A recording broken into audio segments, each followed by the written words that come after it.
I think generally. Don't get your ego invested. I want you to be unobjective. What do you think a majority of men would go for? The first one. They go for the one that they can tell what to do. Yeah. So that's gonna be the one that's less educated. Of course. And not as traveled in the culture you never see. Yeah. And that's gonna be your idea. Like a man who's actually high value is gonna want someone who has those traits. They're not gonna want a dumb little 18-year-old bitch who doesn't know how to do shit. So that's not being coachable. Yeah, Coachable is bringing skills to the Yeah, table that can be utilized. Like you can't be like, hey, can you utilize ourselves? Okay. Raising K's, maybe. So who do you think is more likely to follow a man's lead? The girl that I described first or the girl that's second? If I have a man who is superior to me, can help me get on that level, can help me continue to grow, then he's gonna pick me. Because he doesn't have to train someone from a child. That wasn't a question I asked. Right. Repeat the question. The question that I asked is, of those two women that I just described, which one is going to be more likely to follow his lead? I mean, it depends. The first woman. The first one because she doesn't know what she's doing. Naturally, until she's lost a few men by not letting him lead, and then you know better now. Yeah, but which one is better? The one that's lost a few men or the one that hasn't? I think the woman that's lost a few men, because she knows how to keep one now. These girls that have no experience, like what the hell is going on? Like, so what? She's never sucked a dick and all that stuff. Now you get her home and she still can't suck when you train her. So That's how I look when it's all peppered up. You didn't know, right? I got 2 cane sauces. One man coach you, you're good to go. Yeah, maybe. But I also have friends who, I have a homegirl right now, right? Yeah. She's been with one guy. Yeah. I feel so bad for her, right? Because she tells me about this bedroom experience with a man that she's been with for years, and it's terrible. And she doesn't have nothing to compare it to. She just knows it's not satisfying her. That's weird. She doesn't know what she likes. She just knows she doesn't like it. But she doesn't have nothing to compare it to. No To be able to show him, like, okay, you're not doing it right. This is really how I like to be pleased. Like, there's a gift and a curse to that. Yes, a man with a girl without a past, but it depends if she's living currently in her past and her past experiences. Like if I was this girl then and I get with this guy now, I'm not promiscuous anymore. I'm not saying I have never been promiscuous, but I'm definitely not promiscuous now. What's going on there? The way I was, listen, the way I was when I was 18, 21, I gave it up for nothing because I thought a man telling me he liked it. Listen to what I'm saying to you. Listen to what I'm saying to you. I mean exactly what I'm saying. So I say this on any platform I'm talking to. So I'm not taking back what I'm saying. I stand on what I'm saying, and I believe what I'm saying. If me being 21, 18, 19, I have had sex with men that I don't know better. You don't know better. You're allowing a man to sell you a dream. You don't know if what's true, what's not. He's basically saying whatever you need to hear to get in your drawers until you get a little older and you realize the next guy you go on a date with, this is Cat. I'm not gonna have sex with him without him really proving that he's trying to be with me. Like she was saying earlier, she's been having sex with this guy with no title. When I got to a certain age, there is no sex with no title. I'm not just laying down with anybody. I'm not shacking up. I'm not playing house. This is the first man I've ever lived with.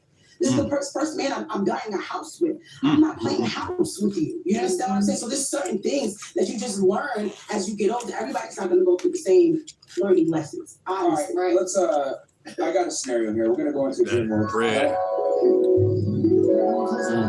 So let's say, right, you go to the Gucci store, right, and you buy a bag, right, and you see that it's on sale, right? It could be Gucci, Louis Vuitton, whatever you like. Dior, whatever, right? Whatever store you like, personally.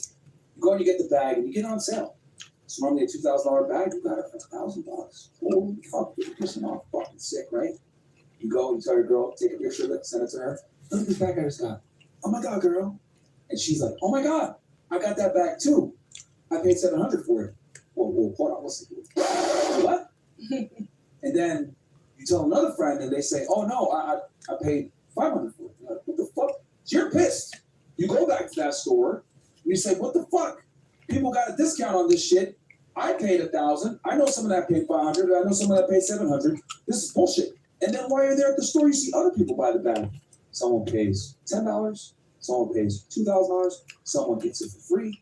Someone gets it for 100. You're like, what the fuck is going on? And the salesperson looks you dead in the eye and says, oh no, that's your price.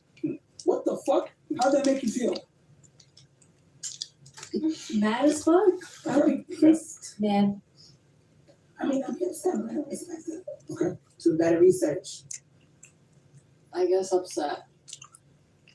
Not happy. Yeah, I would be happy. That's exactly how men feel when they have to wait for the box or court you to get sex. That's how men feel about it. What do you think I'm gonna deny? So explain to me how you can sit there, right, and make someone pay full price for something that other people got for free, got for dinner here, got for a McChicken here, or someone else paid $1,000 here. Like, it's amazing to me how women will sit there, right, and say, I'm worth this. But you let that nigga fuck for free. That guy took you to McDonald's. That guy took you for Hey. $5. That guy took you for Komodo. What the fuck is going on? This is bullshit. Hello, everybody. I find it amazing how y'all sit there and say, well, this I is wish my I could price share, now. man. No. I am not going to pay full price You want clearance? for a vehicle with mileage on it. Period. Cool. That's how men look at women. But okay, now what about you, right? Let's just Right. take See you for it. an example. I meet you somewhere when you were Y'all in see here it. moving out your mama house. Y'all see it, You see baby. this guy who was able to, I don't know, I used to live in Miami, so your rent is probably like $4,500. Much love, much love. Way more. Way more. But yeah. Whatever. I get what you're saying. Okay. You give me much love if you like the video. And Push the like button. And says, my rent is way cheaper. That's than much yours." love. And you're gonna be pissed, but it's the time frame that you got in. The building is revamped, things are redone, elevator looks different, there's marble floors now. Oh my God, when I used to live here, the bathrooms weren't this big. Da-da-da-da-da. Shit changes. It is what it is. The niggas that dated me back then, they couldn't even hold a candle to the girl that I am now.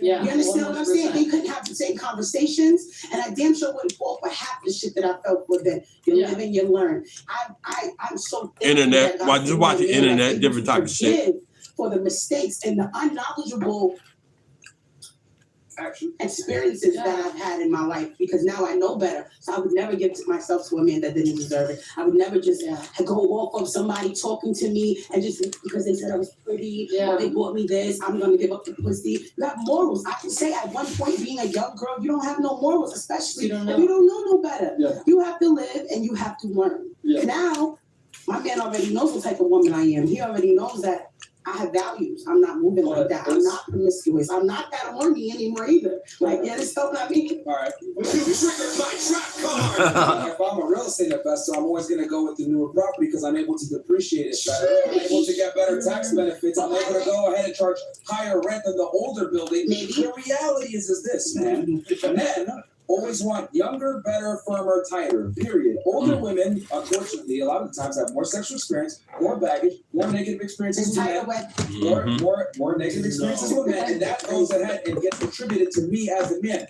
I want the clean slate that I can work with and mold this woman into what I want. Men since the beginning of time have always preferred women to have lower sexual notch counts and virgins. There's a reason why. Because when a woman, right? I don't want to watch no Cat where Williams. everyone else has been, and no, God Same forbid, pussy. I put a goddamn ring on it Yeah. when other guys have paid next to nothing. I don't want to watch no Cat Williams, man. I watch Mike Epps before I watch Cat Williams. So Hennessy and some pizza say, yo, trying to chill?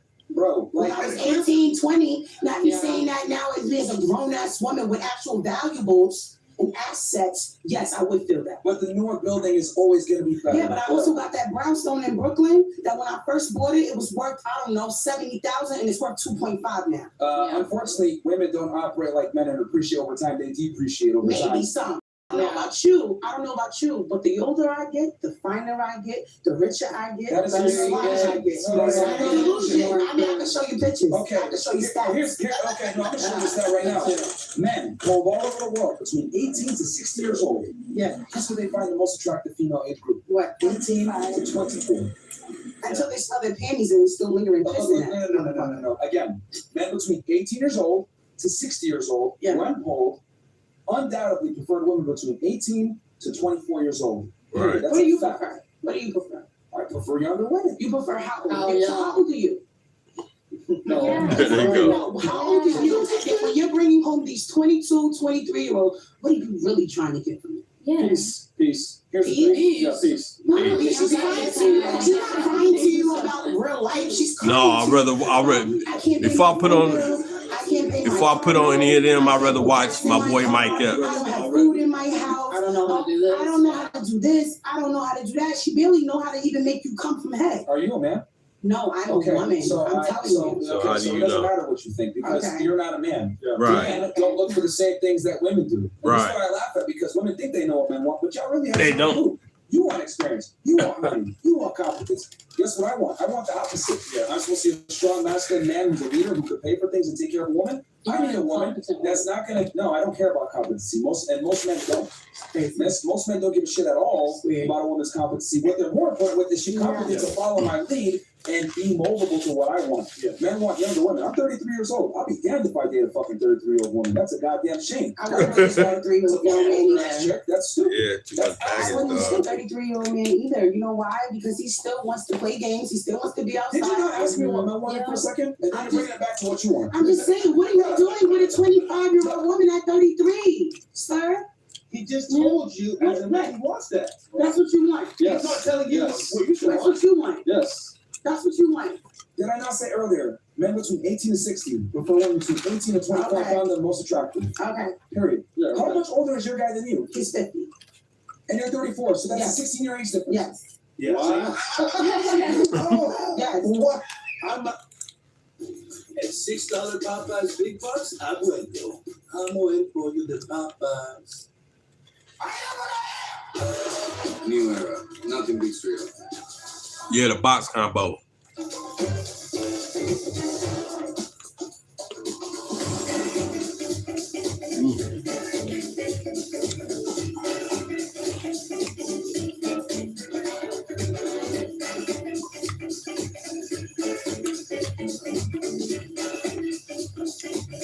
I'm not about to watch no other comedian but Mike Epps. Hi, I'm Joe Flynn of Flynn's Tire and Auto Service. I want to show you how easy it is to order new tires from Flynn right from your living room.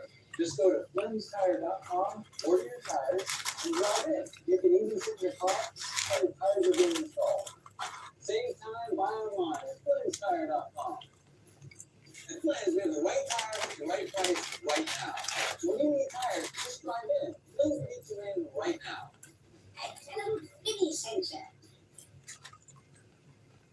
I'm surprised you. But you know what? You realize you just proved my point from before. What I'm saying is, how do you no, I'm trying to prove a point that at 30, and me at 34 is not the girl at 24. So I get the age dynamic. I'm not disagreeing that this is what I'm saying to you. Older men love younger women. Mhm. Yes, that is a fact. But when you start talking about what age and how much younger and when does the age gap start? So what I'm saying is, you being a 21-year-old girl dating a 35-year-old man, it's a little scary to me because I'm like, she ain't got nothing at 21. She can't bring Men nothing don't to care the about table. that. Men don't care about that. Okay. At 21, I don't know shit. At 21, I'm still learning. I'm telling you, I'm around a lot of younger women. They still don't even really know how to clean their. That's fine. I'm 21. You just learned how to clean your. Right. No, babe, you're wrong. You just learned how to clean. Right. You're like niggas, and you're still figuring out That's how to not clean true. your pussy. No, maybe that was you. No, I'm telling you for sure. You don't know nothing about. You don't know shit about living. That's 21. At all. No. Girls are still shacking up with these niggas. You know nothing about. I have my own crib. That's what you should. Mm. That you should. That you right. So you shouldn't. You shouldn't That you right. At 21, at 21, you're still learning how to exist in the world. I'm always learning. At 35, I'm gonna still be learning. You are. Like I said, at 34, I'm owning. You understand what I'm saying? But I'm owning. I'm not spending $7,000 in rent. I don't care about that. You understand what I'm saying? My man doesn't care about my money. You understand? Nor does any man that I've ever been with care about my money. So Of why course. You understand what I'm saying? be competent I'm and be not, a but I'm boss saying, and but stuff? I'm also saying, at being 20, now that I'm a 34-year-old woman, I have to think back when I was 21 dating these older men. Like, what the fuck did you want? What's your update? Okay, Yeah. notice, Except right? for some what mouths. She Yeah, called it. sex. You were doing things that she was not doing. And she's 22, right? 21. Yeah. 21. Most of us aren't selling. Yeah, they're not. I wasn't selling this bitch. I'm not saying Maybe at you 22 you were but- sorry. I don't know.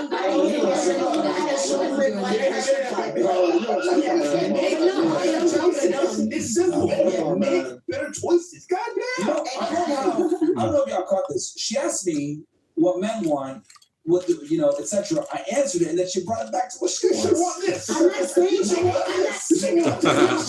I understand that. I'm just saying I just can only think of when I was 21, dating a 33-year-old man. What the fuck did he want from me? Forget yourself for a second. Other people have different experiences. We're just saying, generally speaking, a man of means that's 35, 33, whatever that age is, plus 30, he wants peace of mind and clarity. So guess what? Come home from work, long day, he don't want to hear, bang, what's the best, nagging, he wants to hear, you know what? Who's on the table? How's your day? And that's Right. quiet the rest of the time. I don't think younger women are like that. at I all. don't think so I think either. younger women, people who are even younger than me, here's the are thing, so much but- more talkative, and so much more Yeah, we would But- love the and chaos. so much less Yeah. self-aware. Hold on. But younger women are more coachable, Coachable. where you can tell them, look, I need you to be quiet. I don't really want to talk right now. Whatever. I Shut don't up. agree. I I don't agree at Oh. all. them. I don't agree. Like, the younger woman would be like, no, fuck you. Are you a man and you date younger women? What's that? Oh no, obviously Then I'm be not. quiet. What the fuck? How are you gonna tell a guy? Because who's I'm a young older- woman, Okay. and I'm telling you right you're now single, that bitch. I Shut will the fuck not. up. Ooh. Like really, like you're single and you're telling him something. He's telling you something. And you keep talking. That's why you're single. Ooh, that's why.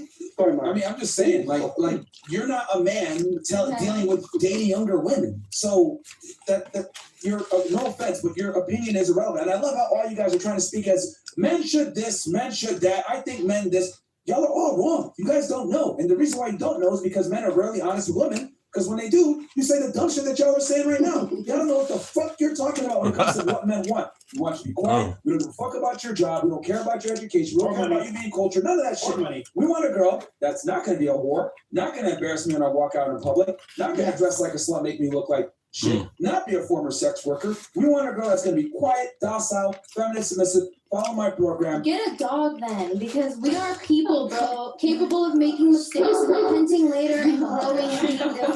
Get a dog if you have someone to follow and listen all the Yeah, time. my past, it make you different. Your Can I past. finish my point? Yeah. So anyway, that's what men typically want in a girl. They don't want, like, we don't care about your opinions or how you guys view the world or whatever. Men in general don't care about these things because men and women live vastly different lives. Women live life on easy mode. Men live life on super hard mode. I Right? know a Like, lot of with men super who have easy married guys. girls. Mode, great. I know a lot of men, I'm not saying I'm a whore, but I know a lot of men who have married girls with an extensive past. And is she that girl now? No. And I'm not gonna name any names, but I can name some very, very, No, very relationships celebrity don't last, yeah. couples They who don't have been last. together years. They No, they're still together. Some, but all. Celebs are rare. But Yeah, this is crazy. Like, I'm telling y'all what men in general want, and you guys are arguing with me about what men want. But if you guys told me what women want, I wouldn't argue with you. You said, I want a guy that's confident. I want a guy that makes money. I want a guy that's successful. I want a guy that's leader. I want a guy that can listen to me. I want an intellectual. The young And guys you never notice, get bored with your own no, dad. stop. Notice how when you guys said what you want in a man, we didn't say shit. We said, cool. That is what women want. Women want competence. They want height. They want income. We didn't shame you guys for what you wanted. When I say what I want, why? Why, stupid girl? You want a girl that's just not uncultured, not educated? She can't even write properly, like dumb shit. Like, why is it that what a man wants is always demonized, but what you guys want, we don't do anything? I would not Yes, say because that. earlier you literally did do that. that's You when- like came at me for saying what I wanted. Like I told you, I said I don't look for like a bunch of money in a guy. I literally said like I want this and that, and you were like, no, you don't. And then you literally went on in the exact same way. It was a Incorrect. linear I said women in conversation. general want X, Y, Z, and that might not necessarily be reflected on what you want. The world doesn't necessarily operate on what you think. That's what I said. That's why. And the same applies for you, though. I feel, What? or I know, 100%. Same applies for you. What The specifically way applies that to the me? way that you feel, the way that like you're thinking, and the argument that you had, like I could say the exact same thing to you. You're not everyone. You're not Well, every shit, man. yeah, You are no, one man who wants a woman to be obedient, who wants a woman to listen and tuck her tail between her legs and just be like a good Okay, you know what? How about this? We got 20,000 plus people watching. How about I ask them? Because there are a bunch of dudes watching, right? Okay, for it. and they can Right. actually say what the hell they want to But the say guys without watching necessarily. your podcast are the guys that will obviously agree with you. That's the reason they're on the podcast. No, they hate fries, they hate me, They don't they agree with us. admiring, yeah. I just want to make it 21-year-old little chick in this building for 24 hours without you and let her run around this motherfucker. That's all I'm saying. And I just want to know if she's coming back home at night. Leave her in the I don't elevator. understand what you're trying to. I'm She's saying. gonna run wild and do crazy stuff. Exactly. I mean, Which she doesn't, by the way. Okay. Anyway. all right, that's Yeah, so guys, give me a 1 in the chat if you guys agree with what I'm saying. Give me a 2 in the chat if you guys agree with the ladies here on what they're trying to say. Let's see what they say. We got 2 chats, we got YouTube, we got Rumble. Ones. Because since girls think that I'm not speaking for men, I am speaking for men. That's why we've been able to build this audience that we have, because we're telling y'all what men really want. But women don't want to accept what men want for some odd reason. I don't know. That's crazy. Like once. That's Watch your not ones. generalized in this table, Let's see Habibi. what you're talking about. Yeah, baby. Yeah, some men like older But they women. agree with me. Or women their age. Because they watch you and they're your fans and they agree with you because you're like one of the only people who like have these opinions publicly and they can like Publicly. Keyword opinions publicly. Most men can't say this stuff publicly Yeah, can. because they get attacked like y'all are doing right now. They get It's cool. shamed. this is crazy. Oh, wow, So you're dating a guy Yeah. I'm not dating. where you're smashing a guy that believes what we're saying and it's telling you to your face the truth, but you can't even realize it. Wait, He doesn't know, he doesn't believe what you're saying. I'm just Did she saying that say like our he does have opinions Our that thoughts do are crazy? complement mine, you know what I'm saying? And we've had conversations where like I've listened to him and his point of view and been like, okay, yeah, like I can totally see that. Take away the sex. He's gone. Let's move on. I'm being honest. All right, Right. you know what, I have a headache. And you were saying something before? I don't know. You're doing something like this. I don't know. No one wasn't saying anything. We're way past that. Yeah, so we're, Oh, so we're oh, talking we're We about got some more here. Girl in the middle walked into the weave shop and said, "Give me the Miss Frizzle." Cost of their He business. thought he ate. You put Mike Epps on. This shit was so good.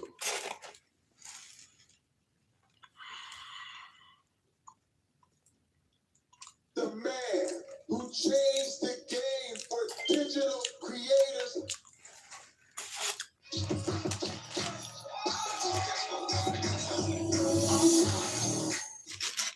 Introducing Arby's steak nuggets. Oh, Perfectly seared, perfectly smoked. It's like if your favorite steakhouse made nuggets. Wait, is Arby's your new favorite steakhouse? Arby's, we have the meat. The man who changed I'm getting that tomorrow. The RB steak digital nuggets. creators everywhere. The ultimate innovator, Jimmy Donaldson, aka Mr. Beast. Thank you for having me, everybody.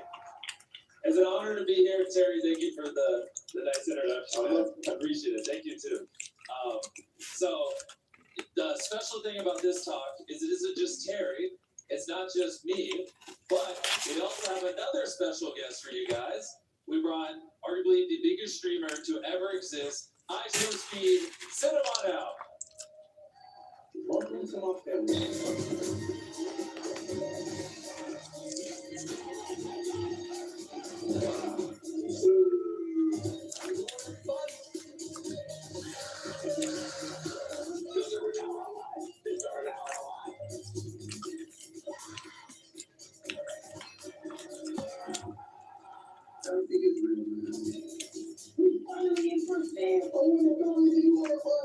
Oh my God. Look out, boys.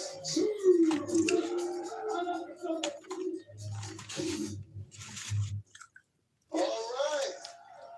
Have a seat, guys. Have a seat. You are looking at two of the most famous people on earth. Period. These guys Hello, Mike. are at what they do. But let's talk about the journey, man. I mean, it's a little bit. We see where you are right now, but everybody wants to know, how did you get here? What were the things that you did just to get to this point? I'm gonna start with you, Jimmy. Yeah. Well, it's like me asking you guys, how did you get where you are? Summarizing it at a high level, let me think. Basically, I spent my teenage years really obsessing over what is it that makes people want to watch a piece of content? Why is a certain piece of content get hundreds of millions of views? And I just kind of expect virality and obsessed over how do we make that piece of content that people, no matter where they are in the world, feel enjoy it. And that's kind of what I love. I spent a decade of my life doing it. You know, it kind of started off with me when I was younger. I counted to 100,000. I just sat at a computer, counted for 40 hours straight.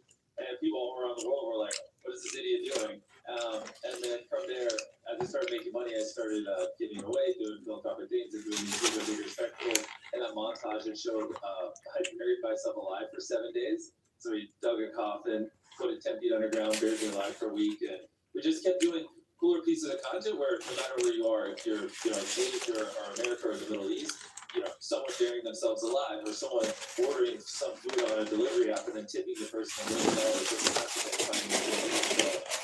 just really done. How to make global entertainment. That was so good. Since I was 11 years old. Chat, that was so good. And here we are. And then also Speed, I mean, he has an equally crazy story. I mean, this guy can't go anywhere without a horde of people following him. Yeah, me and Beach kind of started way, we do the same thing, but it's not the same thing. But I'm over here, and he's completely over there. Well, the same lane, kind of. But I started when I was 15, young. I always just loved streaming. I always was in love with streaming, content creation. Grew up watching Mr. Beast. He was an inspiration of mine when I was a kid. I'm 20 now. But as a 15-year-old kid, I was always obsessed with streaming. And I always had this character to me, these tweets. I was always athletic. I was funny, that and third. So I started streaming. Once I started streaming, I feel like when I always kept something towards me, I always kept the authenticity. I always put authenticity over virality. Did y'all see my mic? My Billie Jean glove. You can get way more farther, and your mental is way better. Once you just stay true to yourself. So at streaming, as I just kept growing, I just stayed true to myself. That's a Billie Jean glove right there, y'all. Grew as a person, grew as an individual, and I'm here now. So it's great to be here. Oh my God, that was so good, man. Y'all just don't understand. It's fun. Well, and he's being very humble. One of the things he also did really well is obviously football is very global, and he is very attached to it. He's very athletic. He was doing a lot of content where talking about Ronaldo and talking about what's updated in this football world. Yeah, and so he I don't know whether he did it intentionally or not. It was very genius. Basically, rode the biggest sport in the world while being very charismatic, very much. That gave him a lot of global appeal because basically everyone knows about football. And since he became kind of synonymous with that, especially in the social media world, it just took him to crazy heights. I want to ask you guys, did you ever think it would be this big? I mean, you both started very, very young. But did you have this global mindset when you started out? Or were you just, did it sneak up on you? You know what I mean? Go ahead, Speed. Well, me, heck no. I mean, I would never thought I got 50 million subs now. I'm known all over the world, and I wouldn't. If you asked me this 5 years ago, even 3 years ago, I'd be like, hell no. So, but I mean, obviously, I grow. I'm still growing now. I'm only 20 now, so it's more that I even got to learn from what I know now. But I would have never thought that I even got this far. But things happen. How about you, Jim? Yeah, well, that's what's fun is I was in a similar boat as him. I started blowing up in my late teenage years, and so it's funny seeing him because he's still 20. I remember back when I was 20 years old, and so I just have more years on the table than he does. But yeah, when I started when I was 11, I was. Man, I'm full, y'all. It's about to be a sleep stream. Shit, I'm tired, dog. That fool got me tired, man. Scaling rapidly, and it's Oh definitely crazy. my God, this shit, I'm so tired. These girls, man, they be bugging the hell out of me, dog.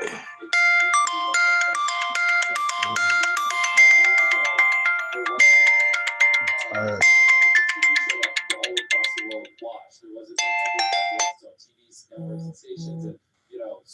I'm sleepy. Possible to have this much reach. Damn. Average one of our videos will get 250 million views. So you grab 33. Shit, I'm tired. On average, one of them. I got tired of me.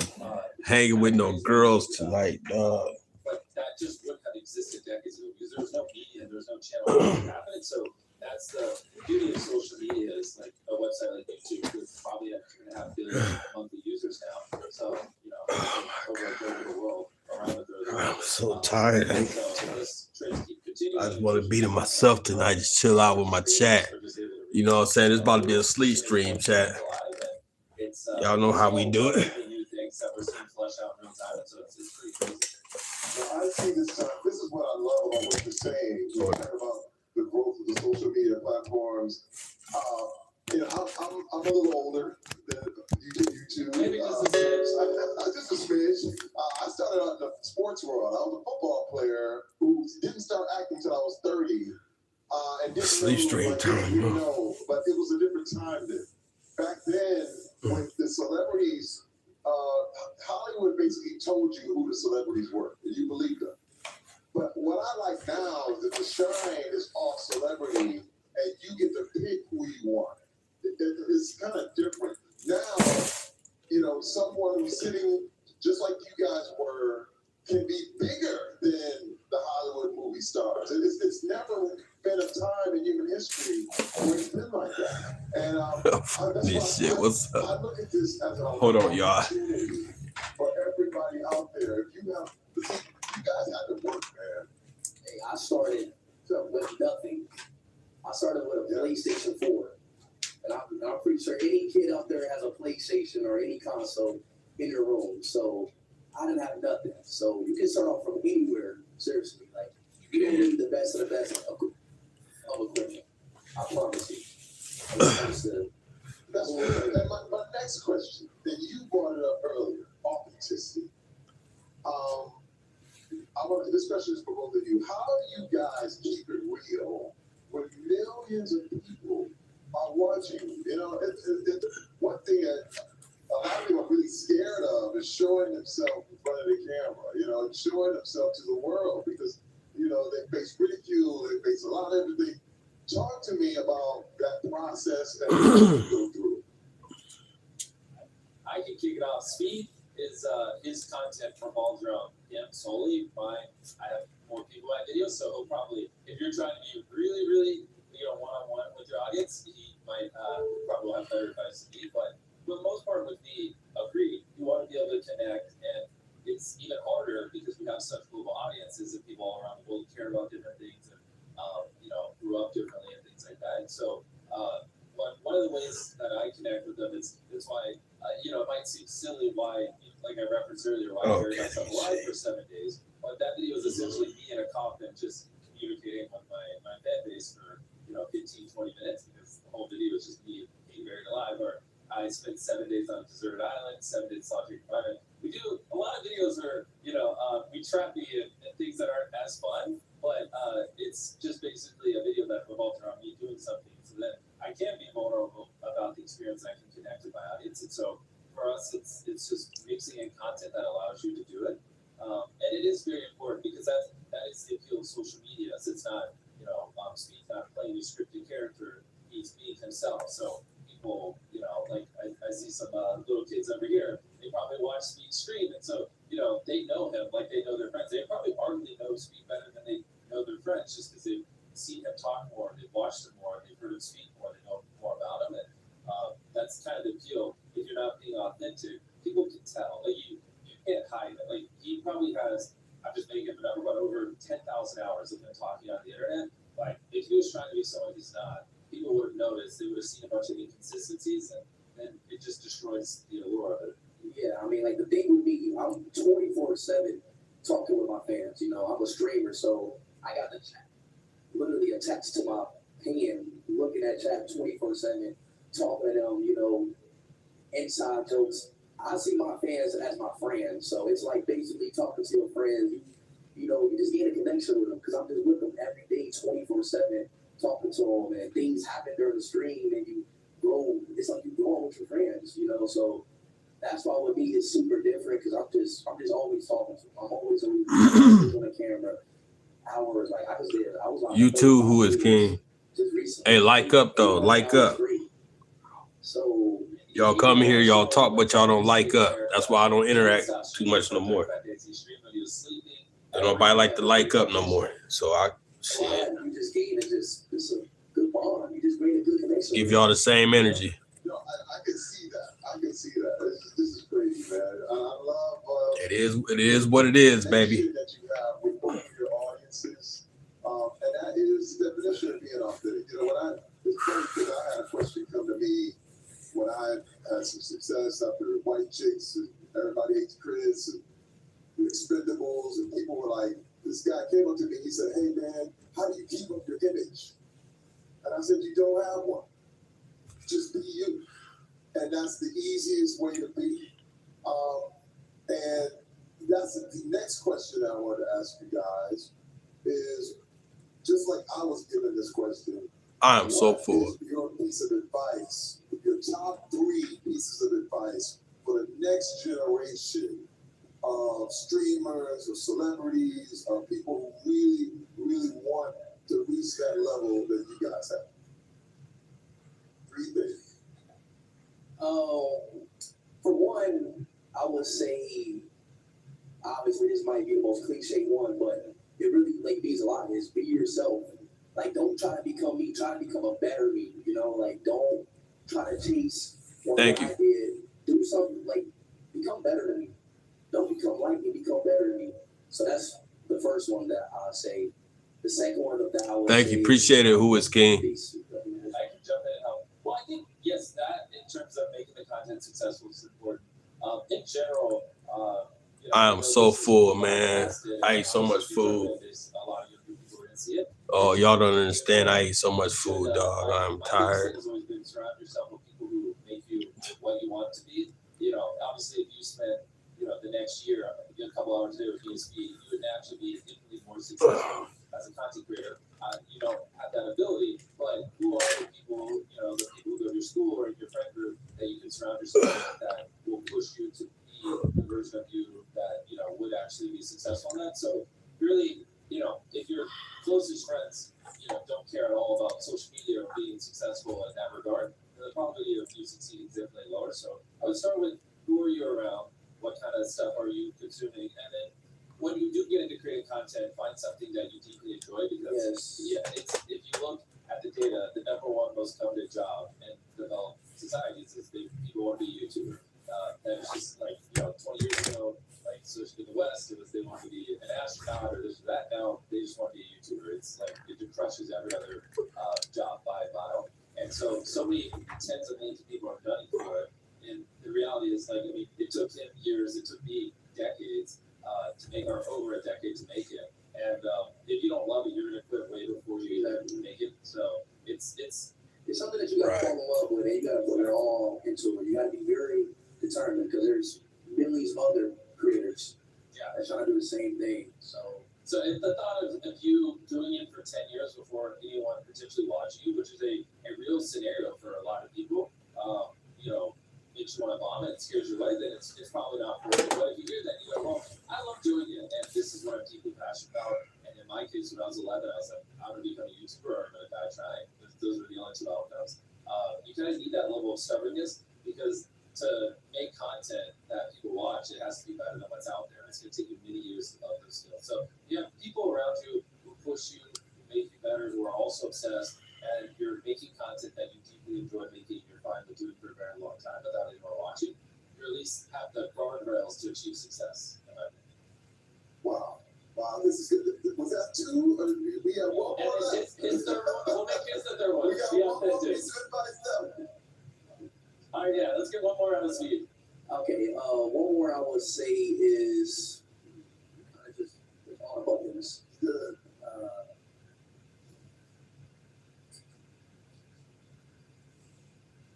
We're putting them on the spot. I got another question. Because he kind of really generalized it, to a point. But another one that I can say is, when it gets hard, it's going to get hard.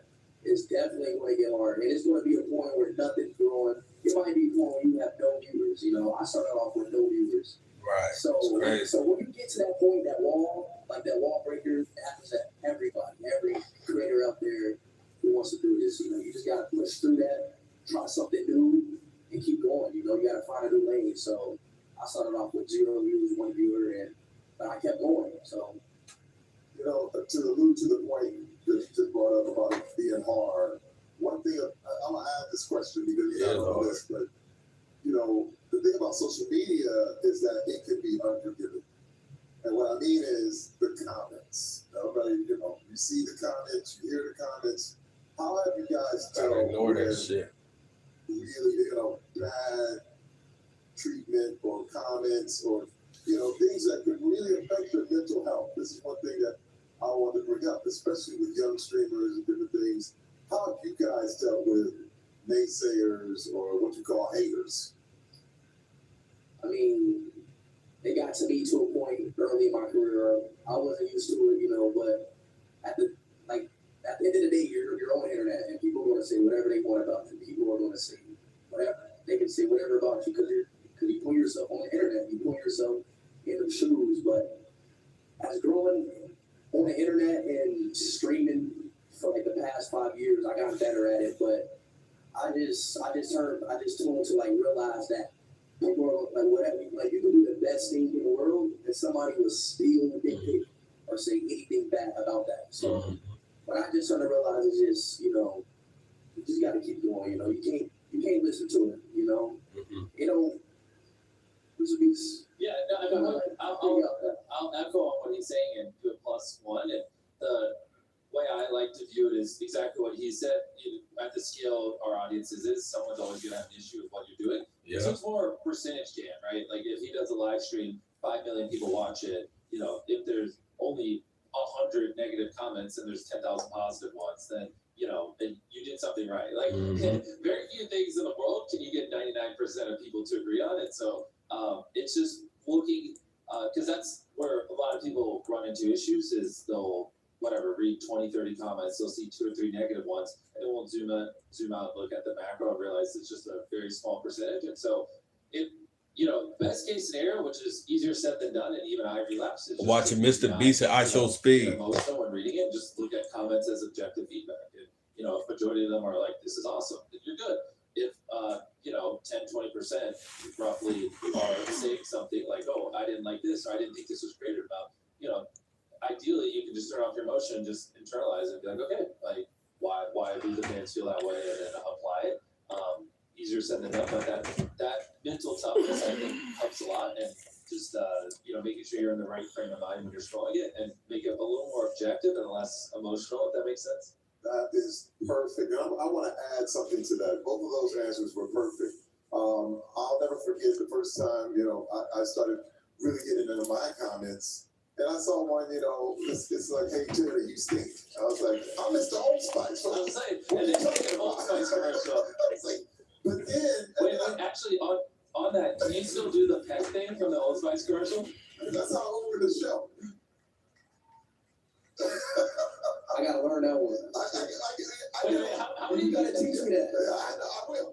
How many? Put your hands together and just squeeze them together like this. Look at that. It's moving. They're moving. Just squeeze your hands together. There. This is the riveting stuff they came here for. The tutorial. But no, I'll tell you what happened. When I responded to this guy who said you stink, and what was happening is I was getting all into him, and it's what you said. It's like you can't put the attention on the negativity. And I got another comment that said, hey, Terry, you know, we love you, and you never answer us back, but you always answer when people say bad stuff to you. And that really affected me. And I realized that. I was like, I'm always, I said, now I have to respond to people who like me and really do what I do for them, you know, and that changed my whole frame of mind. It made my experience on the internet a lot better. So that's just me right there.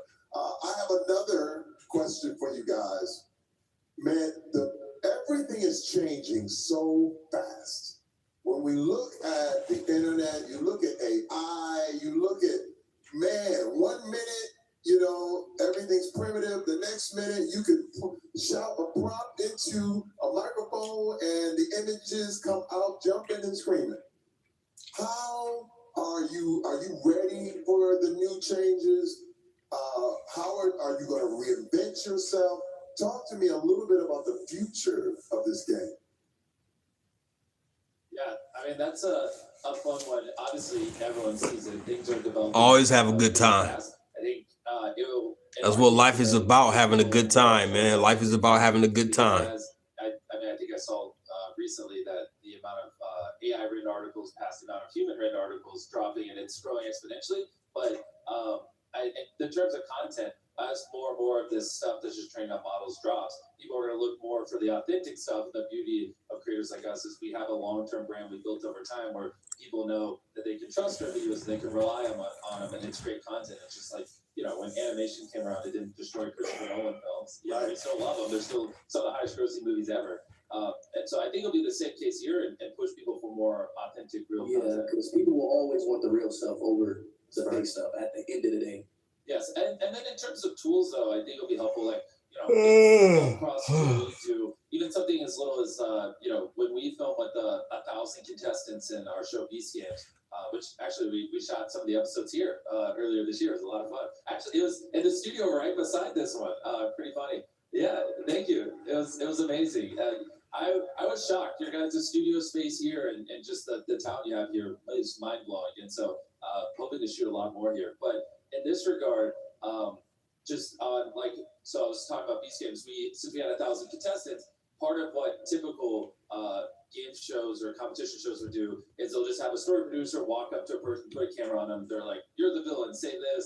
You're this. Say this." Whereas we just have cameras rolling 24/7, so we don't have to put words in people's mouths. They can just speak whatever. We get the footage. Downstream effect of that is we leave with more footage than you could ever imagine. Like our season 1 of Beast Games broke the record for most footage ever filmed in a single production because we had the most cameras ever in a single production, blah, blah, blah. And so, I mean, we're walking away with 100,000 hours of footage. I mean, I could have an army of editors and they could never watch it all. And so that's where it's nice because, you know, AI can just transcribe what everyone said and then we can search the database. And so if we want footage of someone, you know, being emotional or being excited, we can just search those terms. And so the beauty is it helps the workflow be more efficient. It'll help great editors, in my opinion, be able to accomplish more and achieve more in less time. And so there's a lot of things like that where you never really would have, like when you think of AI, you would have thought, oh, it will transcribe all this audio and then allow your editors to search clips so they don't have to watch 100,000 hours of footage, they only have to watch 1,000 hours. And there's a lot of benefits like that where it's made by people more productive, and I'm like mind blown. I never would have thought like half the tools we're using would have been a thing. Have you ever used any of the AI stuff in yourself? Have I used ChatGPT? Of course. Yeah, I mean, with the speed though. You know, there's even one time I was in the country and I searched up ChatGPT, what is it to do in this country? Maybe once or twice. But yeah, I did use it once before. I mean, I don't use it. My content is so like live and raw. I think there's no room for me to use that because everything is live for me. Like when I'm going to use AI for the only instance when I'm live, you know, he does videos and your videos are long for like thousands of hours of footage. Mine is just live. I don't have to edit. I don't have to do none of that. The only thing I can think of is maybe a live translation, so you could talk to people. That'd be cool. Yeah, exactly. Like I saw the business changing, and that's one reason why I moved from acting into hosting, because I knew as a host, when I started hosting America's Got Talent, you can't replace that with anything else. Hey, this how I like it. This how I like it, Ivan Curry. I like it just like this. I don't like it how it was. I like it like this. You know what I mean? Sport, when you see sports, I like it like this. I like it just the way it is. I don't like all that rah-rah shit. Really, you know, brought football to America like it's never been before. And you, Mr. Beasley, do you guys see yourself involved in any of these new sports that are coming up? Yeah, pickleball is paddleball is one of those things. Oh, you mean like new sports? Yeah, like new sports. Now you can make one, which is good. Dana White described how he made the UFC, literally created the UFC from scratch a little bit earlier today. You see yourself doing stuff like that? Maybe in the future I might come up with boxing football. So you could race something like that. Yeah. Race boxing at the end of the day. Race boxing. Hit you in the face and then you run and then they chase you, right? Yeah. We should break the Saudi Arabia. Guys, this is awesome, man. Everybody, please put your hands together one more time for Jimmy Donaldson. And AKA Mr. Beast and I Show Speed. Listen, I'm gonna stand up here because our time is almost up. Now we've learned one truth, that the world does not wait for permission anymore. The new age of entertainment is powered by purpose, community, and access. And that's what Saudi Arabia is building. A platform where the next generation of creators, athletes, and dreamers can go global from right here. So, to every dreamer in Riyadh and beyond, pick up your camera, your mic, because your stage is open. And I'm going to hand it to Jimmy Donaldson.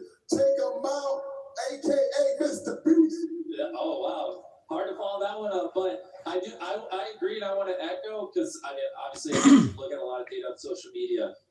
Tons of people are starting to really crush it over here in Saudi Arabia, in the Middle East, and I want to just keep encouraging you. You know, tell your stories, make accounts. I mean, you know, when I started, I was a nobody in a small town, and you know, everyone would make fun of me for wanting to be a YouTuber, and here we are. And you know, I'm sure if you saw Speed 6 years ago, you'd be like, this guy's never going to be, you know, the superstar he is. And so we all start somewhere, and I want to encourage you guys to get out there and, you know, really tell your stories and let the world know what you have to say. And Speed, you want to wrap us up? Wrap us up, Speed. Y'all know me, man.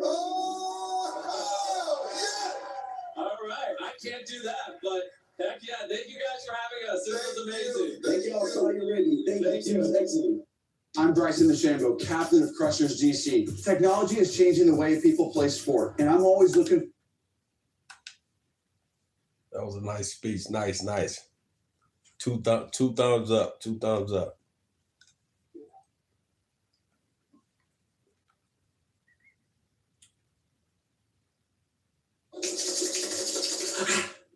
What it do, YouTube, man? Look at this fool. Bro, that nigga. Bro, listen, Derek, don't walk in. Yeah, don't walk in. Hey.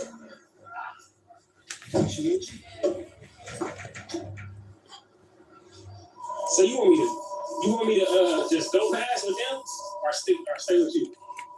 Nah, you just walk in. I'ma just let me order. You don't have to even get post on me.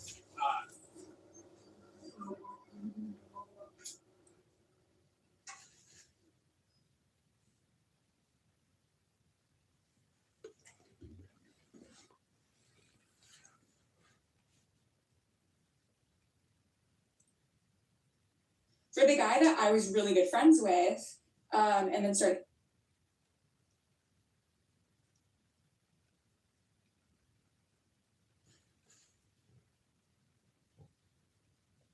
Case study.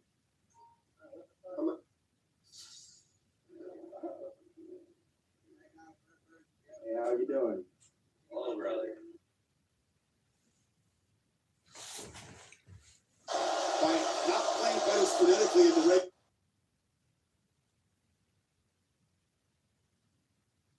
Lip pusher? What happened? I'm scared. No,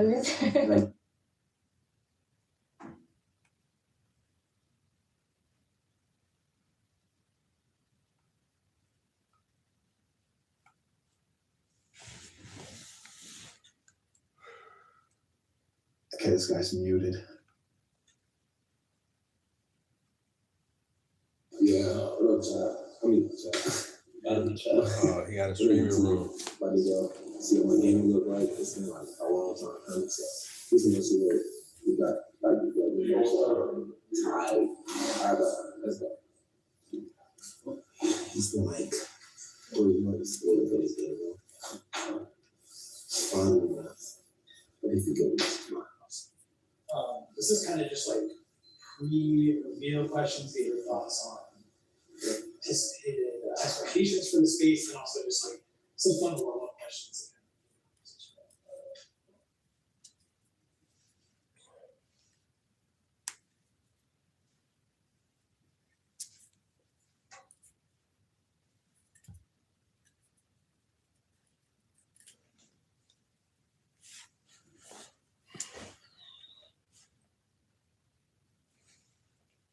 to go to sleep. Shit, I'm tired. I am tired, y'all. You just don't understand.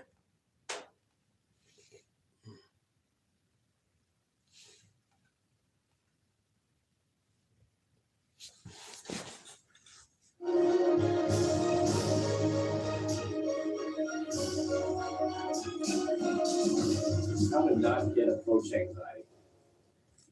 You know, you won't feel approach anxiety when you feel like you're the one in power. When you feel. What is up, guys? Welcome back to another episode of the Tier List series. Today we're going to be going over cold approach mistakes. Okay, I know.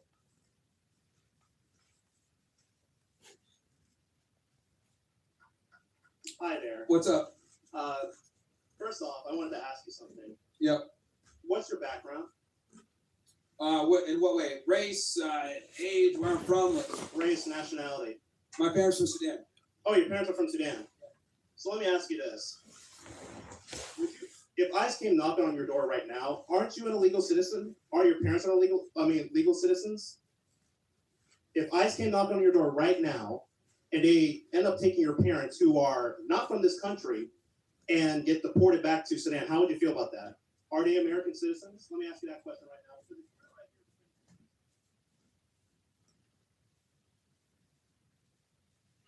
Let that damn dude.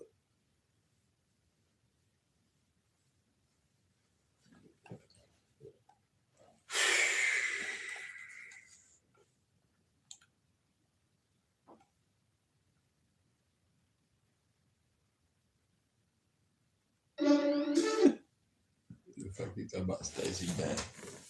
In the 90s, if you heard the last name Dash, there's a few people to come to mind. The first is my guy Damon Dash, who was one of the best CEOs in hip-hop. Him and Jay-Z and Kareem Biggs will be responsible for founding Rockefeller. But after the split from Jay-Z, here is what we noticed about Damon Dash. See if you're the real deal. Just see me and see if I'm the real deal. Woo! But the other Dash is his cousin Stacey. And Stacey Dash That's was his a heartthrob cousin. of the early 90s. That's his cousin. I know that was his cousin.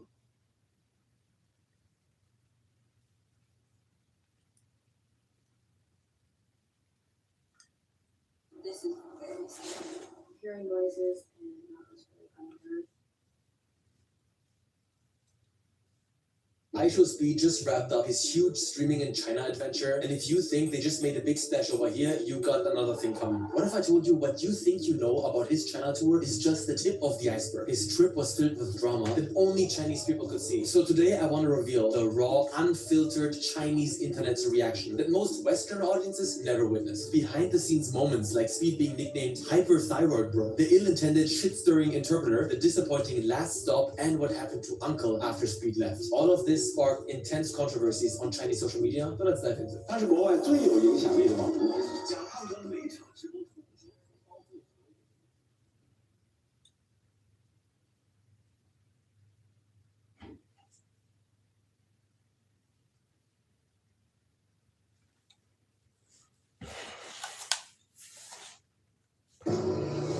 Style and substance.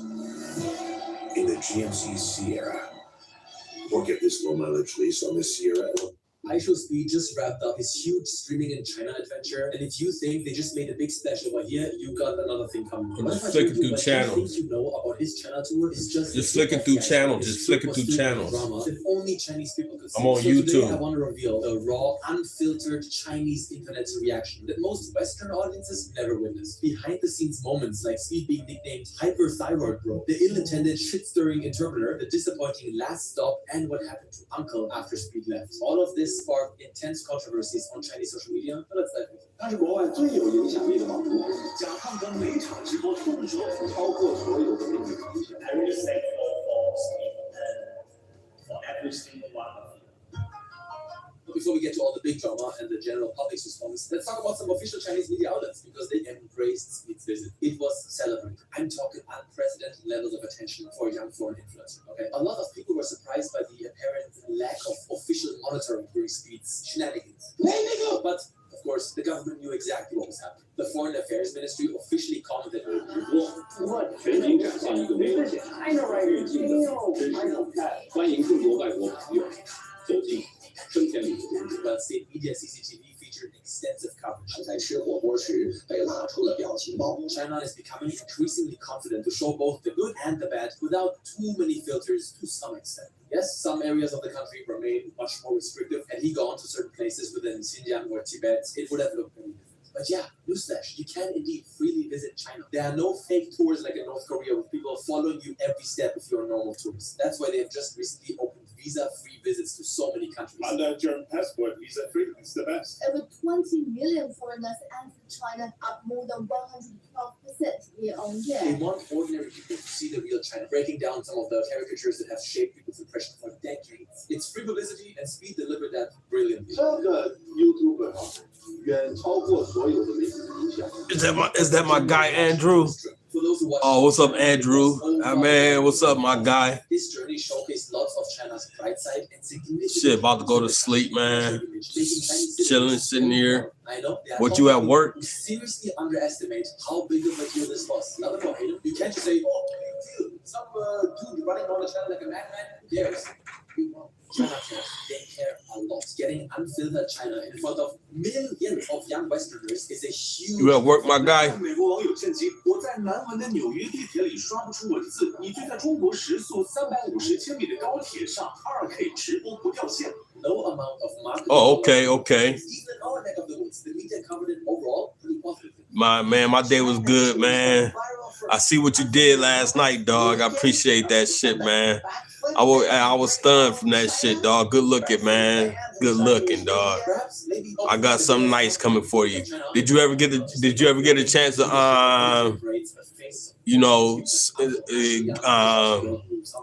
send the information through the email? Did you ever get a chance to send the information through the email? An American connect with Chinese people like this, it gave me so much hope, especially with how crazy the war is right now. I talked about that a little bit already when I covered this trip to China. But to be honest, this connection My guy. with locals isn't just unique to China. Wherever he travels, he transforms encounters into wholesome moments that bridge cultures. All the way to Europe. So the positive reaction. Oh shit! I thought I dropped the email. I thought I did, man.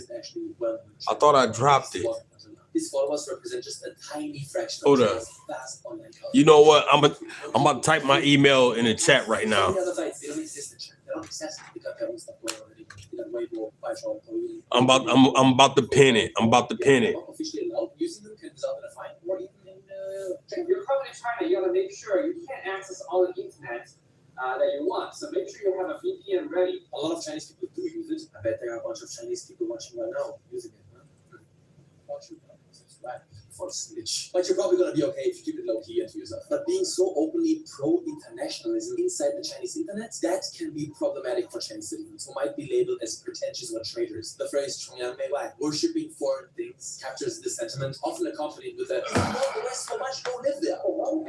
You see it? You see it, Andrew? Why don't you leave? You will find similar stupidity in most other countries. So our first big L in the chat was Man, you see it, man. That's all I do, man. I create shit. I entertain.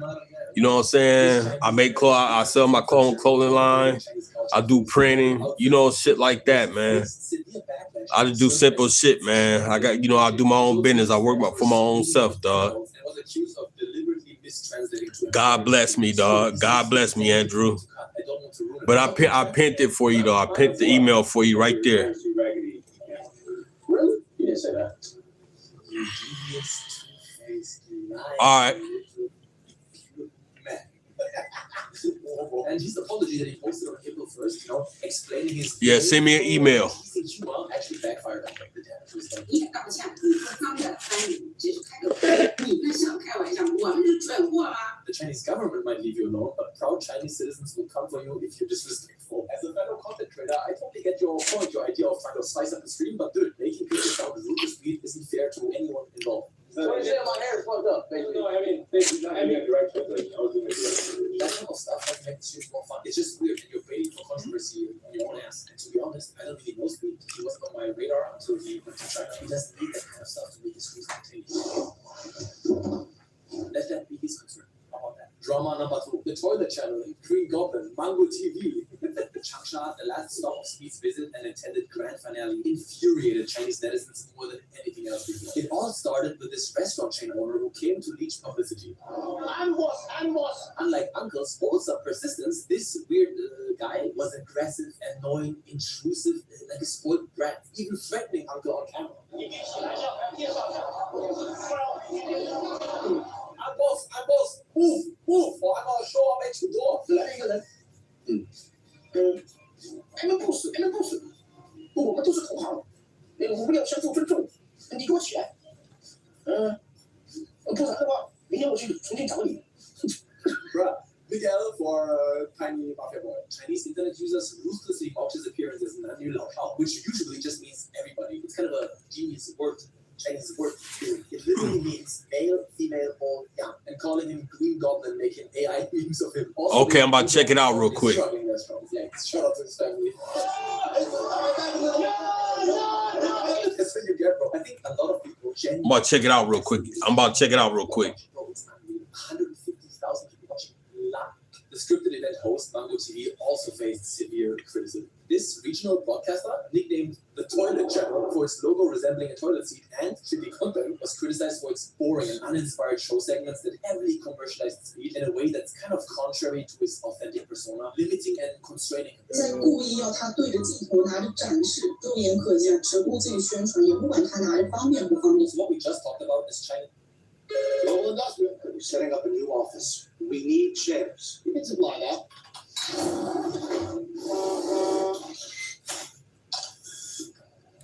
Global investment. Thus source for industrial equipment and supplies. NBA 2K26 on PlayStation 5. Who's next? Give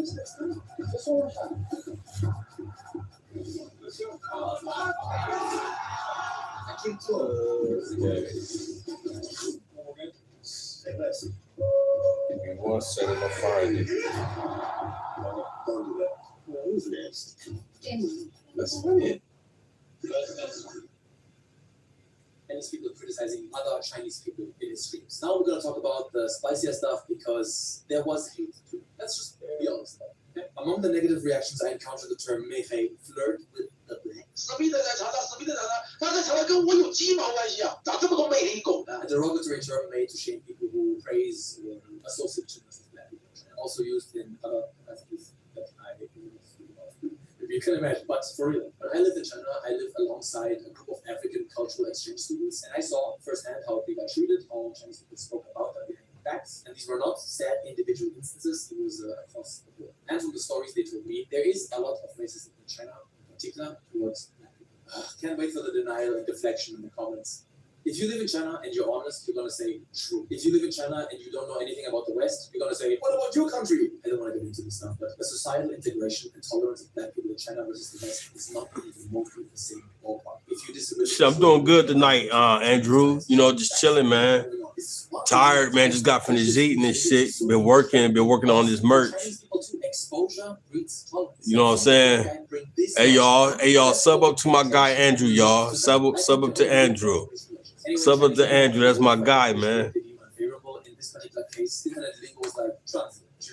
I'm just chilling, Andrew. You know what I'm saying? Hold on, I'm trying to get on my email real quick, though. Trying to get to my email. Hold on. I'm trying to get to my email real quick. What up, Timu gang? Will highly likely treat visitors respectfully due to face. Don't want to explain the whole thing. Yeah, I'm doing good though, Andrew. Social image, the only real social credit in China. Hey, y'all sub up to my guy Andrew. Sub up to Andrew. Very hateful speech sometimes treated as casual jokes. I'm just really happy that nobody uses its massive platform to like jump into its strings and say some really messed up stuff. I'm scared that that will happen eventually, but I'm happy it didn't happen in China. So now the traffic is king side of China. According to a Chinese staff member in Speed's entourage, most plans were made within just one day based on Speed's personal interests. This enabled authentic connects with content creators like Tony from LC Science, I love him, and the dude from the Super Idol song. 因为他刚刚来的时候，他就已经说过、表达过说想见到我。 And Ray, the Donald Trump guy. Grab you in the trap. These were people Speed genuinely wanted to meet. But what? Y'all sub up to Andrew. Creator of the Nene song.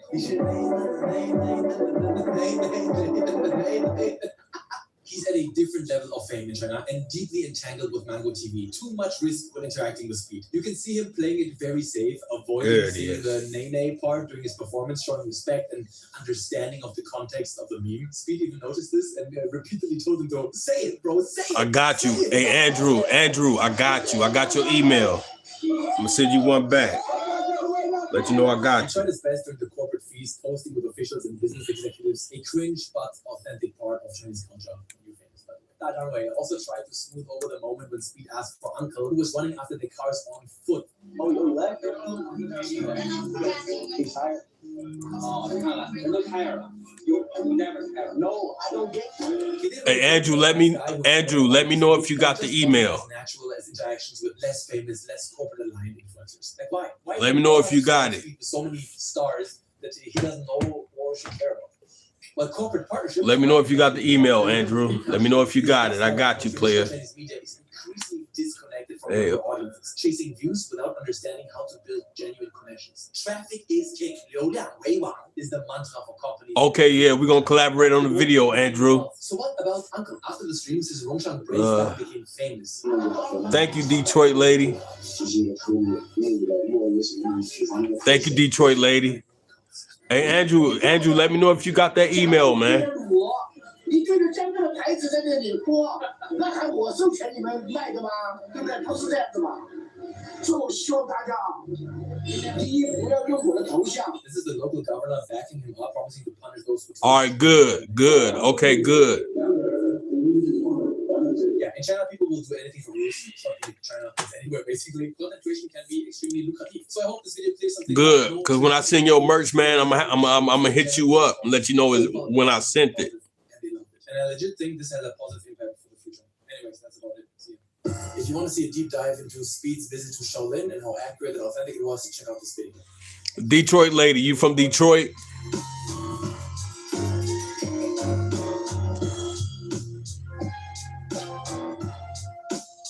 No, I appreciate you, Andrew. I appreciate you, my G. I'm 30. Yeah, we're gonna have to do a video, Andrew. We're gonna do a video together. Most of them, total waste of time. You play forever, hit these insane goals, and still don't get paid. But then I found Snapseed, and this one actually delivers. You pick from a bunch of fun, chill games, and as you play, Oh, somebody about to look you up, Andrew. Amazon, PayPal, Target, Netflix, you name it. You even get daily street bonuses. Detroit lady said she about to look you up, Andrew. No nonsense, just actual rewards for playing. If you're already playing games on your phone, you might as well get paid for it. Seriously, try it. It's free to start.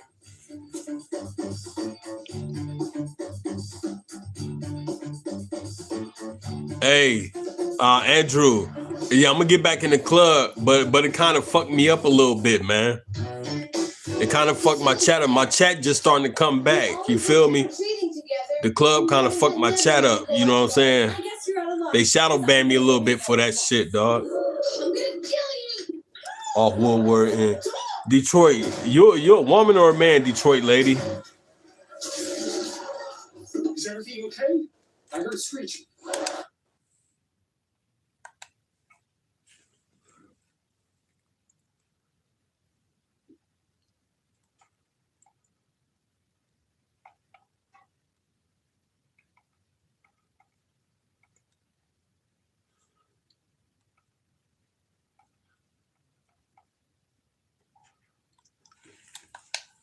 What's up, NZers? Hi! And welcome back to another family reaction video. Today we're going to be checking out how strong is the United States military and why is the United States military the strongest in the world.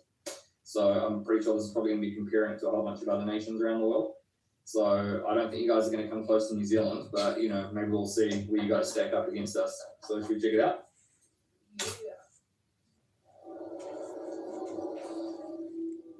Why is the US military the strongest? Great military powers have been appearing and disappearing since the beginning of history. Now is the time for the United States of America to be the leader in military might.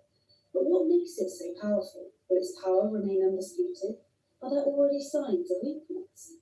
Could it really stand in a conflict with potential rivals like China or Russia? To find out, we should analyze why exactly the US military is considered stronger. You see those ships? The numbers. The US has 1,400,000 active military personnel. This figure places it in third place in this category. China has the largest army with slightly above 2 million. Andrew, While India. I don't have HBO Max. This doesn't sound that impressive, but what makes it I mostly watch YouTube. I don't have HBO Max. I don't even know what Peacemaker is. The US military is number one in air power with 13,260 military aircraft, a total that is greater than the other 5 greatest air forces combined. So much more. 2,085 are air-to-air fighters, 715 ground attack aircraft, 945 transportation aircraft, 5,768 helicopters, and 967 attack helicopters. The US is number one in each aircraft category, except for air-to-ground forces. Yeah, Andrew, I don't have HBO Max. I don't know what Peacemaker is. The US has a powerful navy that is designed to work in conjunction with its air forces. It has 20 aircraft carriers. YouTube junkie. Yeah, I'm a YouTube junkie, man. I can't help it. That's all I watch is YouTube, dog. That's so cool. What the fuck is on his lip? Yeah, that's all I watch is YouTube. Detroit lady. Detroit lady. The total combined deck space of the Now, why do I keep calling her Detroit lady? all the other nations combined. To complement that, the US Navy has the greatest number of destroyers and ranks third in the number of submarines. Wow. Yeah, submarines I get The numbers of the US naval strength. Oh, so Detroit, you a guy then? You talking about we twins? You a guy? Behind Russia and China, and even behind North Korea, that boasts a surprising first place. Wow. However, in case of maritime conflict, it would still be hard to counter the power of the US Navy, supported by overwhelming air supremacy and allied. Yeah, Andrew, I don't know what Peacemaker is, dog. Land power. The US is slightly behind Russia regarding raw numbers. American ground forces number 6,289 tanks, 39,000 armored vehicles, 1,465 self-propelled artillery, and 1,366 rocket projectors. However, Russia has a lot of outdated vehicles with questionable performance in case of real conflict. Meanwhile, the US military has a broad technological edge. State of The the US art. has 5,800 Who is King said he watched Disney Plus. What the fuck? Disney Plus, man. But it can't be denied that a nuclear arsenal does bring a certain status. Even if things don't escalate to a full-blown nuclear war, it's intimidating to any country to be armed with such nuclear power. Whoa. Oh, okay, Detroit lady. You're a woman in. Okay. She said no all birthright, a split born.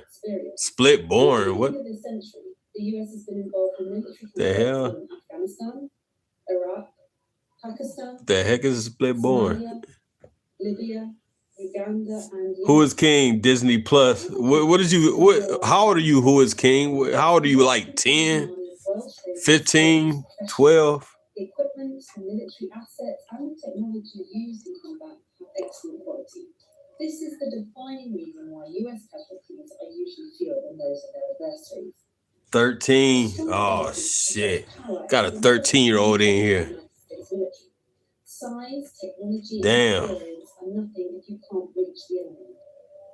Power projection. Hey Andrew, you at work or you off? Outside its territory. Only a few states are capable to overcome the difficulties that involve power projection, and the US excels at it. This is made possible by several factors. The home base of the US is safe. The neighboring countries are friendly. Potential I thought I was the youngest. The large landmass makes it a And shit, man, there be some kids. LeBron James, what's up? We got LeBron in here, y'all. This motherfucker ain't been in here in a while. What up, LeBron? Yeah, it'd be a lot of kids. It ain't no problem who is king. It'd be a lot of kids in here. Even if it doesn't engage in combat, the US can enforce naval and air. Some get out to be a women. I don't even know what I don't know what Detroit lady talking about. But what's up, LeBron? I ain't see you in a while, LeBron. Damn. Where you been, man? Andrew, we got LeBron James up here, Andrew. Say, hey, LeBron, say what's up to my guy, Andrew. Y'all sub up to Andrew, man. Get my boy a sub. That's crazy. Approximately 165,000 military personnel is stationed outside the United States. This doesn't include areas of conflict such as Syria, Iraq, and Afghanistan. The US has significant forces deployed in around 55 countries and autonomous territories. It is also estimated that more than 150 countries have a certain degree of US military presence. Yeah, LeBron, that's Andrew, my guy. He a top dog in here. Andrew a top dog, man. It is the de facto leader of He a top dog. He a top dog in Glitterland.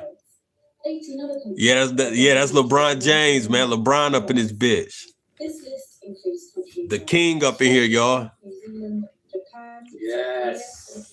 Thank you. Pakistan, Afghanistan, Egypt, Israel, Argentina, and Brazil. Who's for all this? It's an oldie thing. Yeah, I know Detroit lady ain't making much sense to me either, dog. I don't understand what she talking about. I don't understand what she talking about, player. I really don't. Put the power in your hands with Monopoly. I don't know what the heck she talking about. First Monopoly board you play with an app. Just scan your cards by. All right, LeBron, see you in a little bit, man. Who are the mood? Play mini games in the app. I don't know what Detroit lady's talking about, but she cool though. You cool, Detroit lady. You don't have to leave. It's more than a board game. It's Monopoly app banking. Monopoly app banking. Scan, play. Ain't nobody running you off. We're trying to understand. Right, we trying to understand you. Ain't nobody trying to run you off, Detroit lady. We don't judge around here. We just trying to figure out what you're talking about. Take advantage of one of these exceptional offers at your local Mazda dealer today.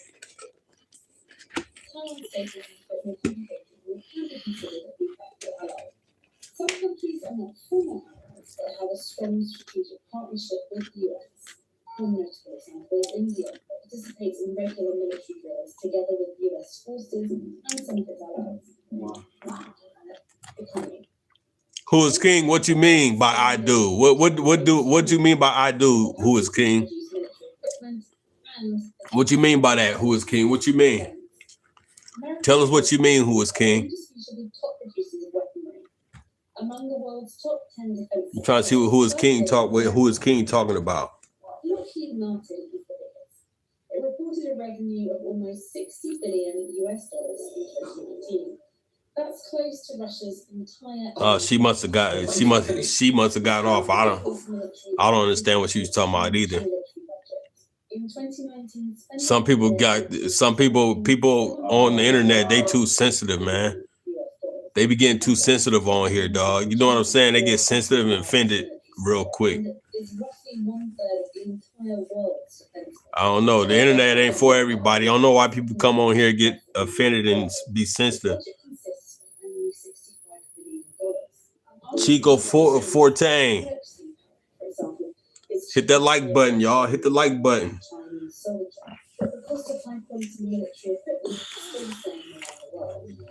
LeBron came in here and he ain't even hit the like button. America has been the world's largest economy since 1871. Its annual GDP is currently $21.44 trillion. This is almost a quarter global economy, and it's backed with plenty of natural resources. He said, fucked up. Yeah, I know. Besides the ability to sustain an enormous defense budget, the US often uses its economic strength as a weapon by enforcing economic sanctions. Wow. Yeah, true. Soft factors. Soft power is another factor that comes into play when assessing a country's mind. The US is world-beating in culture, education, and technology. Yep. And from American everything. pop culture has an enormous influence. It's too late to play. It's too late to play music right now. Chicago, Chico. So I'm about to go to sleep. It's too late to play music. Students. The US leads the world of technology and digitalization as home to the world's most influential tech companies like Apple. Oh, okay. Microsoft, Oh, okay. and Facebook. Oh, she checking out Andrew's page. She checking out your page, Andrew. Andrew got a big fan. Imagine an enemy soldier that would have to attack the country where his cousin studies, the country of his favorite music band, the country of his favorite actors from the movie that he watches on an American media platform like YouTube, or an American smartphone with American software.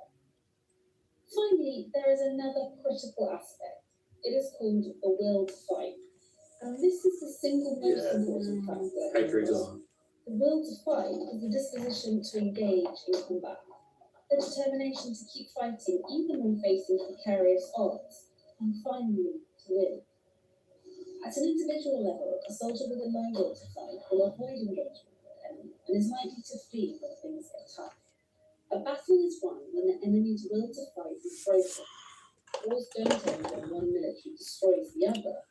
Wars end when one side grows weary of fighting, doesn't see any further purpose in the continuation of the conflict, and gives up. The national will to fight is what keeps a nation fighting. This is commonly linked to a sense of patriotism, national identity, and motivation generated by the idea that one fights for what is right. In the past, this has been a strong point of the US, as Americans have been fighting against dictators and terrorists that lack concern for human life and dignity. In contrast, the USA has been regarded as a country that embodies values of freedom, democracy, and rule of law. It was the country that defined such values. Even more, it was the country that was willing to fight for these values. The American soldier has been motivated by a sense of moral supremacy rooted in the country's Christian tradition. However, America doesn't seem to be so cohesive in its values anymore. There are many factors intertwined that provoke this. It's a complex topic that deserves a study of its own. Probably The into outcome blur it is out. that America is now a country that is greatly divided among ideological lines and systems of belief. Many of its citizens are not sure what to believe in anymore, or even what they stand for. There have been many lessons in history. Small nations became great empires by holding high moral standards along with a disciplined and motivated army. A great empire's fall was usually preceded by internal strife and moral crisis. The final story of the United States of America as a global power is not yet written.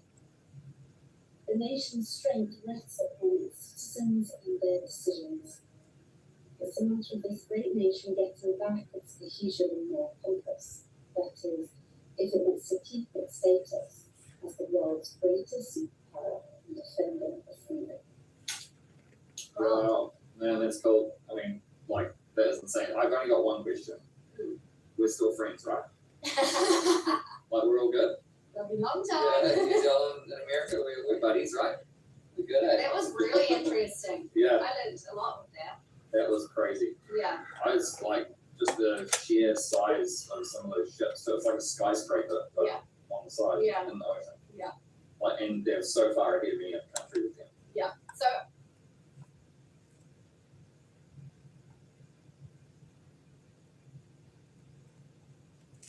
In China, something unusual has happened. A paradox that feels almost unthinkable if you're a foreign man visiting for the first time. On one side,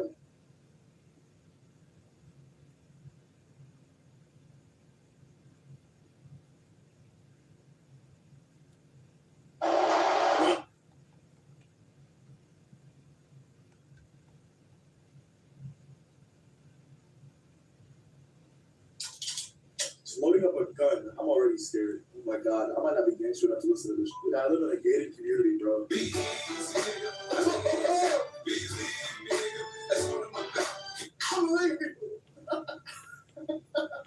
This guy's literally the 2000s version of King Love. Get rich or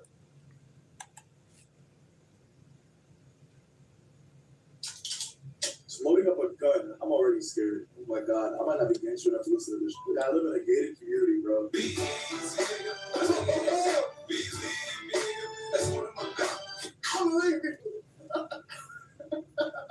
This guy's literally the 2000s version of King Love. Get rich or die trying. Certainly he got rich. He certainly didn't die. He's fucking basically 9 shots. Are you kidding me? If I shoot someone 9 times and they fucking live, okay, you earned it. Like, damn, you'll be okay. Like, I'm gonna leave you alone, and I might even go to a different country because I'm scared of fucking Superman over here.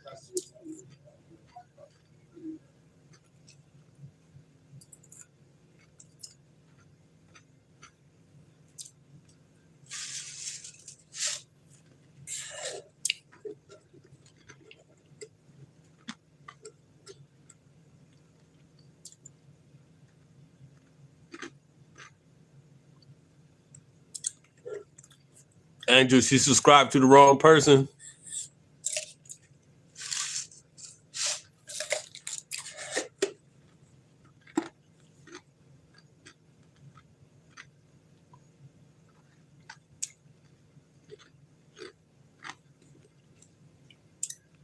Oh,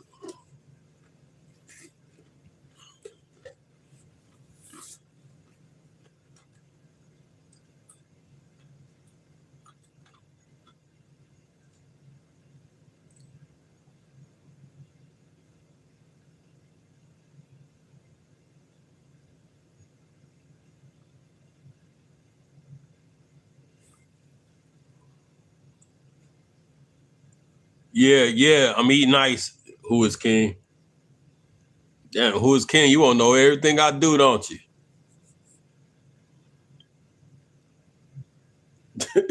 Who is king won't know everything.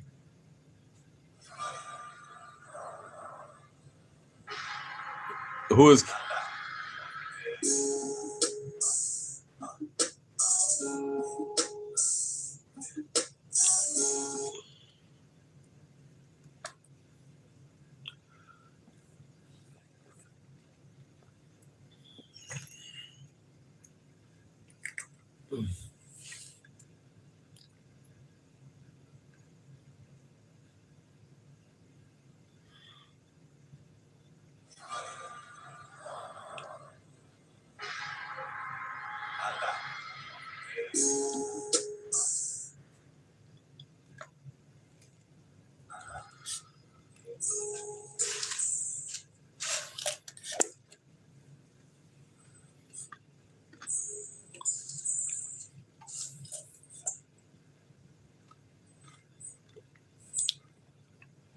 No, ain't no problem. Who is king?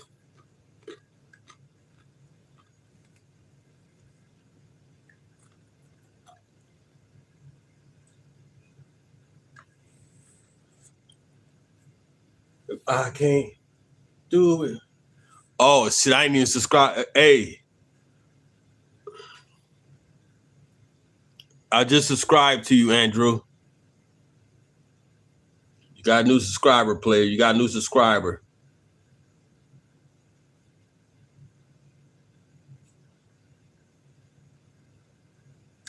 You got a new subscriber.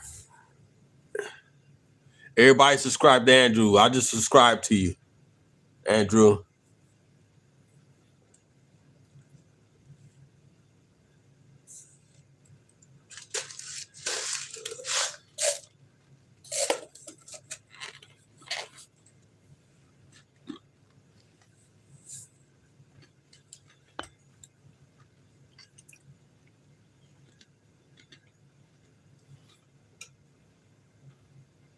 The ocean covers most of our planet, but how deep does it really go?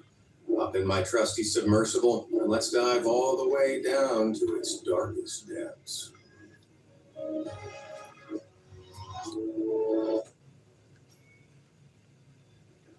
We begin our journey above the waves at sea level.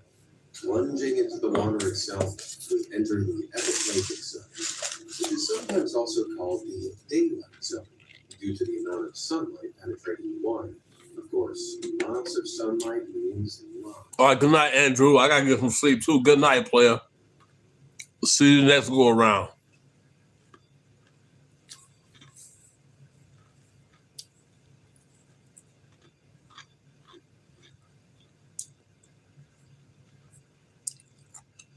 Good night, Andrew.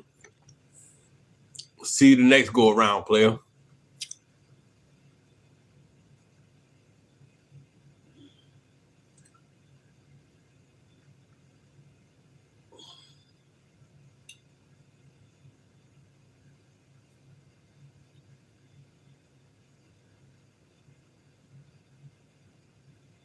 I can't do it, homie. It can't be done.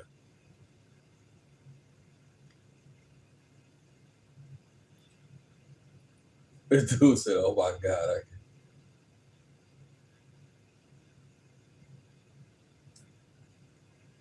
Live chat, baby.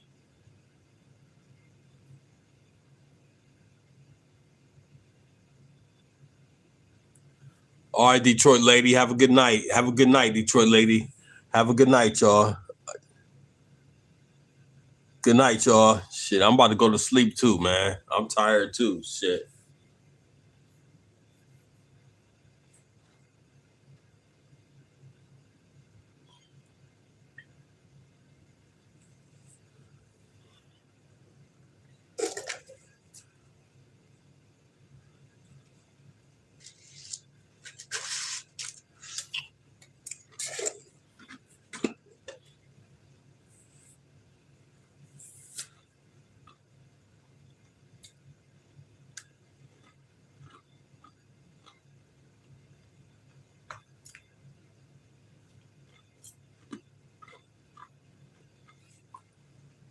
Before y'all leave out, y'all make sure y'all sub up to Andrew.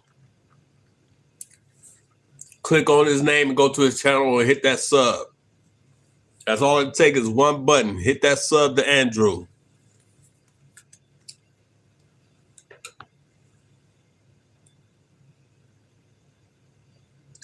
My guy, Andrew. My guy, dog. I know you do, man. My guy. Listen, y'all hit that, y'all sub up to Andrew. Get his subs up. Come on now. Stop playing. Hit that button and get his sub up. We need all my top dogs in here with some subs now. Come on.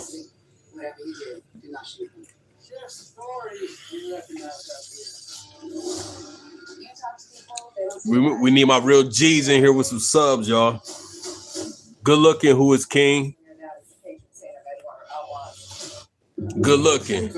Thanks, Andrew. You my guy, man. You my guy. 100 grand, you my man. 100 grand, you my man. Dive all the way down to its darkest depths.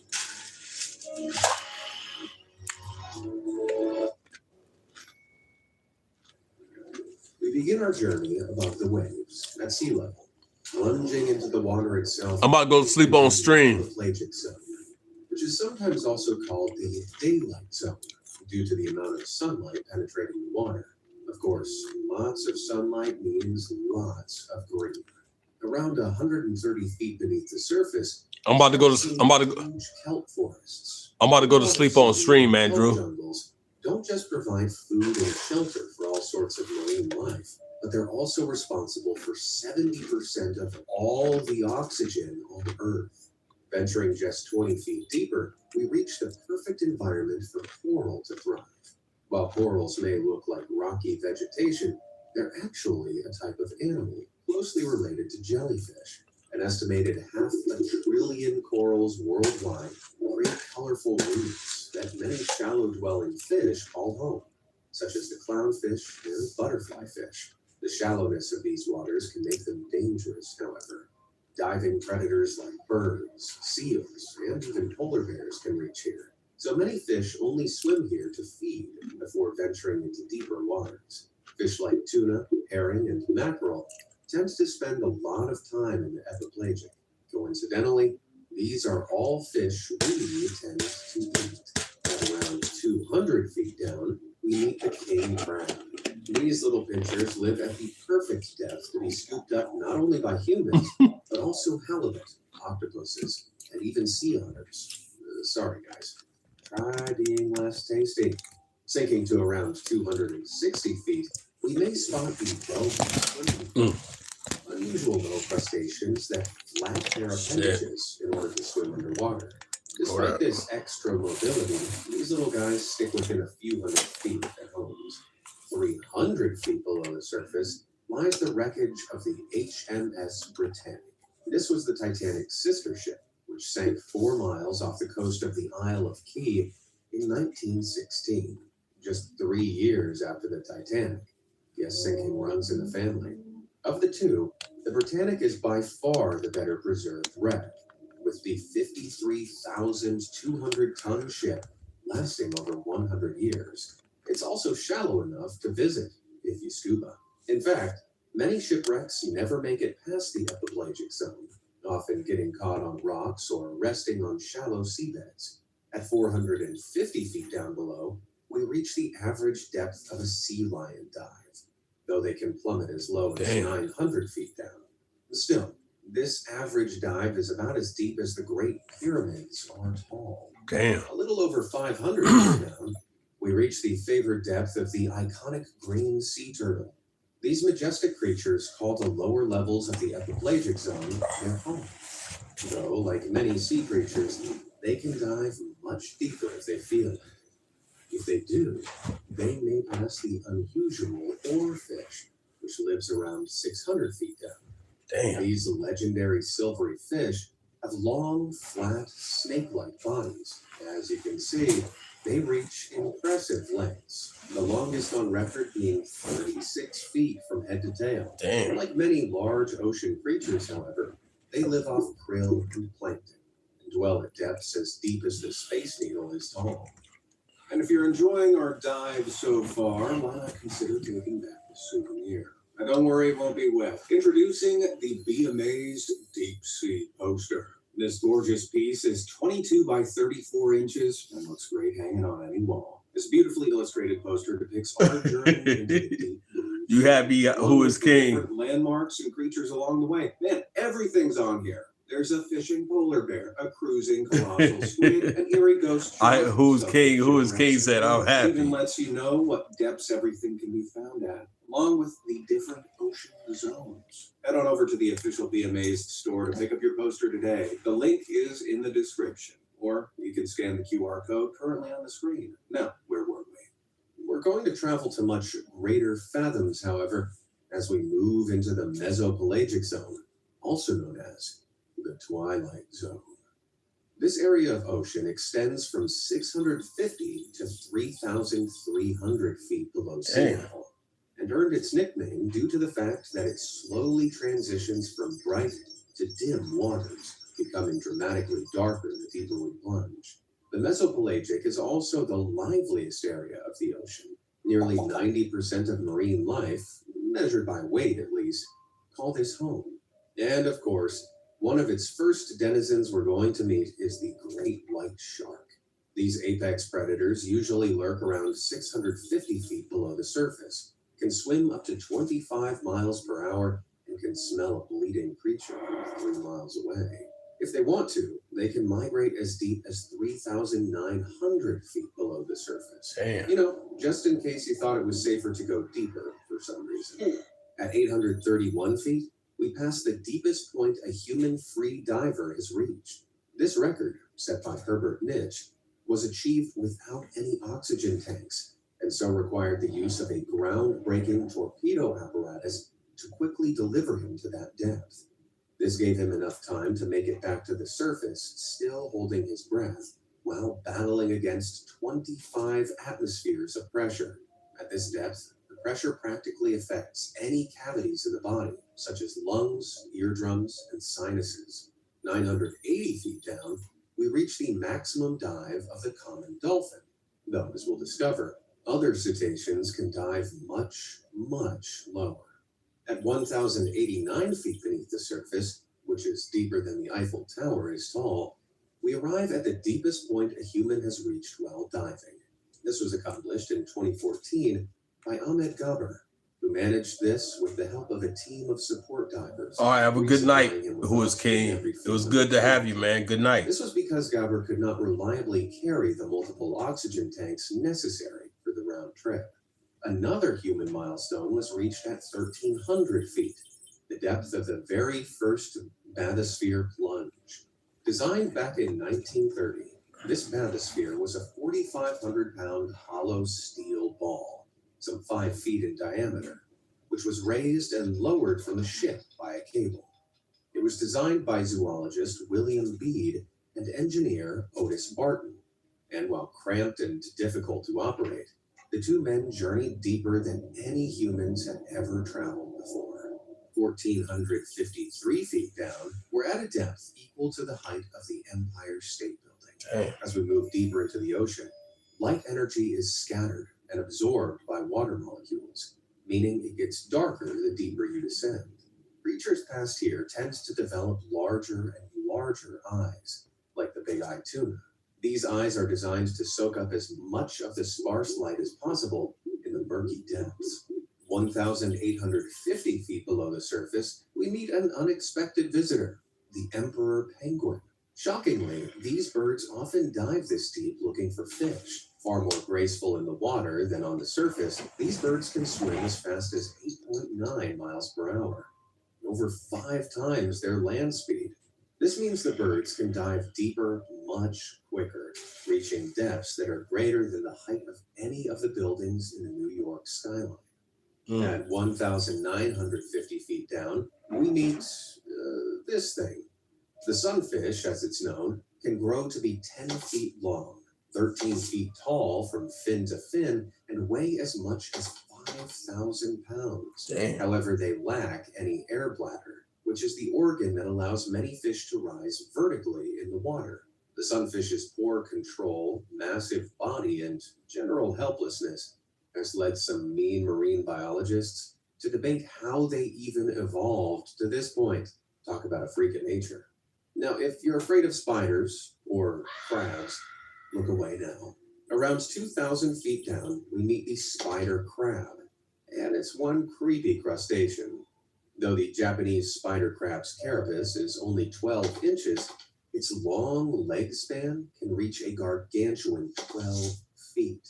To survive the near 61 atmospheres of pressure at this depth, which is about the same as having 115 elephants standing on top of it, the crab's organs are protected by an incredibly tough shell, with almost no air cavities in their internal structure. So, compared to their tiny cousins in the shallows, these crabs are more monstrous inside and out. As we continue down to 2,300 feet, we move from spiders to slugs. Don't worry though, unlike terrestrial slugs, sea slugs are actually quite beautiful and come in a variety of mesmerizing colors and patterns. Just look at this little guy. It's thought that sea slugs, or nudibranches, evolved to be bright and garish as a defense mechanism. You see, at this depth, standing out is scary.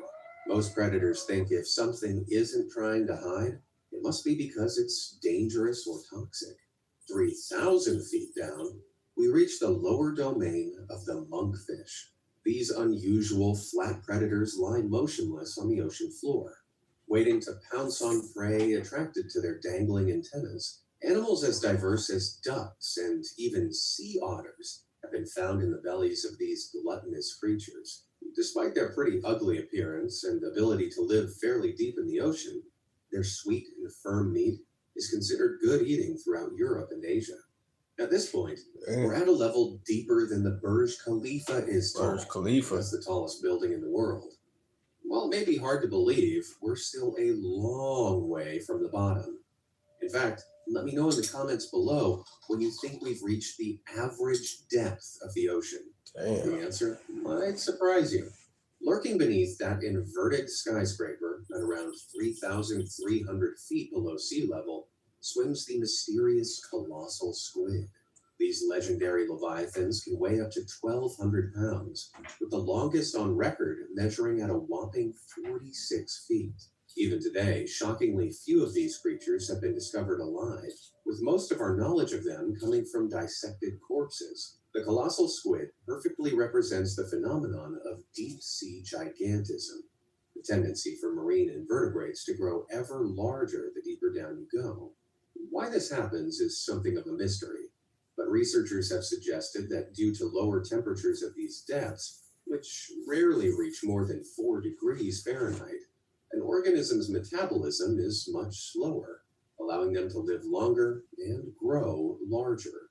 The Humboldt squid, which lives 1,000 feet higher than the colossal, measures in a little under 5 feet long, while common squid closer to the surface are often less than a foot long. With that, we reach the eerie bathypelagic zone, also known as the midnight zone. Almost no sunlight reaches these depths, which spans from 3,300 to around 13,000 feet beneath the surface. To survive in the pitch black, many creatures in these depths are bioluminescent, meaning they produce their own light sources organically, such as the nightmarish deep-sea anglerfish. Found at some 3,450 feet beneath the surface, these terrifyingly toothy fish use the bioluminescent lures atop their heads to attract unsuspecting prey. Once the smaller fish get close enough, they're ripped to shreds by those awful mouths. They also exhibit some of the strangest breeding habits in the animal kingdom. You see, while females can grow up to 5 feet long, males are usually about the size of houseflies. In order to mate, the males bite and latch onto the females, then slowly dissolve into them, fertilizing their eggs in the process. Hey, it really sets the tone for how much gnarlier things are in the deep, doesn't it? 3,800 feet and about 115 atmospheres beneath the waves, we encounter the one and only meme king, the blobfish, more accurately called the Cycrolutes marsidius. You probably know the blobfish from this very unfortunate image, which makes it look like the most pathetic creature on Earth. However, to defend the poor blob, you should know that this image was taken after it was brought to the surface. Like many deep-sea fish, the blobfish's body resists pressure through a compound called trimethylamine N-oxide, or TMAO for short. This chemical forms strong bonds with water molecules, allowing skin and organs to resist pressure. The blobfish is designed to thrive in waters exerting over 100 atmospheres of pressure. Like the sunfish, the blobfish doesn't have an air bladder, so it really isn't meant to live very high up, as its soft body simply deflates above water. Here's a close relative, the sculpin, healthy and happy in its natural habitat. Sure, it's no beauty queen, but it's more dignified than this. Now, translucency becomes more common in sea life as we venture deeper into the ocean, due to the lack of sunlight, which reduces melanin production in the body. Melanin is one of the compounds used by both fish and mammals alike to produce pigmentation in their skin. Translucency is also a useful adaptation, however, when avoiding predators. An interesting exception to this is creatures with red coloration. This occurs because red is the first color to leave the visible spectrum at these depths, meaning down here, they're as good as an invisible one. A great example of this is the big red jellyfish, which lives approximately 4,800 feet down. This bulbous blob can grow to over 3 feet in diameter, but for all its size, its red color makes it difficult for predators to spot in these murky depths. 5,200 feet down, however, the opposite is true.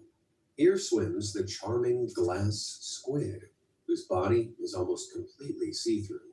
The skin of the glass squid, along with most cephalopods, is covered in tiny pigmentation sacs called chromatophores. By keeping these sacs closed, the little squid becomes ghostly and translucent. They even produce very faint light around certain areas of their body, like the eyes, to mask shadows. That scent, is that you? It's my secret clinical with notes of raspberry and bubbles. Fantabulous.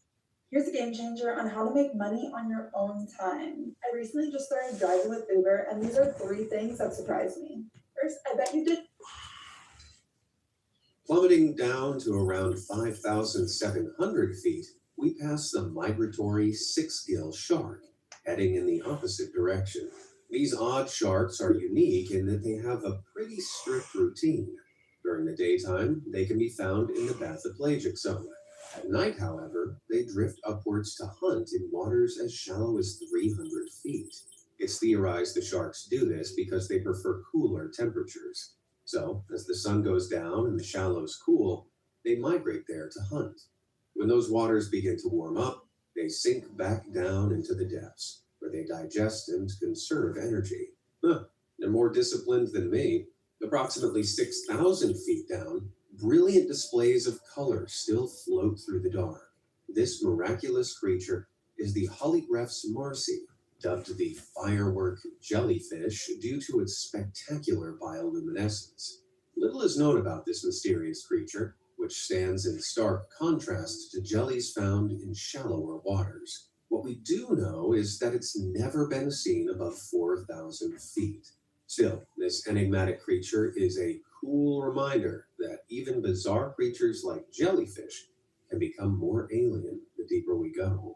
7,000 feet below the surface is where we find the majority of the planet's hydrothermal vents, underwater fissures in the earth that spew out natural gases and warm the water around them. Some hydrothermal vents can get as hot as 700 degrees Fahrenheit, which is extremely dangerous to most marine life. Still, certain bizarre creatures like the Yeti crab aren't afraid of them at all. These unusual crustaceans have bodies covered in a thick layer of fuzz. By hanging out near hydrothermal vents, they're able to farm their own food, eating the bacteria that thrive in warmer waters and cling to their bodies. How organic. Around 8,000 feet down, we meet a truly unique character, the barrel-eye fish. Remarkably, this creature has an opaque body, but a translucent head. The bright green eyes in the center of the fish's head can swivel around completely, meaning the fish can peer through its own head when on the lookout for food and predators. Its eyes and brain are protected by a transparent fluid, but as you can imagine, that still makes the freaky fish fairly fragile. Entering a particularly spooky section of the ocean, we meet a trio of creepy deep-sea dwellers. 8,500 feet down swims the ghoulish chimera, also known as the ghost shark. The unnerving creature wasn't discovered until 2002, even though estimates suggest that they've existed for over 360 million years. Despite the moniker, the ghost shark isn't actually a shark. In fact, their teeth aren't even sharp. Instead, they have blunted plates better suited to crushing their meals than shredding them. Personally, I think that makes them even scarier. At 9,000 feet, we encounter the terrifying gulper eel. While they initially appear tiny, these predators silently sneak up on unsuspecting prey in the dark before unhinging their enormous elastic jaws and swallowing them whole. Disturbingly, the eel is able to swallow creatures larger than itself. When it does, the prey is deposited into a second bulbous protruding jaw, which acts as a kind of horrible cage the creature is stored in until digestion. At 9,500 feet down, we meet the final member of our frightful trio, the awesomely named vampire squid.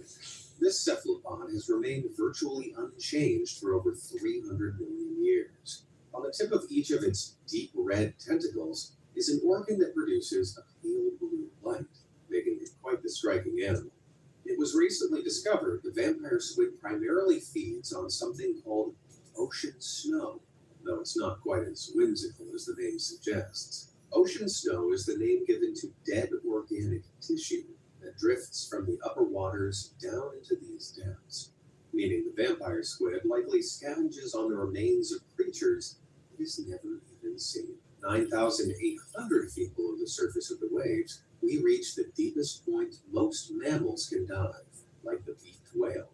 While the beaked whale spends most of its time in pelagic waters, slightly below 1,000 feet, it can launch itself down nearly 2 miles and has been known to remain underwater for as long as 222 minutes. A It's believed it can accomplish this through aerobic respiration, which is a way of spending energy that doesn't rely on oxygen.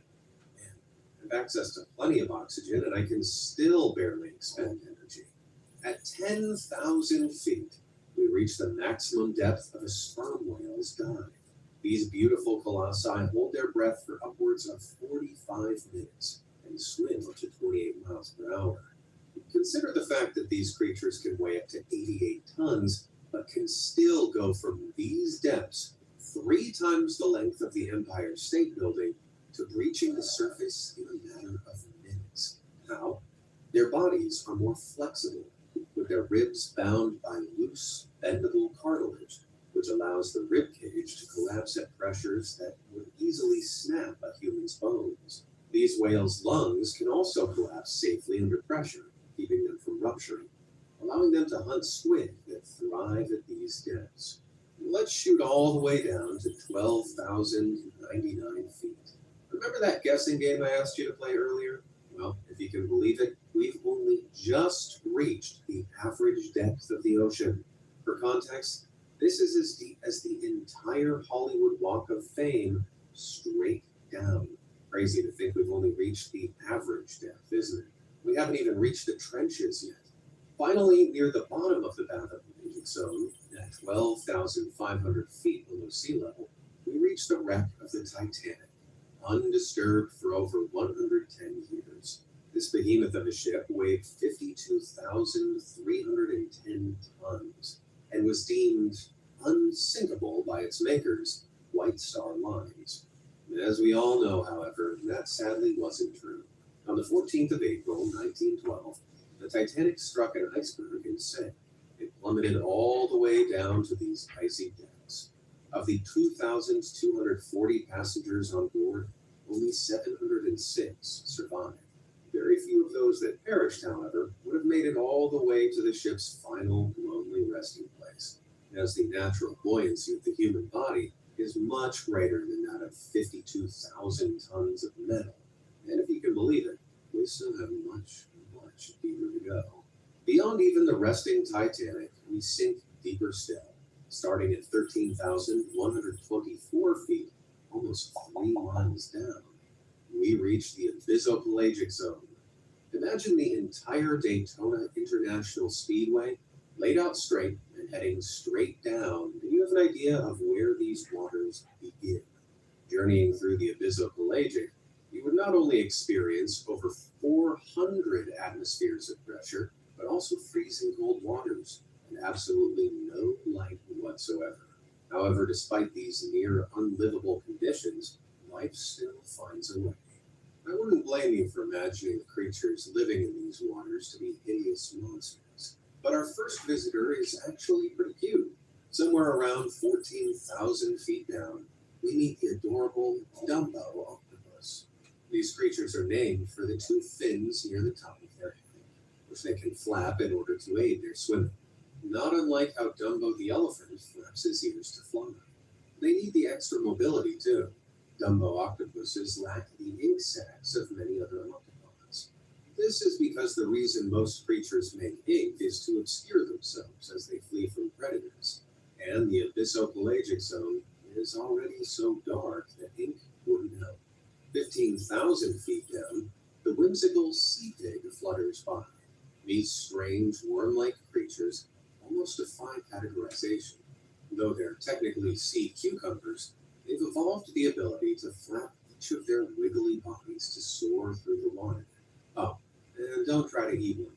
Despite the name, sea cucumbers are simple marine animals, not vegetables for picking. Even if you wanted to, these ethereal creatures are so fragile. Without the pressure they've adapted to down here, they literally disintegrate if brought to the surface. Around 16,000 feet down lives the wacky tripod fish. This little fish has 3 long, stilt-like fins and can rest against the ocean floor. This means the tripod fish is not only one of the only fish able to stand, but it's one of the few creatures on Earth who you could argue is tripedal, meaning it has 3 legs. These stilts can grow up to 3 feet long. Impressive considering the little fish is only about 12 inches long itself. It's thought it rests on these legs to conserve energy. Near the sea floor, the current is non-existent. But a few feet off the ground, the fish is perfectly positioned for tiny prawns and other sea life to be dragged by the current right into its nut. Respect to this lazy fish. Still, the abyssopelagic isn't even the final region of the ocean we're visiting. Up next is the Hadal Zone, named after the ruler of the Greek underworld, Hades. It begins 18,686 feet below the waves and is mostly made up of deep-sea trenches. The creatures that live in these depths tend to be simple, like chitin, a small mollusk that lives on rocks. An exception to this, found at 23,600 feet down, are the miraculous cone giants. The creatures look more like alien spacecrafts than living animals, and despite their name, they aren't jellyfish. They're a unique species that has remained unchanged for almost 500 million years, which I guess is what happens when you're stuck in the dark. 24,941 feet down, we find the mouth of the Mariana Trench. This is the entrance to the deepest chasm in the ocean, and it's where explorers Don Walsh and Jacques Picard found themselves on January 23rd, 1960. Like us, the men wanted to know how deep the ocean truly was, so put together a research team and created their bathysphere, the Trieste. The Trieste was around 50 feet long and 11 feet wide. However, the two men needed to remain in a tiny pressure sphere throughout their plunge. The two men journeyed down past the epipelagic, past the mesopelagic, past the bathypelagic, into the abyss, and finally down into the black chasm. 12 people in history have walked on the moon, but even today, only 3 have ventured down to the very deepest point of the seabed known as the Challenger Deep. At 29,040 feet, the men were deeper than Mount Everest is tall. Then, at 32,000 feet, a window cracked under the 969 atmospheres of pressure. Knowing it was too late to go back, the men continued down. After 4 hours and 47 minutes, they did it. At 35,839 feet, some 6.7 miles down, and 1,086 atmospheres of pressure, the Trieste settled at the bottom of the Challenger Deep. They achieved this only 30 years after the invention of the first bathysphere in 1929. Humans wouldn't return here for another 52 years. Throughout this video, I've used buildings, motorways, and mountains to contextualize the depth of the ocean. At 35,839 feet, however, there's now nothing to compare it to. So, how deep is the ocean? Well, there's nothing deeper. And finally, don't forget to snag our deep sea poster. Scan the QR code on screen now or click the link in the description to immortalize this video on your wall. Whew, we made it. What was your favorite deep sea critter we met? Let me know down in the comments. Thanks for watching.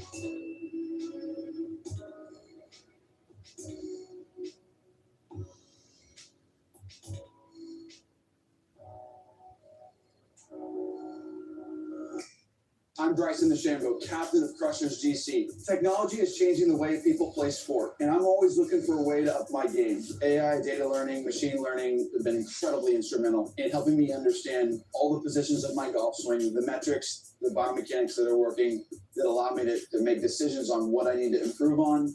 Once you know that, you can make an immediate change. It will also tell you what you need to do to make that change. Getting that feedback, it acts like a golf coach. That's better. Perfect. That will help you get the ball going a little bit further, a little bit straighter. Once it starts to understand how your body performs best, it'll say, oh, you're out of this boundary or this parameter. So we can start personalizing health. We can start personalizing your performance. I'm actually making interpretations and iterating on my golf swing with the data that's presented to me minutes before my tee time.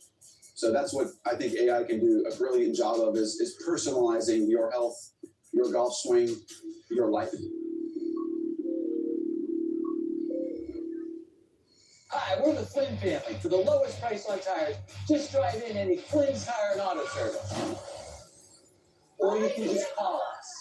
So when you need tires, just drive in. Flynn's will get you in today.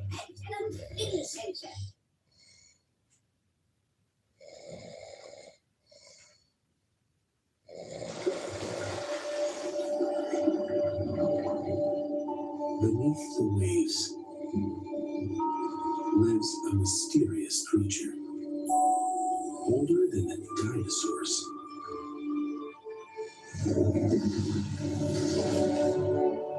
Octopus. So incredibly alien,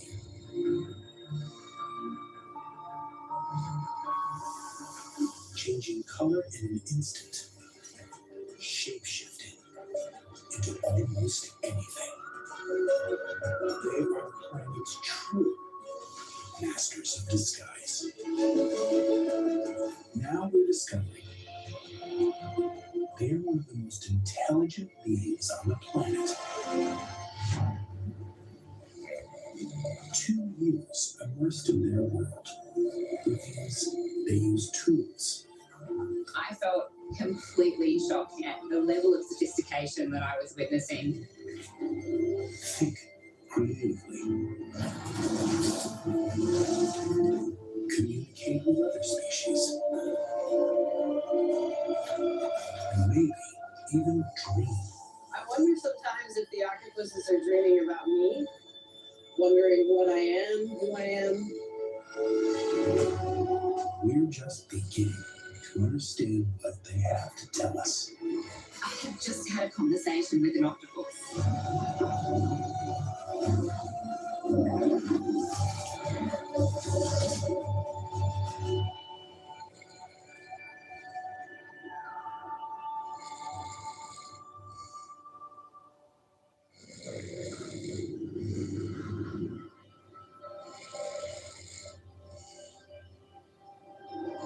The Great Barrier Reef.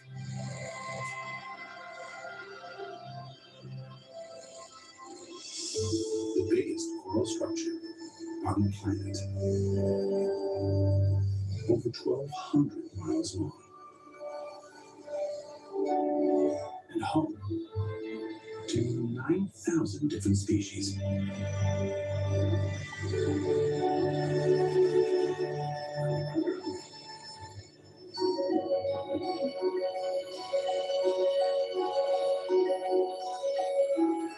Including her.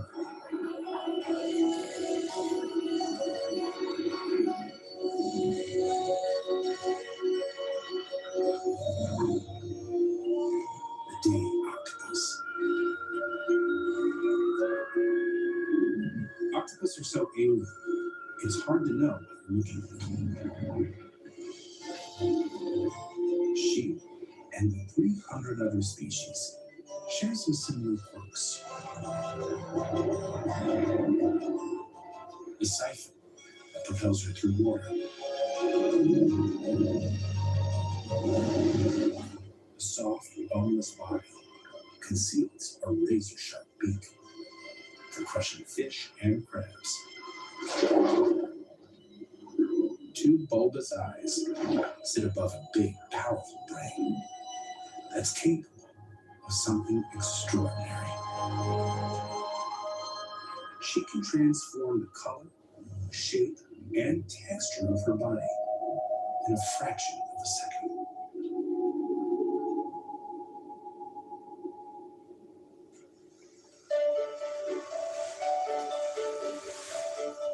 National Geographic explorer Dr. Alex Schnell has spent 15 years immersed in the world of the octopus. Octopuses are the ultimate shapeshifters. They can choose when to hide and when to reveal themselves. And studying this behavior has offered a window into how they think.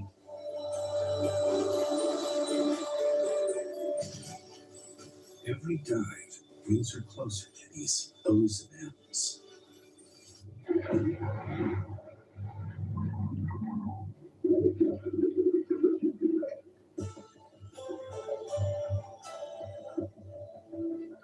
She has privileged access to their extraordinary shape-shifting skills. a superpower that makes them hard to spot. Your mind starts to play tricks on you, and everywhere you look, you feel like, that's an octopus. Is that an octopus over there? Oh, I think that's one over there.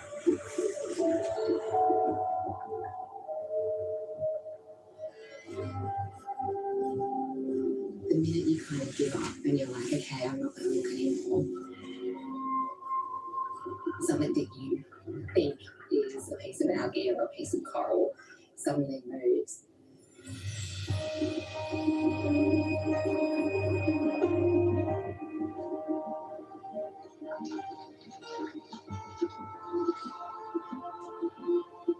Alex is face to face with a day octopus.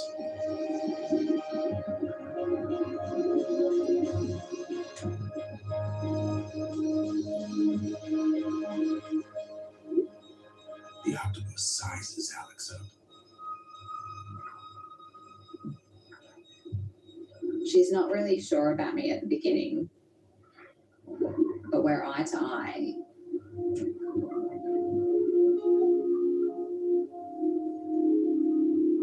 And her skin becomes smooth as if to reveal herself.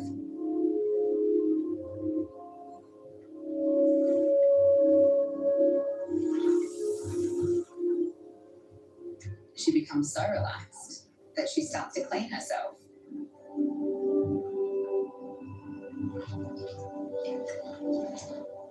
Covering her eyes even though I'm right in front of her. And maybe that's a sign that she's beginning to trust me.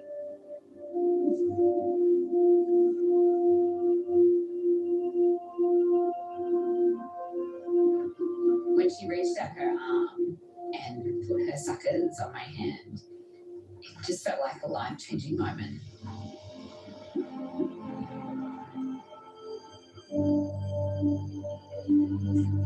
And then she turns to look at me as if to say, are you coming?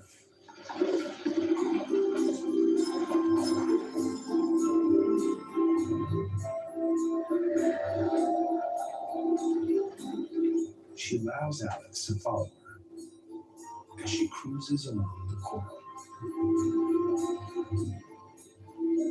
Until something spooks her.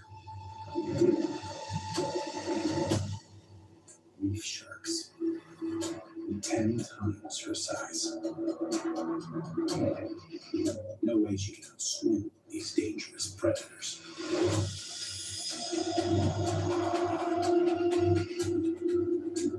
But the day octopus reveals that she has something much better than speed.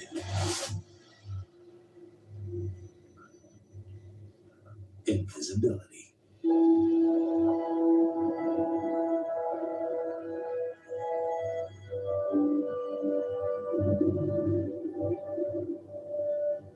Every time there's danger, the day octopus melts into her surroundings.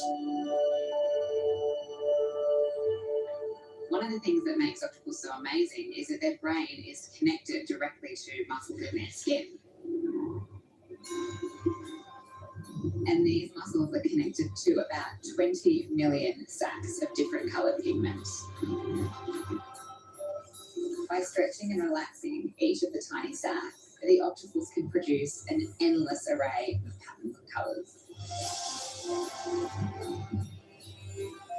And she can do it all in 1/5 of a second.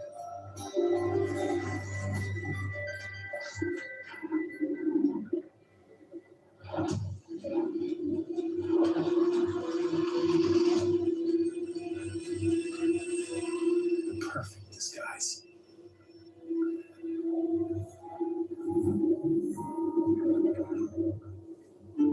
Her trick is all the more astounding, given that she, like all octopuses, is colorblind. She doesn't need to see the color to be the color. We now know that octopus skin is sensitive to light, which suggests that they can see with their skin. Not in the way that they might be able to detect an image, but their skin is sensitive to hues, shadows, and colours so that they can detect their environment changing around them. To keep herself safe, the day octopus transforms hundreds of times a day. And over weeks, she allows Alex to see every shade, hue, and pattern. They become close. When I started studying octopuses, it was difficult to tell differences between individuals. But if you study them for long enough, you'll see little imperfections on their skin. And this day octopus had a little scar below her eye, and that's why I named her Scarlet.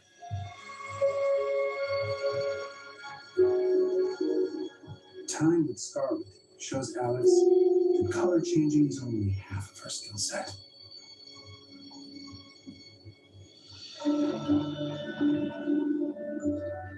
Using small muscular structures similar to what we have on our tongue, octopuses can change the texture of their skin. So they can go from super smooth to really spiky in less than a second. What blows my mind is they don't actually need to touch any of the texture that they're matching. They can match the texture just by looking at it.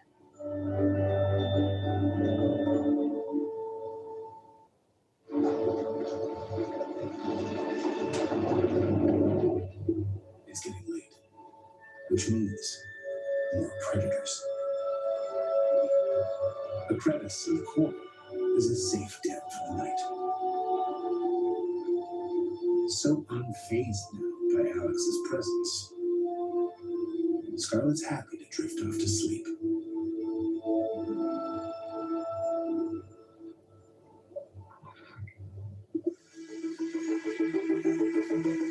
All octopuses may not have Scarlet's ability for shapeshifting, but most can change color.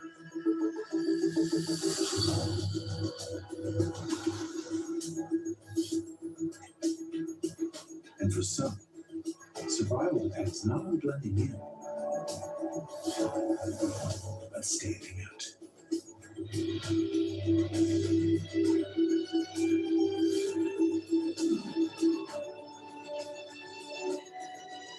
Near the southern tip of Australia, this pier is home to the weird and wonderful.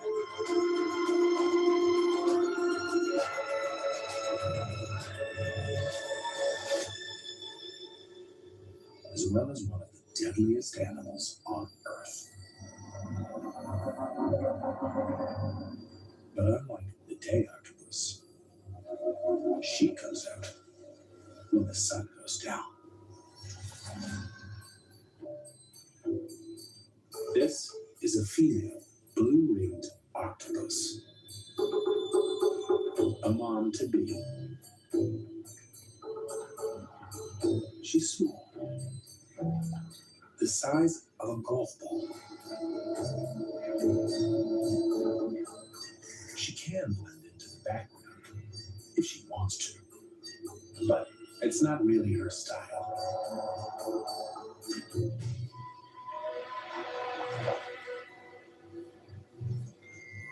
Her bright blue rings send a strong message. A warning. A single bite from her hidden beak releases enough neurotoxin to kill an adult human in minutes. Don't mess with her. Especially today. What's up, Zach? Check out the deck up. T-Mobile's got home internet, and it's just $35 a month. Our echoes are all knowing. T-Mobile's got home internet, just $35 a month, and it's guaranteed for 5 years. You've got a big day, and you need to smell fresh. That's why the all-new Unstoppables gives your clothes a 24-hour non-stop freshness. So no matter how long the day goes, you can't stop this power, this walk, this pose, this strut, this look, this talk. Unstoppables fresh. Smell unstoppable.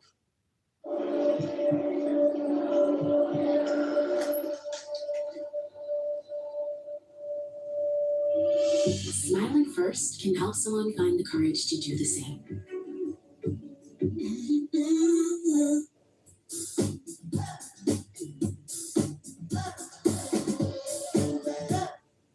Top 5 credit hacks if you have below a 600. And number 1 is kickoff. This is my favorite credit hack that I literally tell everyone about. If your credit's under 600, You can jump 25 points in your first month. 84 points in just your first year with one-time payment. Sign up and you can get up to a $3,500 kickoff check with no credit check. I have yet to find an easier way to raise credit, so here's how it works. You just pay a couple bucks a month and put your payments on autopay so they're always paid on time. Just set it once and you're done. Kickoff reports into the major credit bureaus. You can apply so fast, no credit check, hidden fees, and zero interest. It's the #1 credit builder in the App Store. It's easy to use, signing up is fast, and it's helping a lot of people out. There's a reason over 1 million people have used Kickoff. It works for me, so I know it can work for you. Download Kickoff right now.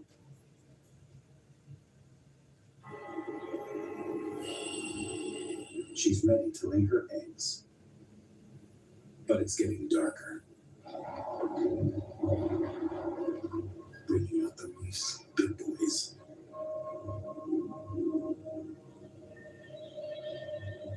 The smooth stingray. Hunting on the seabed. She's not scared of it. She has enough venom to easily kill Ray. But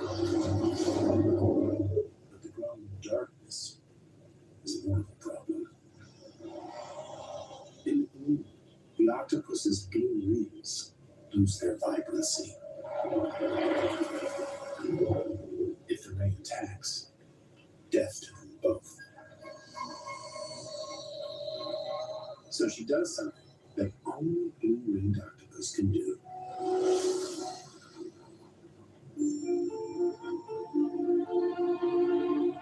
Triggering muscles to reveal thousands of light-reflecting cells in her rings, she dials up her color.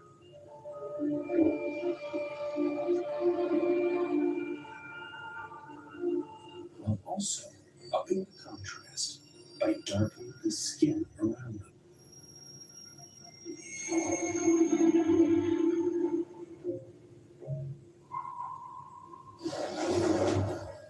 The ray gets the message loud and clear.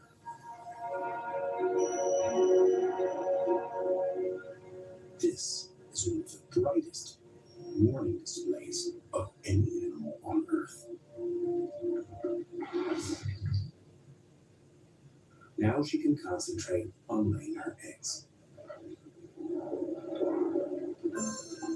Somewhere out of reach. To all but the most flexible.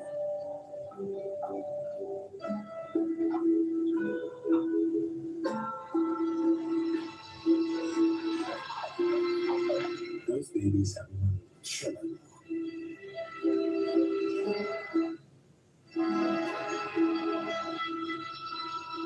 Octopuses combine their smarts and shape-shifting skills to expertly decide when to hide and when to stand out.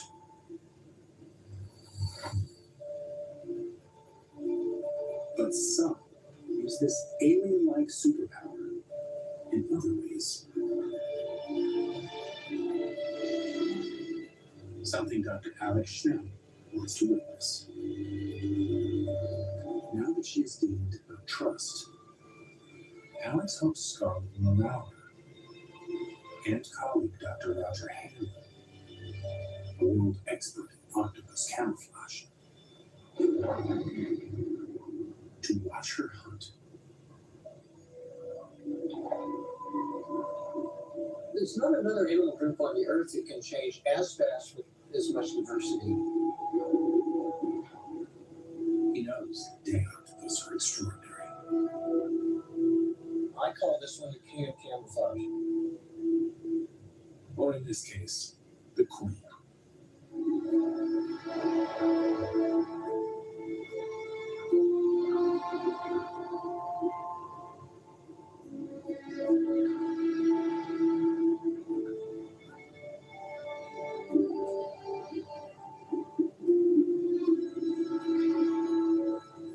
she recognize me?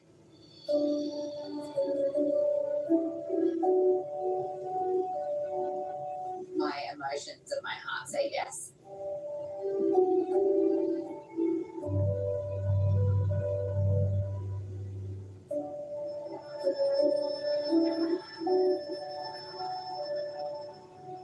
Then, just like before, she reaches out to me.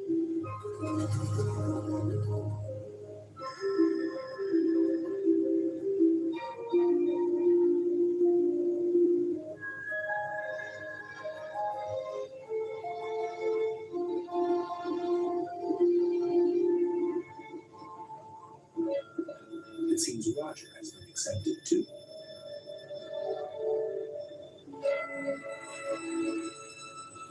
They can both follow Scarlet as she heads off to hunt.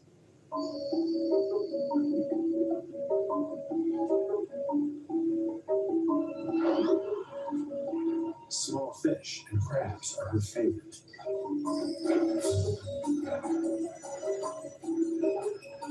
But they like to hide deep in the coral.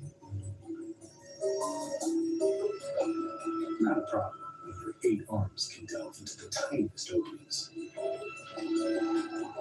Octopus arms are incredible. They're sensory and smart, and they can move even without the brain having to tell them. And without bones or joints, they're the most flexible limbs on the planet.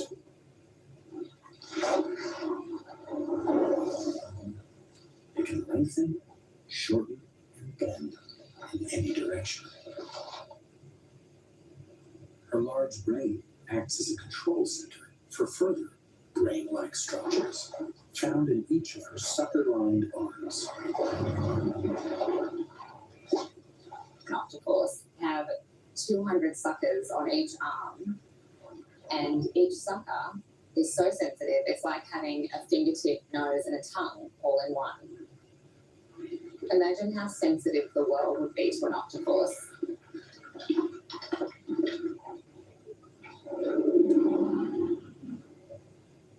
But to hunt, she needs to focus.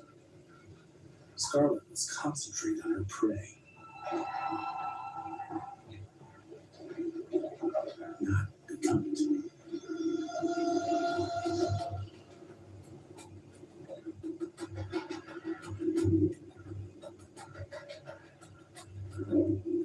Reef sharks are always on the lookout for an easy meal.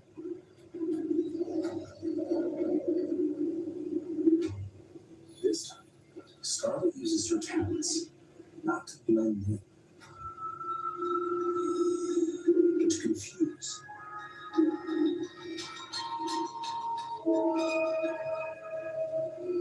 She mixes up her colors and patterns, breaking up her outline.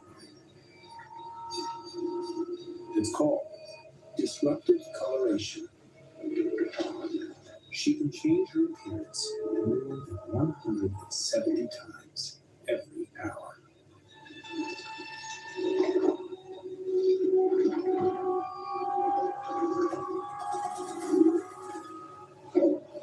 The sharks should swim right by. But this one isn't so easily fooled.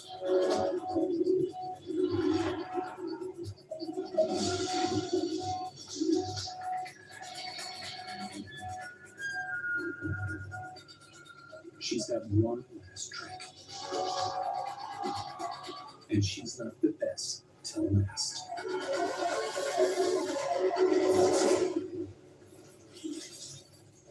Stretching the skin on her arms taut and wide, she flashes white. It's purposefully weird.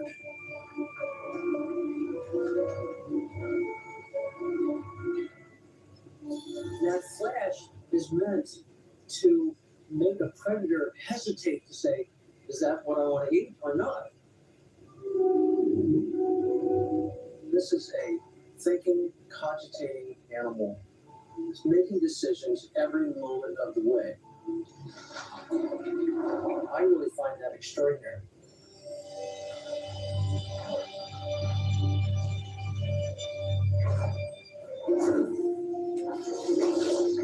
Finally, a tasty crab. Even if she really had to pull out all the stops to get it.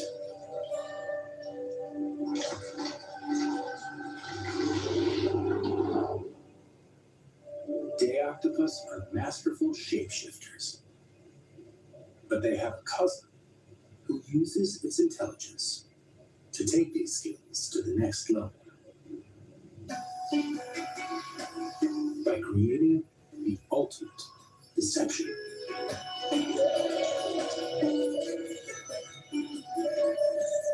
Lush, tropical jungle on the shores of the Lembe Strait. But beneath the water, a featureless floor of volcanic sand. A problem for this octopus.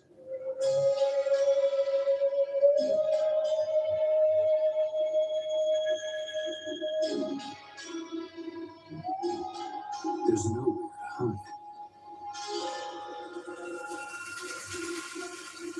And lots of hungry predators.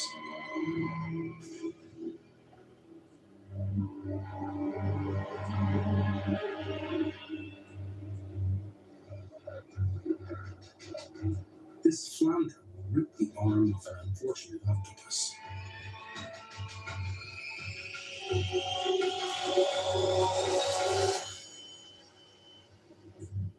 He could change color.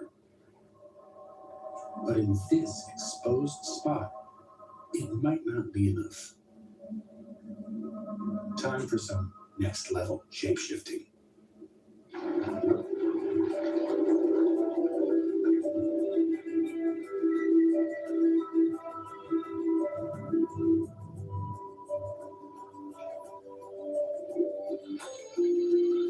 He transforms into such a good likeness of his enemy.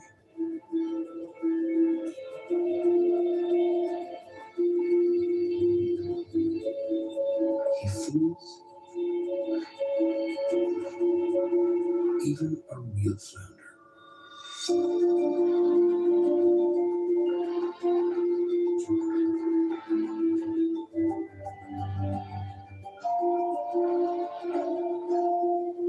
Shape, color, movement.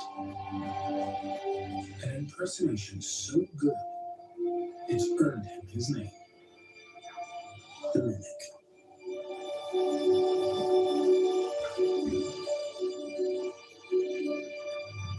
He drops the disguise when he spots prey.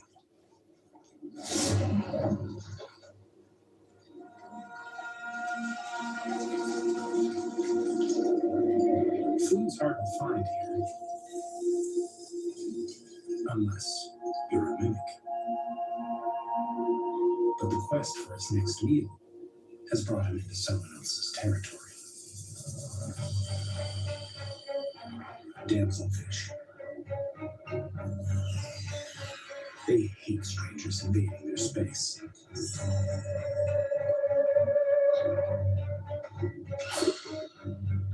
And they've got a nasty bite.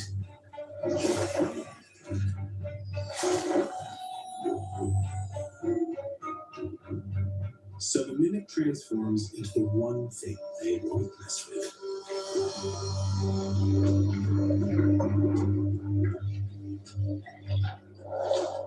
The venomous secret. Their worst nightmare. The damselfish are certainly convinced.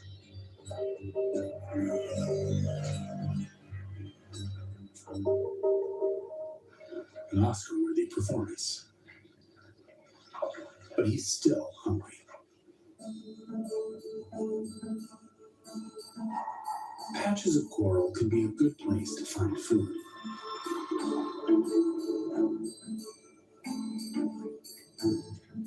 But everyone's had the same idea. Moray eels, groupers, and the reef's most aggressive predator, the venomous lionfish. But the lionfish's fearsome reputation? Now this he can use.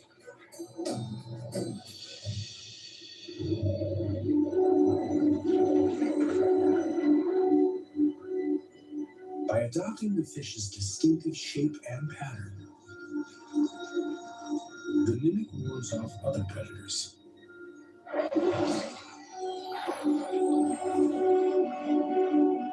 Including marine lionfish.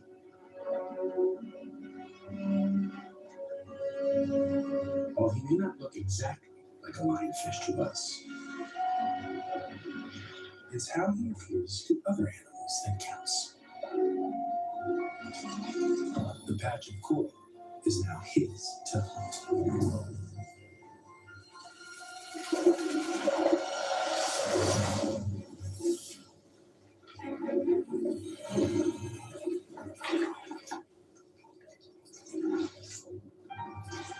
This kind of shapeshifting hints at something. To learn how to be in a T-Mobile iPhone commercial, Jeff Bridges moved in with Zoe Saldana. But mostly, they just played with the new iPhone 17 Pro. At T-Mobile, get the new iPhone 17 Pro on us. Plus, save up to 20%. Check the math. Here we go. Games are huge and they're so much fun. Get ready to play it forward. It's Reese's season, people. Boo. Here's a great way to make the most of your uninvested cash. Robinhood Gold offers one of the highest APYs available. With Gold, your uninvested cash is FDIC insured up to $2.5 million at partner banks. Get a match on qualified contributions into your IRA. It's fast and easy to start earning more on your uninvested cash with Robinhood Gold. It's 2025. If your bank still charges monthly fees, it's time to switch. Your bank should help you save. That's a no-brainer. Open up a SoFi bank account with an eligible direct deposit and you could get tons of benefits, like these. You can earn $50 or $300 with eligible direct deposits into your checking and savings accounts. Who's going to say no to that? On top of that, I'm also getting SoFi's competitive APY, and I saved the best for last. No account fees. Yep, that means no overdraft fees, no minimum balance fees, and no monthly account fees. On top of that, I'm getting my paychecks up to 2 days early. Check, check, and check. Get $50 or $300 when you set up direct deposits at SoFi.com/banking.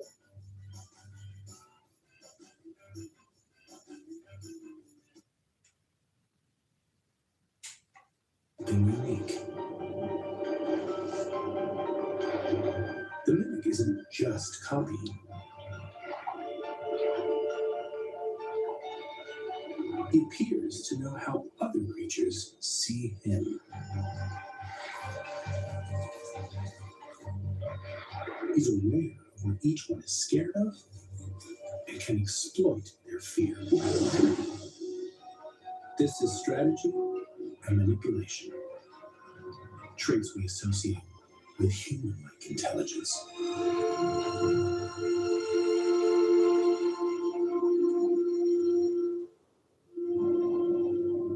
Shapeshifting is an art that octopus have perfected, transforming themselves to find food and avoid becoming someone else's.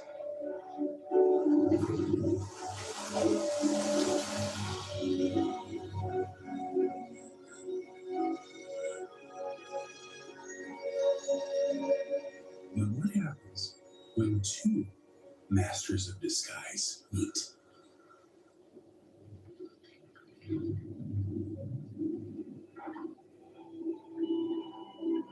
Scarlet, the day octopus, is resting on the reef.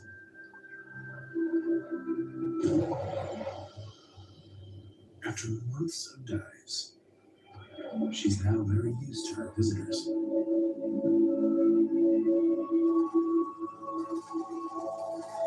And Willie to let them into the most intimate moment of her life.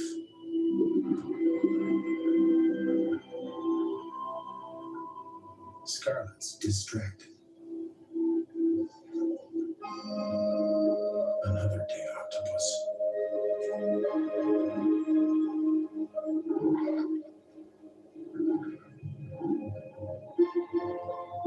Could it be a potential mate? Scarlett's now just over a year old. She may have already mated with several males and stored packets of their sperm inside her.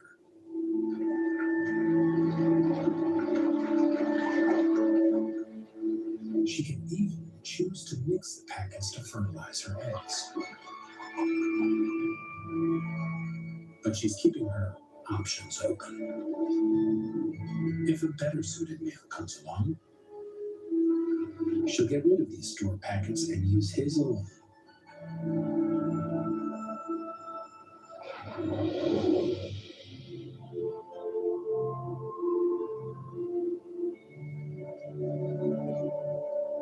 They touch, sucker to sucker, to check each other out.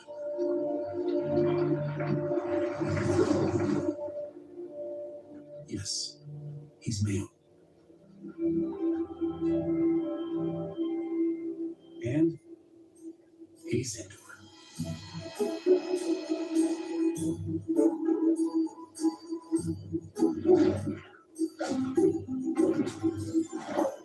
But Scarlett's not won over so easily. She wants to see what he's made of.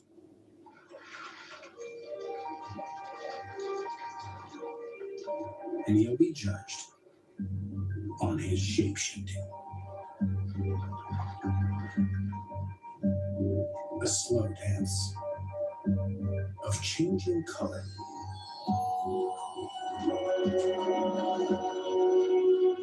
Rippling his skin, he shows off new bumps.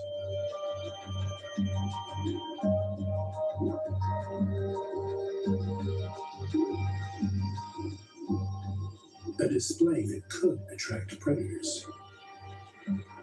But he can't afford to blend in.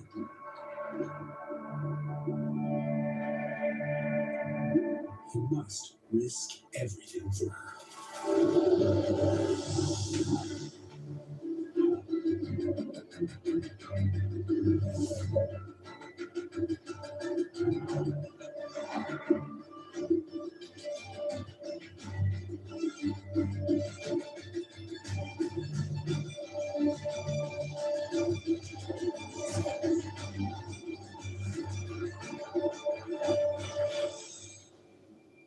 Now, Scarlett's interested.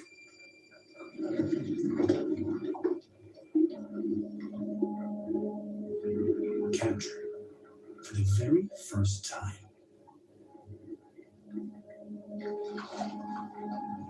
Her arms reach inside her body, and she expels the sperm from her previous encounters. It's an invitation.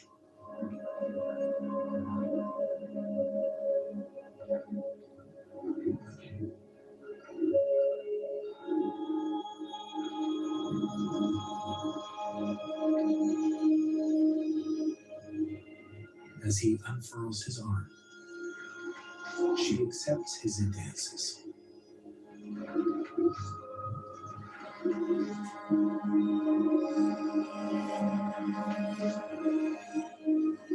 This is a specialized mating organ, found only in male octopus.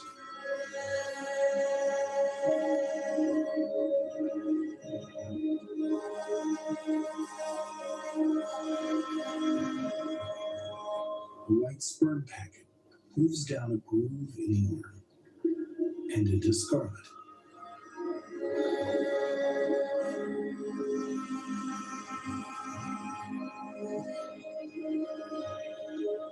It's the beginning of a new generation. I've got to tell you, I've seen some of this before with this species, but I've never seen it when I saw it today. We've learned something scientifically. I typically see octopuses on their own. It's rare to even see them interact. So to see two octopuses mating is such an intimate moment and such a rare sight to see in the wild.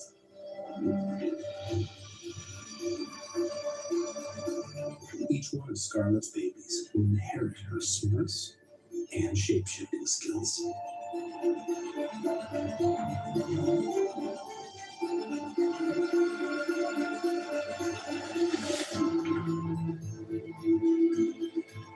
Octopuses are the only animals in nature able to transform their bodies so completely in the quest to stay safe, feed, and mate.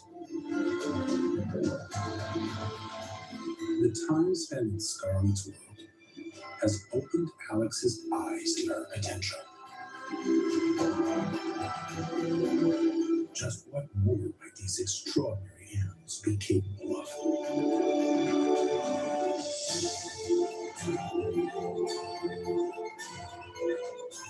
I've been lucky enough to build a relationship with the day octopus and see her mate in the wild and see the way that she uses her skin to communicate and also to hide.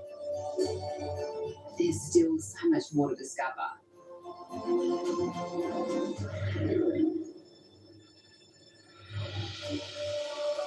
There's so many more secrets to reveal.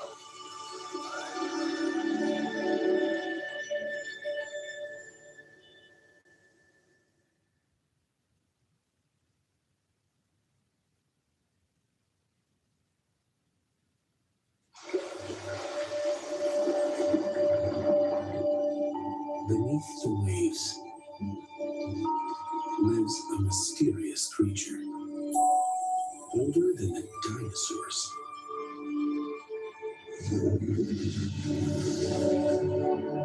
Octopus. So incredibly alien,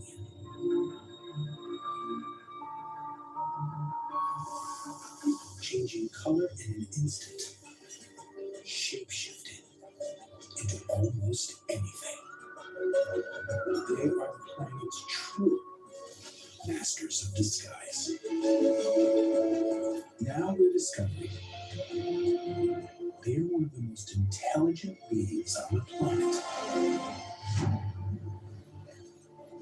2 years immersed in their world reveals they use tools. I felt completely shocked at the level of sophistication that I was witnessing. Think creatively. Communicate with other species. And maybe even dream. I wonder sometimes if the octopuses are dreaming about me, wondering what I am, who I am. We're just beginning to understand what they have to tell us. I have just had a conversation with an octopus.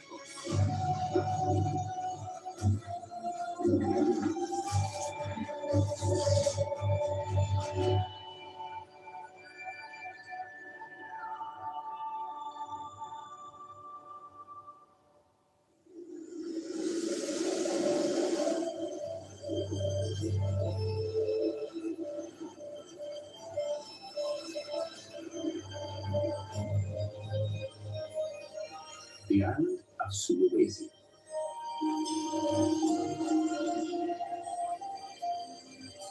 "3,000 miles of lush, densely forested coastline.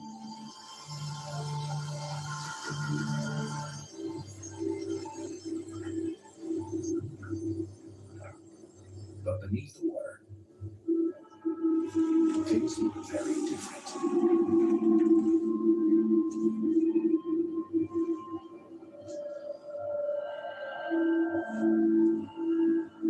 A few scattered reefs are the only refuge in an underwater desert.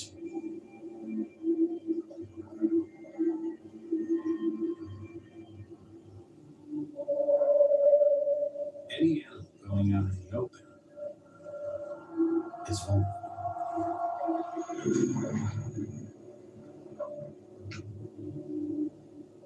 To survive here, you need brawn,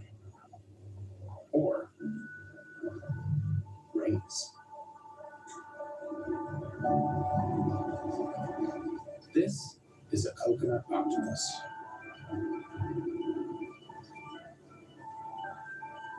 At 18 months old, she's already halfway through her short life.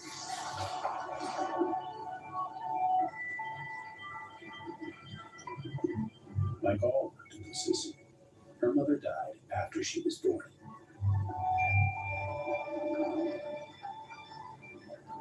She's been alone her whole life.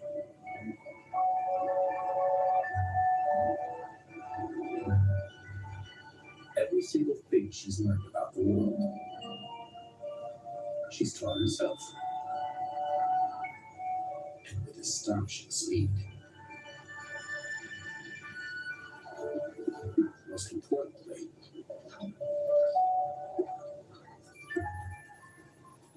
how to hunt.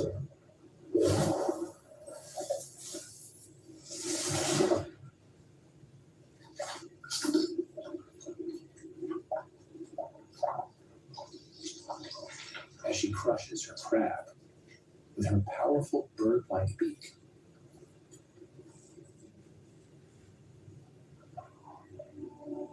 The succulent scent of her meal attracts attention.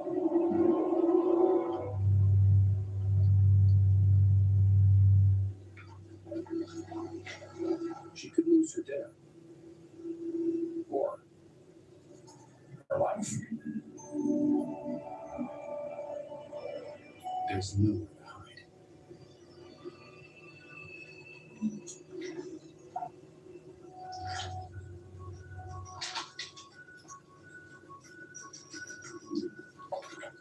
But even in her short life, she's learned how to make a run for it.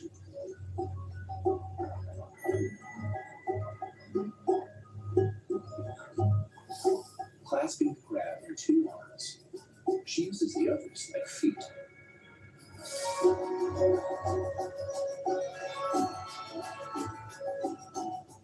It's called still walking.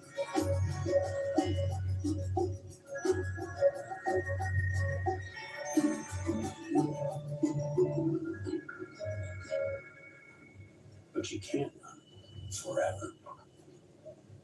It's time to take cover. And she's not called a coconut octopus for nothing.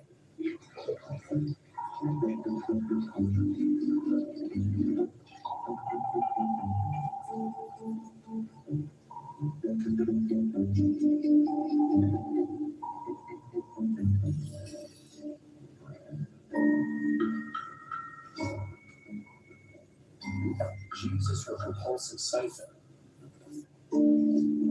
like a leaf blower.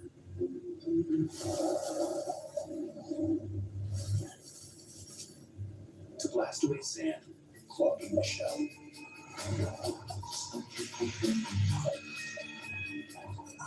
Using an object to solve a problem is known by scientists as tool use.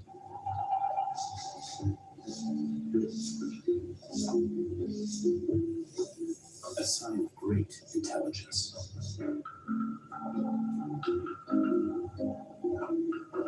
Just 0.1% of animals are thought to use tools.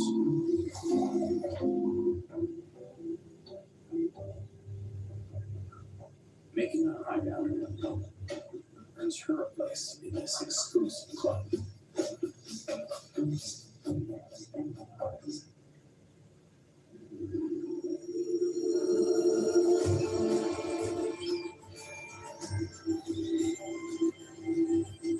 Scientists believe we barely scratched the surface of octopus smarts.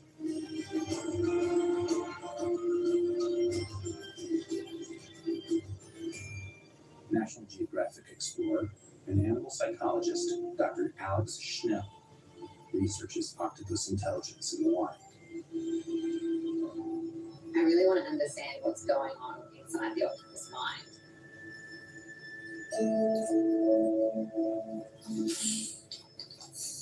We were only just discovering how they're using that brain power. Alex suspects these octopuses are capable of even more advanced tool use. Have we been seeing the age Local expert Ben Hursarinda is here to help her research. Let's give it a go. Let's try it. I want to learn if their tool use has a type of ability that we call future planning. This is the ability to carry tools for future use, and it's a hallmark of intelligence. We've only ever seen it in chimpanzees and crows and humans.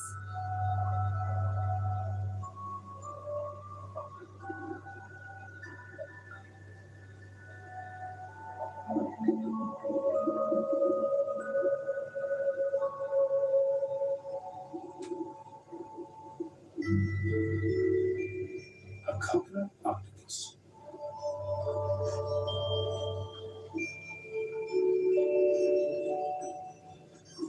But that's not coconut.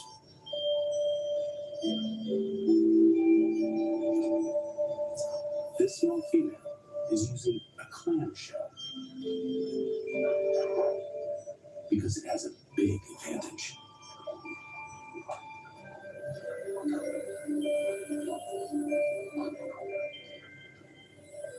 Portability.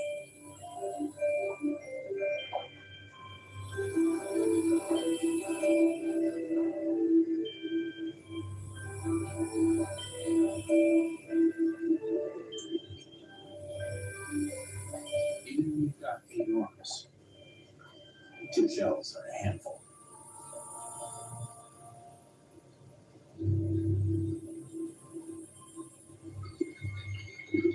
But so worth it.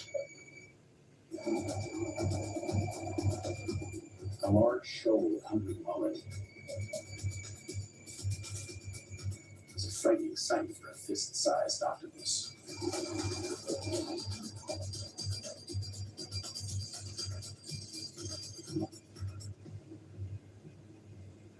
Her clamshells are the perfect safe house.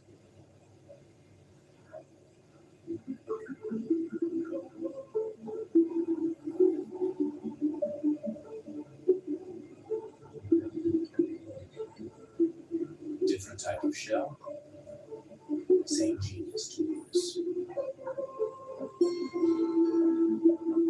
And to Alex's amazement, she's not done yet. When she finds the right spot, she starts working on a permanent shelter. What's up, Zach? Check out the checkup. T-Mobile's got home internet, and it's just $35 a month. All right, those are all my. T-Mobile's got home internet, just $35 a month. It's guaranteed for 5 years.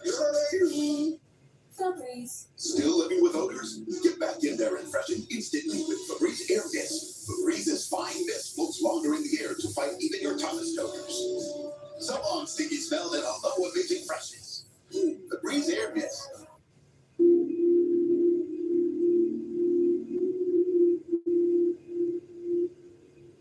Number 1 is kickoff. You can jump to 25 points in your first month. You just pay a couple bucks a month and put your famous on Outback. You can play so fast. No credit check. Download kickoff right now.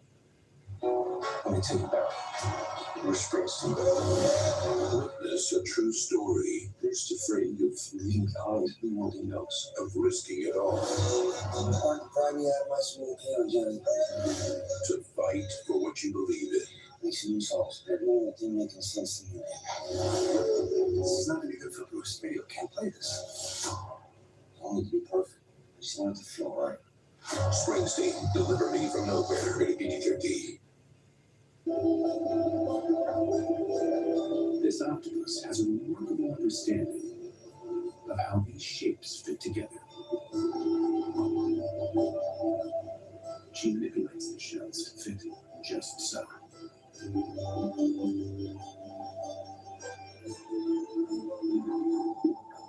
It's what Alex has been hoping to see.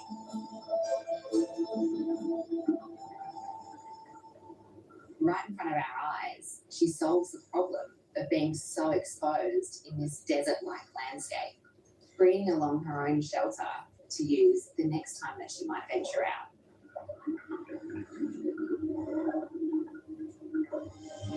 With no parental training and short lifespans, octopuses learn fast.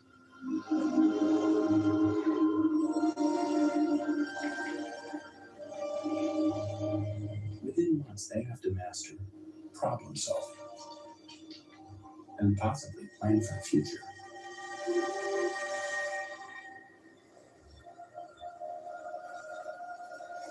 Octopuses don't just make simple plans.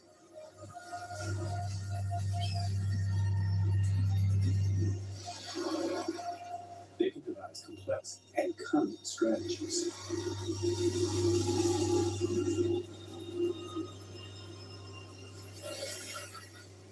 When the tide turns here on this volcanic archipelago,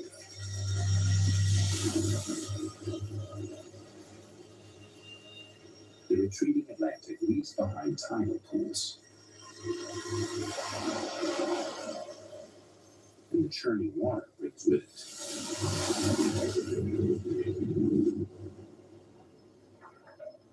a visitor from the deep.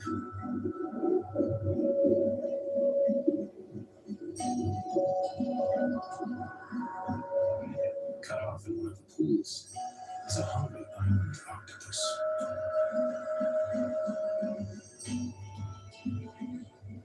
6 months old, his hunting skills are all self-taught.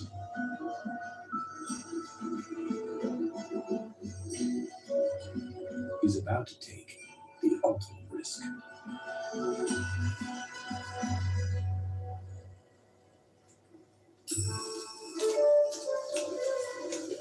Sally lightfoot crabs. An octopus favorite.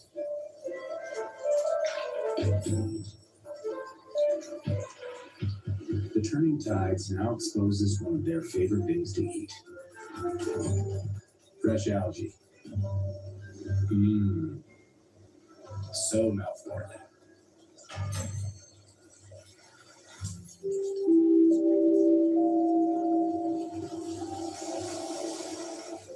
But to get to it takes a leap of faith.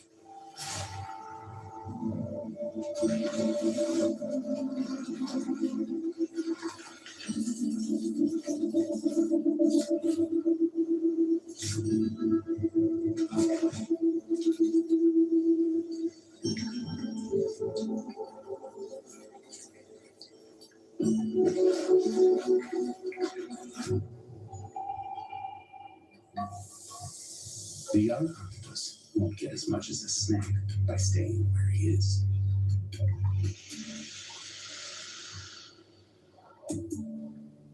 He needs a plan.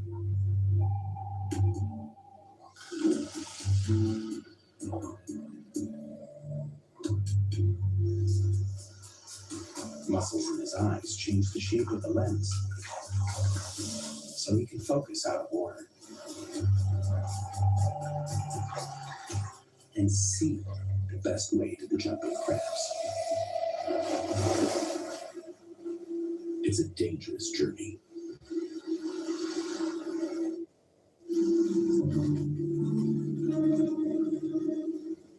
Sure, he's smart, but is he willing to bet his life on a strategy?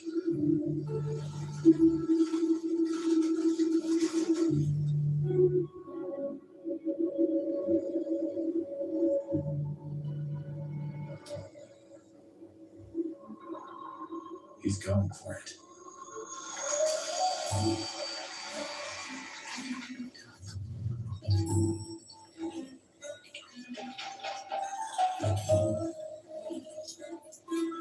He'll dry out and die in 20 minutes.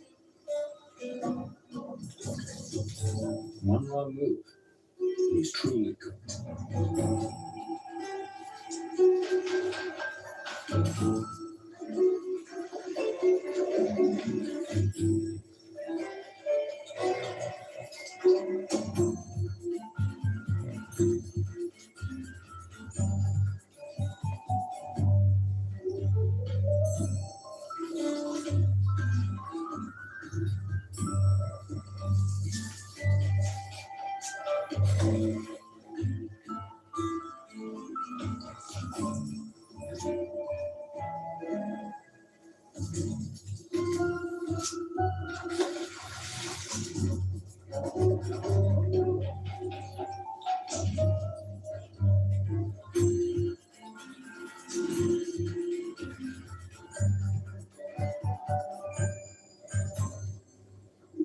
Finally, he makes it.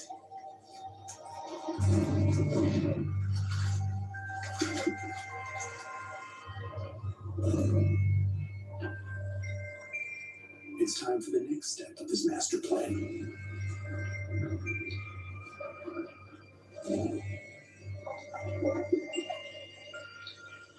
Positioning rocks to make the perfect cover.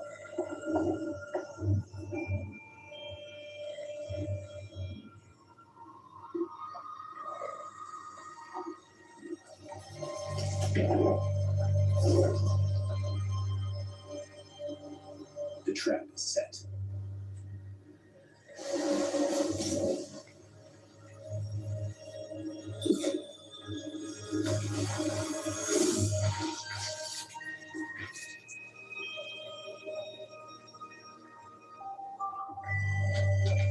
Well-earned brain food.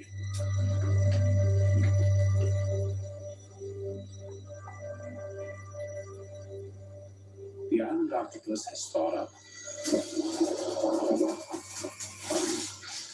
tested, and executed a killer hunting technique.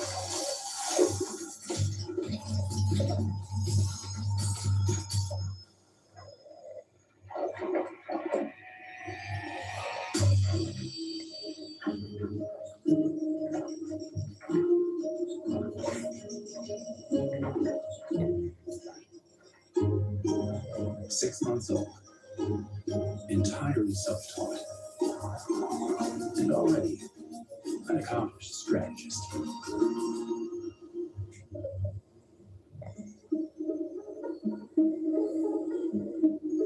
So how do octopuses come up with all these smart ideas, despite living such short lives?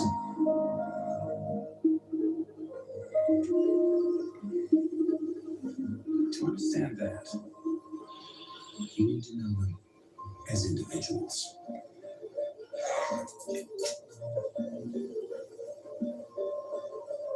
Extreme diver Crystal Janicki has logged more than 600 hours in the freezing waters off Canada's southern Pacific coast.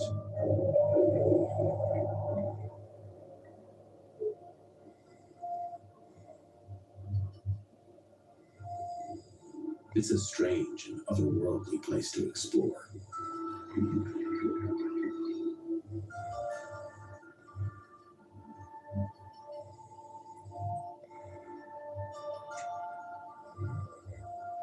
The cold water is rich in oxygen and nutrients, turbocharging life and pushing it to extremes.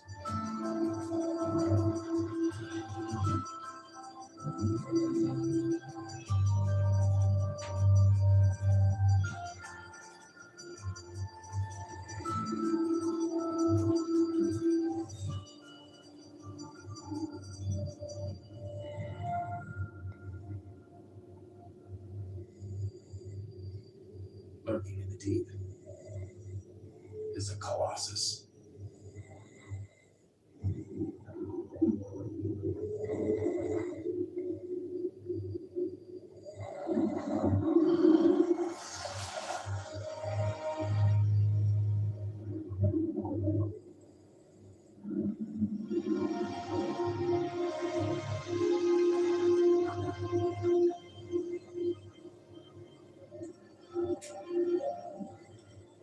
The giant Pacific octopus is the biggest octopus on the planet.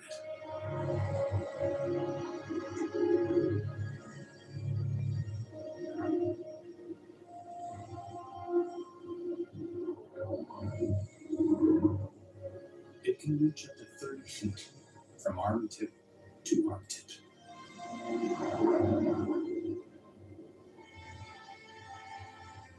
The length of a school bus.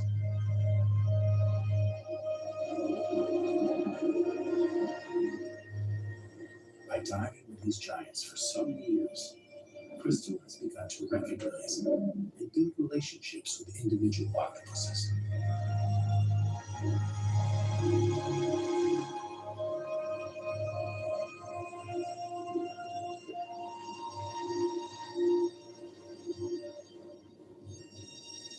When you lock eyes with an octopus, it's such a special moment.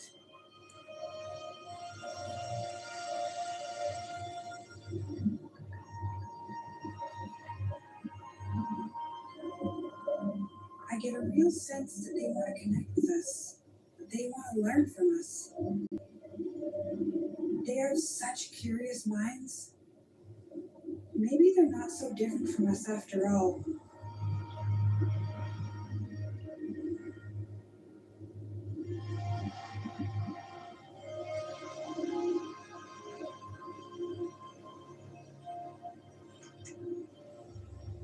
Crystal is a citizen scientist, and her FaceTime with octopuses has led to a realization.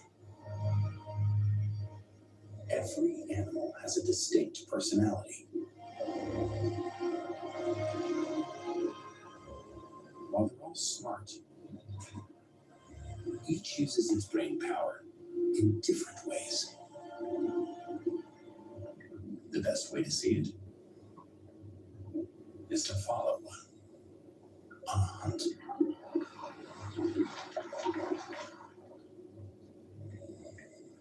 To reach her full size, this giant Pacific octopus needs to eat at least 6 meals a day. It's amazing to think that she started out as a hatchling the size of a grain of rice. These octopus have one of the fastest growth rates of any animal.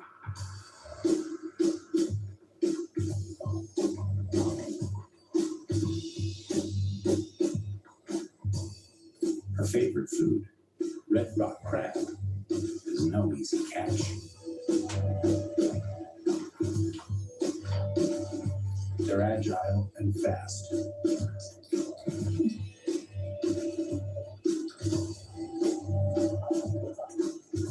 But they're up against a mastermind.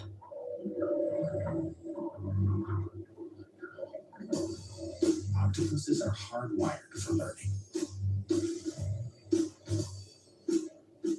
They have such incredible brains, such incredible knowledge, and the way they learn and grow so fast blows my mind. When it comes to building neurons, critical brain connections for intelligence, octopuses have 3 times more capacity than humans. They're perfectly primed for new information. Every hunt is a chance to learn.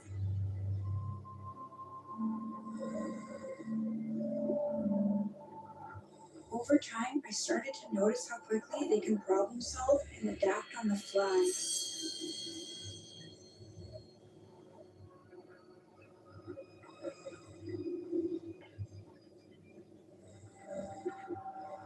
Using her taste-sensitive suckers, she feels for crabs. To learn how to be in a T-Mobile iPhone commercial, Jeff Bridges moved in with Zoe Saldana. But mostly, they just played with the new iPhone 17 Pro. At T-Mobile, get the new iPhone 17 Pro on us. Plus, save up to 20%. Check the back. Mopping is hard work. Then I tried the Swiffer Power Mop. It has a built-in solution that breaks down dirt on contact. Plus, its 360-degree swivel head things up along baseboards and even behind the toilet. Bye-bye, bucket. The Swiffer Power Mop. Get a taste of Lipton Fusions, made with 50% less sugar than regular sodas.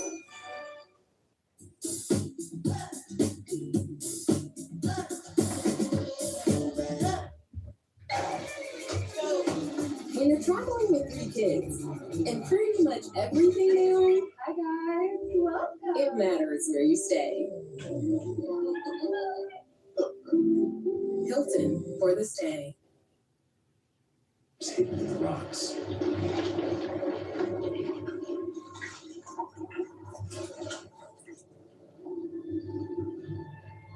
No luck with that strategy. But a The genius can change tack fast. She flushes the crabs out into open terrain.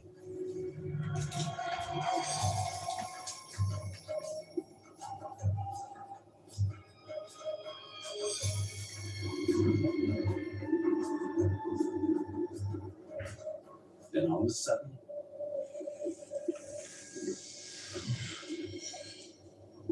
she's gone.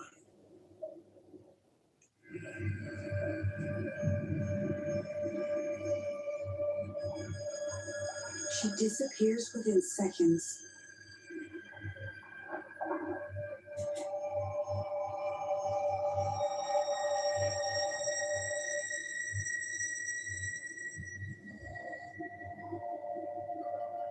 And then I see her tucked into the rocks. I'm not sure if she's searching for something or if she's hiding.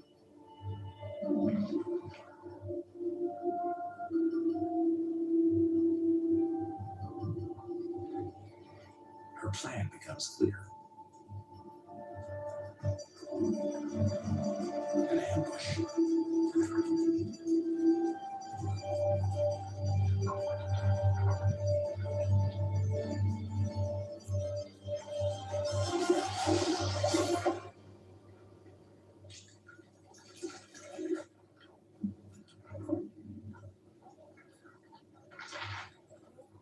She releases toxins that liquefy the crab's insides, making crab soup.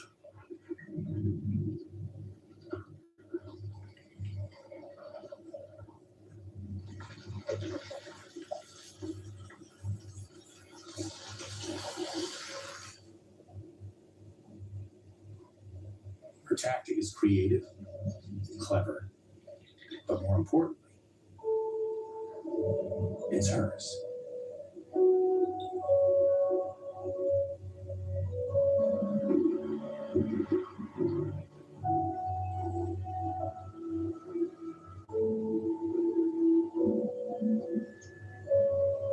With no family to nurture or guide them, they seem to spend their short lives working out how they want to do something.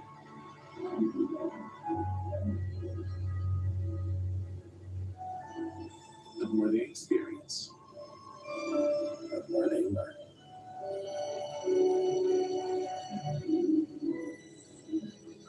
And all beyond human speed.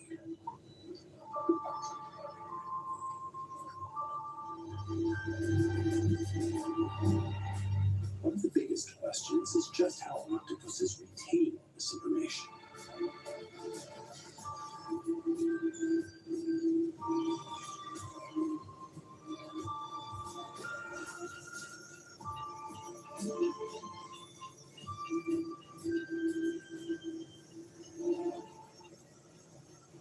In the Caribbean,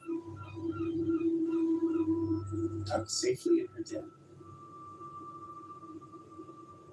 this island octopus is sleeping. She's earned it.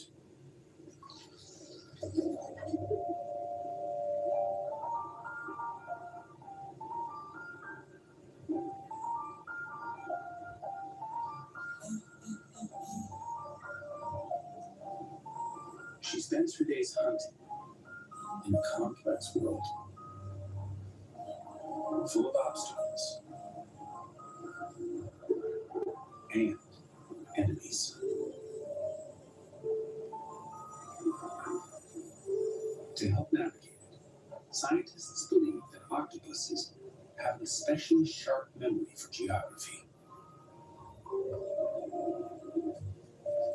They might be able to build a mental map of visual landmarks. And remember what they touch and taste.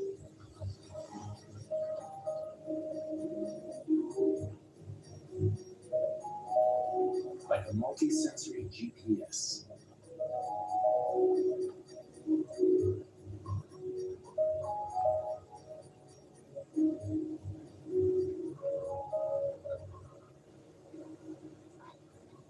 This built-in roadmap points them to food.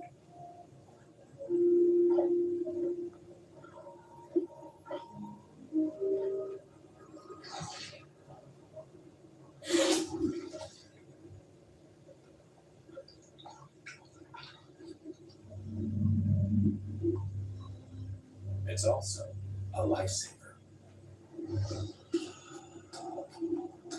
Barracuda are dangerous. Like most octopuses, she fires in to create a distraction. But it's her memory that provides an escape route.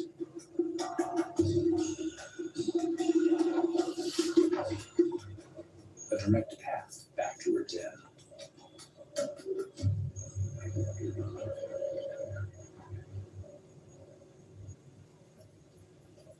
She might sleep for 4 hours, but her mind may not be entirely offline.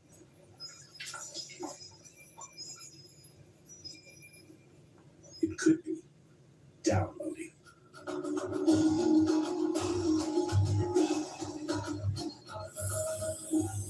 Dr. C.D. O'Brien is fascinated by the secrets of octopus sleep.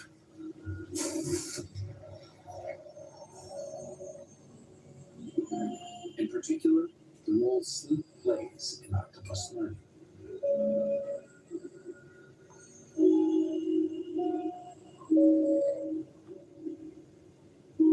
Over the course of 24 hours, the octopus spends about 60% of the time actually sleeping.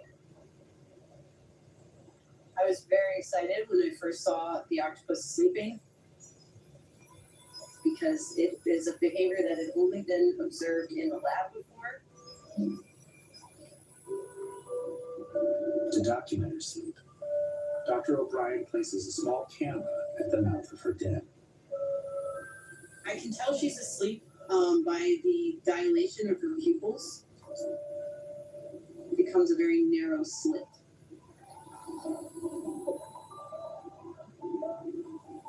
So for about 40 minutes, she'll be very pale color, very quiet, very little movement. You'll just see her breathing.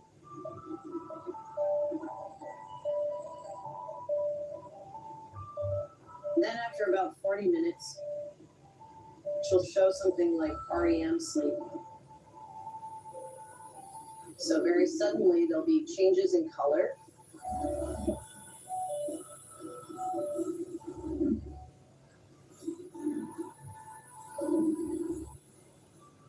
You'll see movement of her mantle, her arms, her suckers.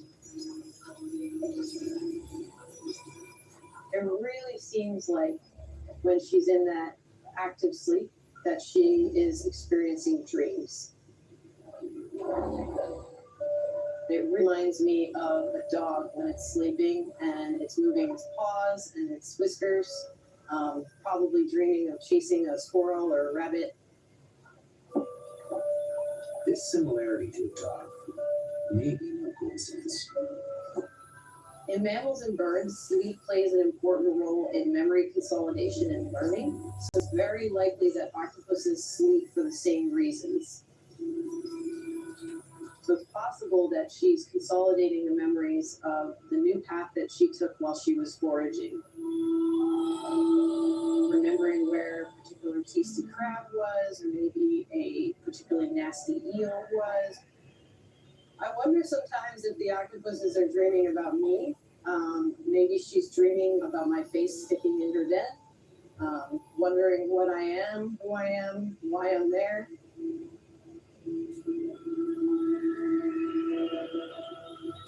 If octopuses really do dream, then it could explain how they're able to retain so much knowledge in such short lives.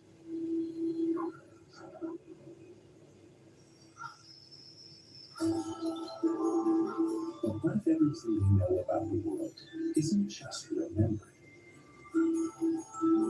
but used as the raw material for brand new ideas? Dr. Alex Schnell and Ben-Hur Surindo have returned to the den of the coconut octopus.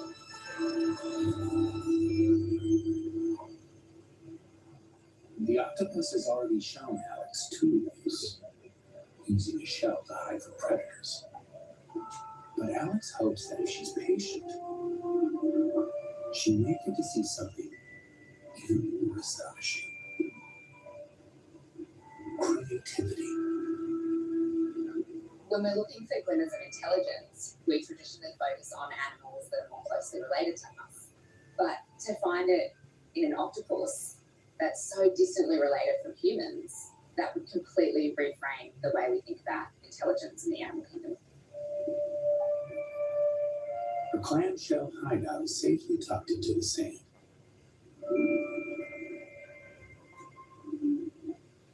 It's the perfect location.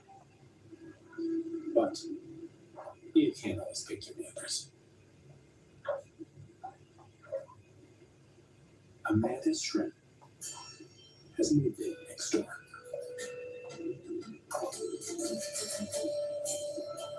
The octopus would gladly feed her tiny new neighbor.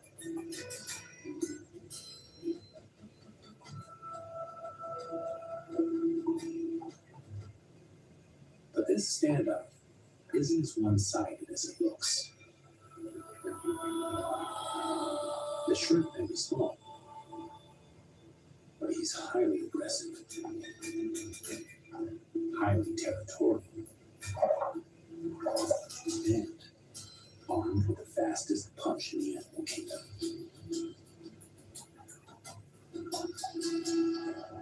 See that leg with the white club-like tip folded down in front? That's a defiant fighting pose known as the neural spread. See that punch? Well, you can't, because it's as fast as a bullet. And 50 times faster than the blink of an eye. A mantis shrimp's high-powered punch can kill animals much larger than themselves.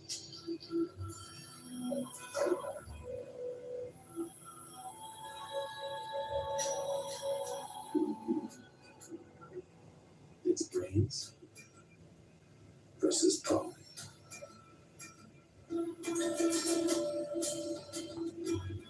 Time to see what being one of the fastest learners on the planet gets you when your back's against the wall. The octopus blasts the shrimp with water.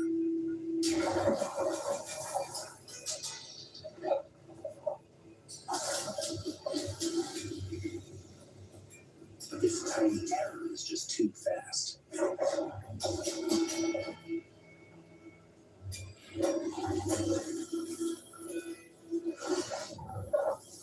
And his punch too painful.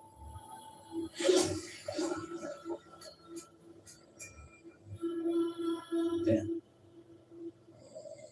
Alex witnesses something extraordinary.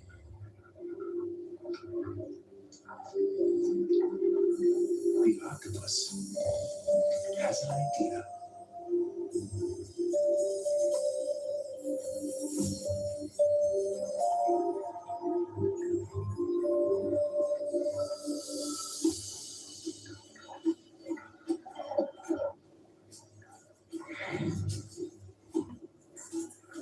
She picks up the building blocks of her house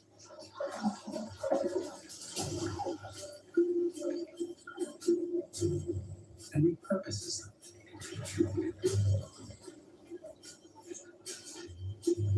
She's imagined herself a shield.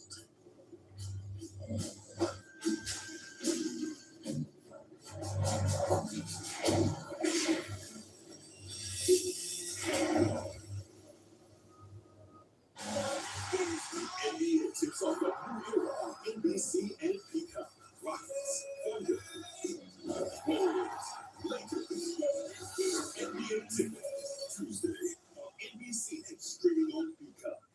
Gillette lamps is just a fancy looking Fusion 5?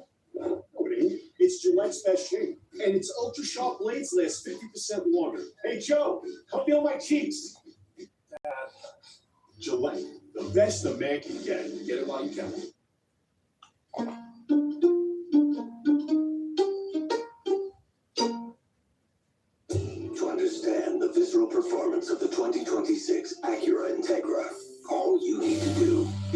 watch it. Once you do that, you'll get it. With Chewy, get their mealtime match at a great price. Ranger loves a hike, and Pip, she's just along for the ride. Blue Buffalo fuels both their adventures. Wilderness for him and life protection formula for her. For low prices, for life with pets, there's Chewy. I just couldn't believe what I was seeing. I was screaming underwater.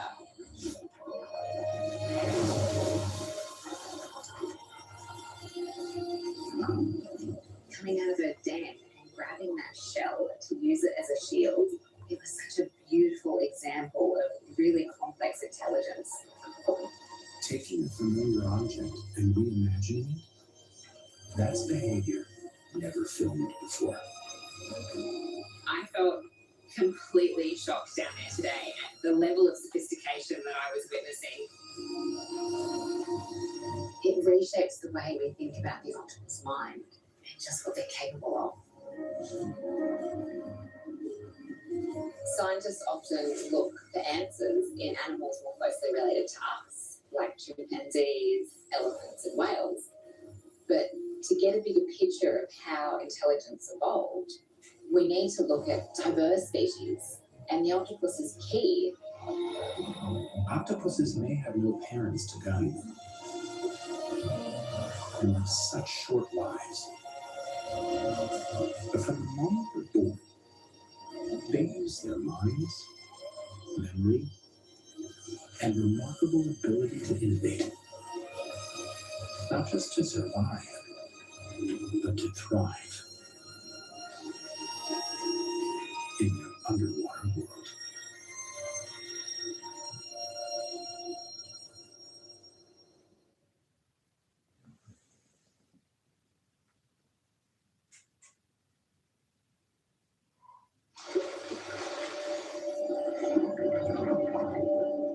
Beneath the waves lives a mysterious creature, older than the dinosaurs.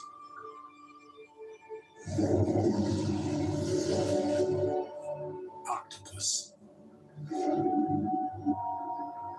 So incredibly alien,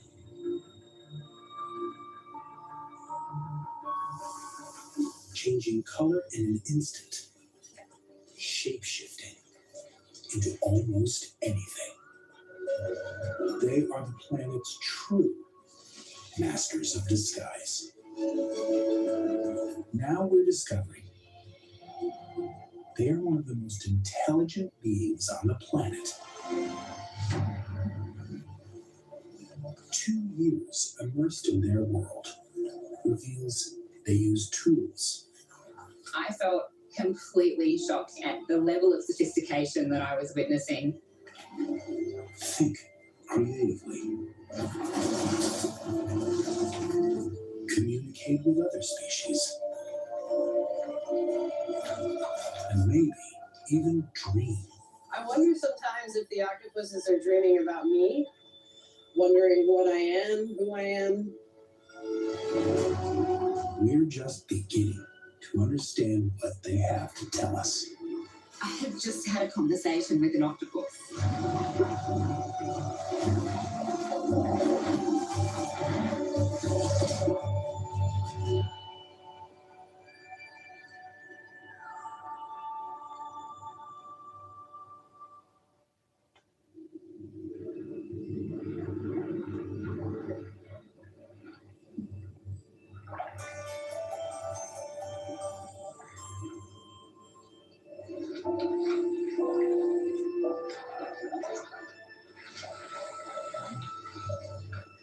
Deep beneath the ocean's surface, the female giant Pacific octopus guards her eggs inside a hidden cave. She won't leave them, even to eat. They need her protection.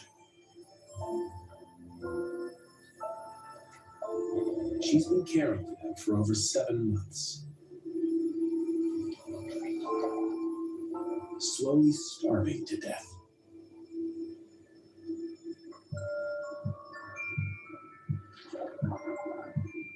Keeping her baby safe will be the last thing she'll ever do. This tiny octopus, about the size of a grain of rice, will head out into the world alone. Never knowing its mother or siblings. Octopuses are nature's ultimate loners. Or so scientists thought.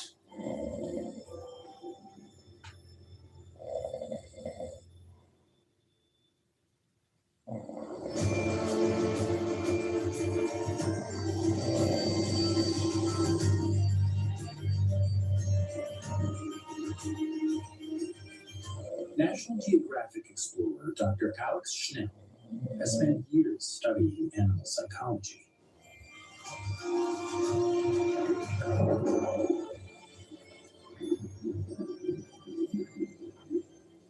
She believes octopuses are more social than we realize.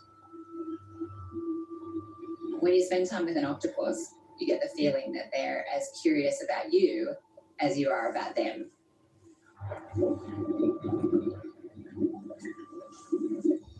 Over many hours of diving in northern Australia, she's gained the trust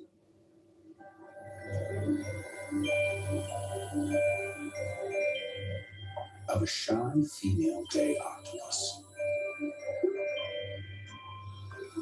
There was a moment between us where she must have decided that I wasn't a threat to her and let me follow her around.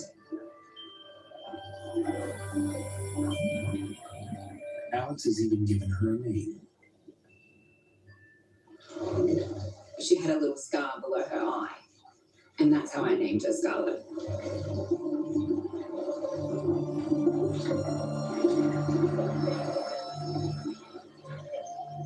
Although she might accept Alex, octopuses like Scarlet are usually wary of their own kind.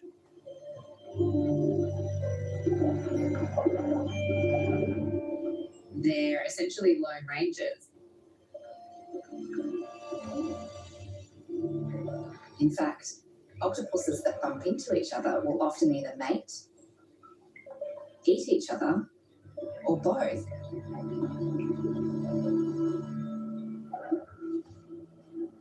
So when another day octopus approaches Scarlet, Alex is concerned. I was so nervous. Because you never know how these things are going to turn out.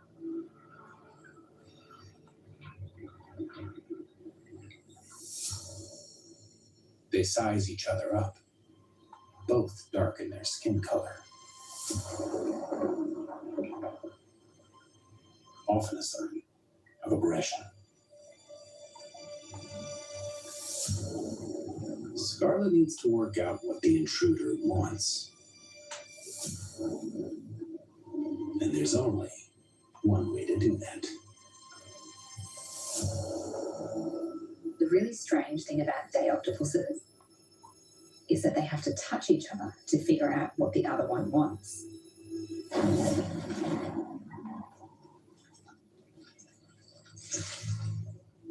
Scarlet uses her suckers, 25 times more sensitive than a human fingertip, to shake hands with the stranger.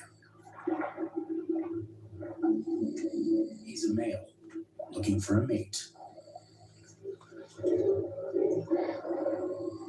Scarlet's not interested, but he won't give up.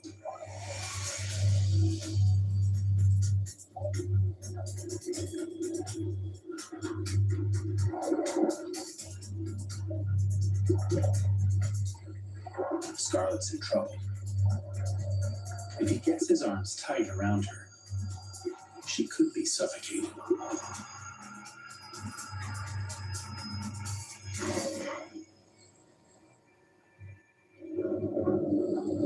It was such a relief to watch her break free. With social interactions so dangerous, it's easy to see why an octopus like Scarlet would choose to be alone.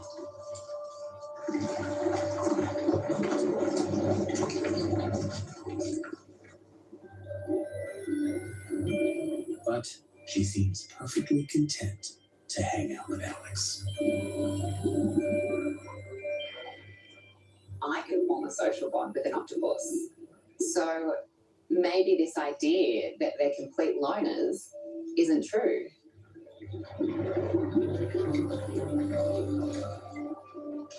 There's growing evidence that octopuses are using their intelligence to weigh up who to get close to.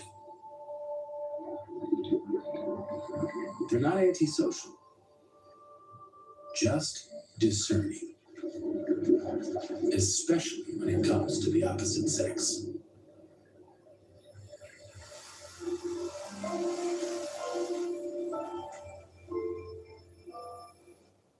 Get a taste of new Lipton Fusions, made with real iced tea and lemonade.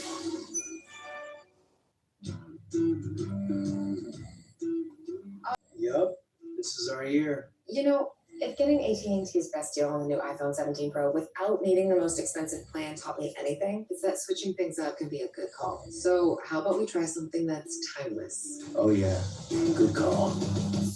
Ooh. Get the all-new iPhone 17 Pro on us, designed to be the most powerful iPhone yet. Most expensive plan not required.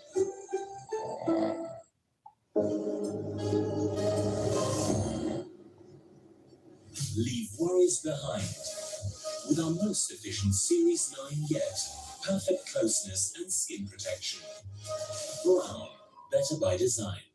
Before the curtain rises, before the crowd rolls, before the tables even set, they're the men and women making the things we love possible.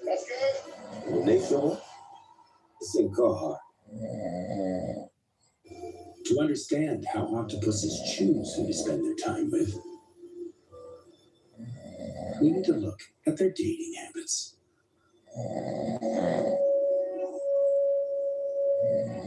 In Indonesia, the love life of one octopus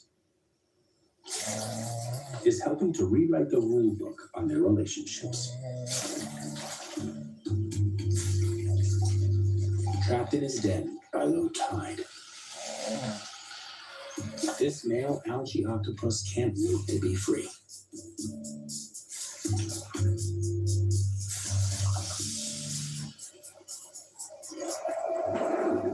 Because when the water rises,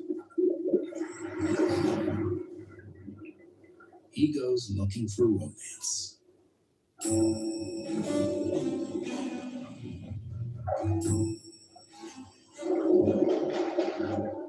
Since he only comes out of his den a few hours a day, he needs to fast track it. Luckily, his zip code means mates aplenty.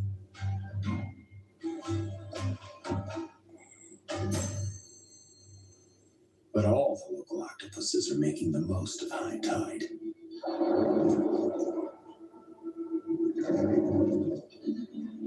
It's octopus speed dating.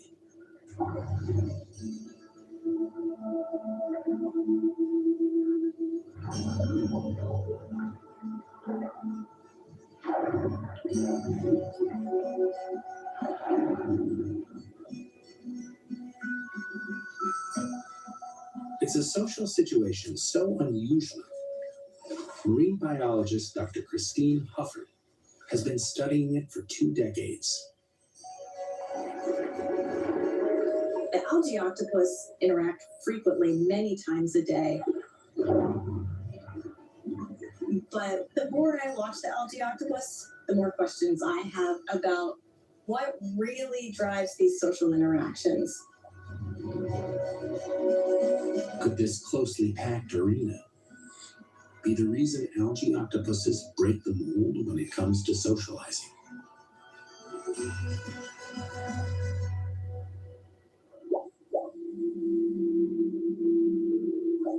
young male has spotted a female. But a more experienced striped rival gets there first. His extended arm is an open invitation to mate. Our young male is prepared to fight for her.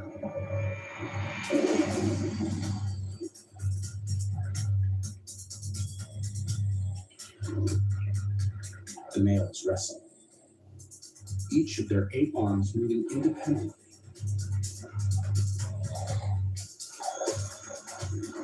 It's the ultimate showdown.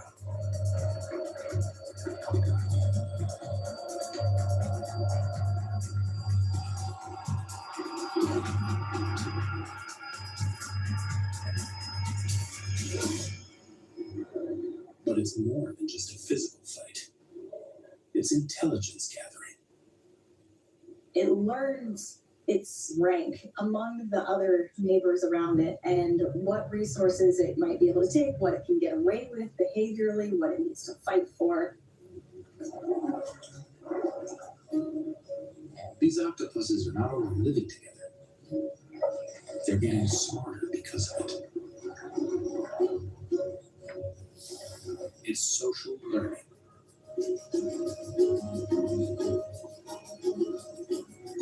And scientists didn't know wild octopuses could do it.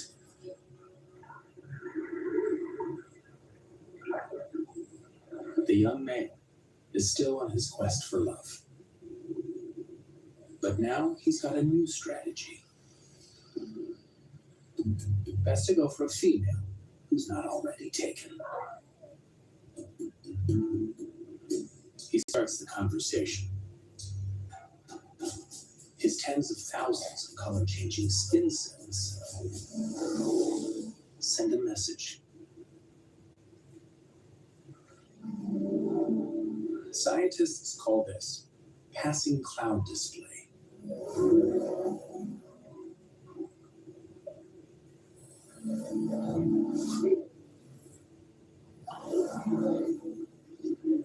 The reply looks promising.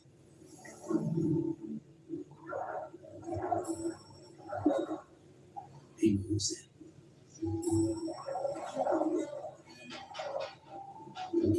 He sticks up his papillae over his eye, which is a little finger-like fleshy projection.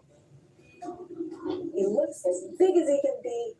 He's got a white background with a big black stripe that says, I will either fight you or mate with you. His colon has done the trick.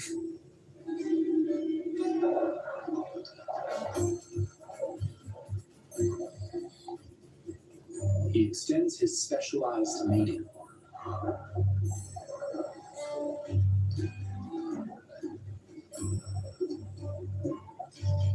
Its modified tip will deliver a packet of sperm.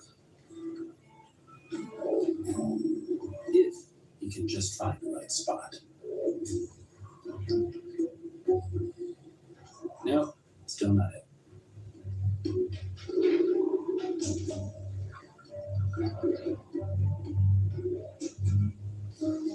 But she's getting impatient and hungry. He's gotten this far. So if she wants to go hunting, he'll hang on. Mating on the move.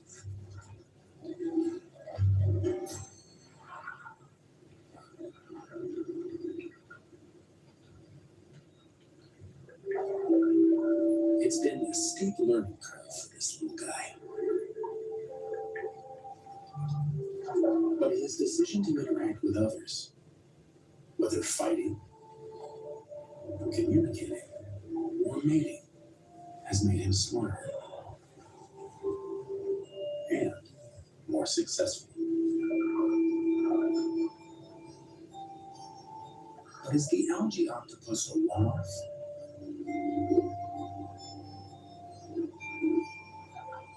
Christine thinks not. We might learn that there are other social octopuses out there, that it's maybe not as uncommon as we think.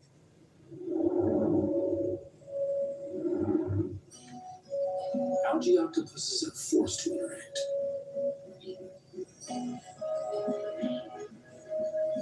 But there are places where octopuses choose to come together.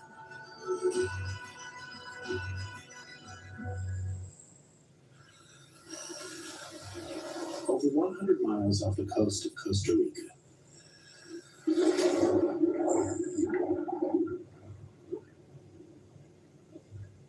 and nearly 2 miles beneath the surface of the ocean, in one of the most extreme environments on Earth,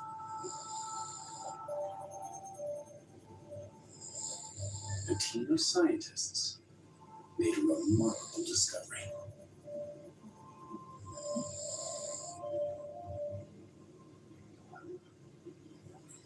A brand new species.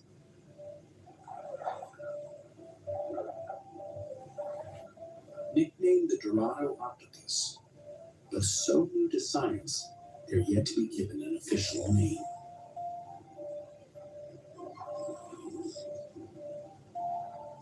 And they didn't just find a few. They found over 100.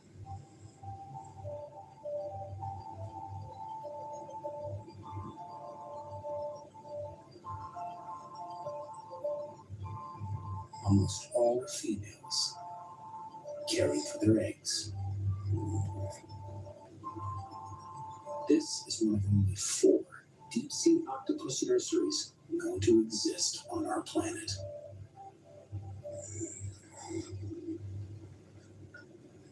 What attracts so many moms-to-be to this particular spot?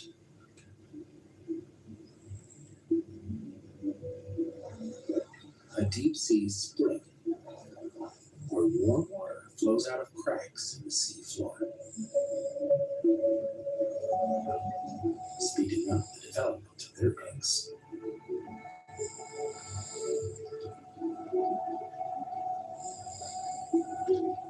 Being so close to each other is a price worth paying.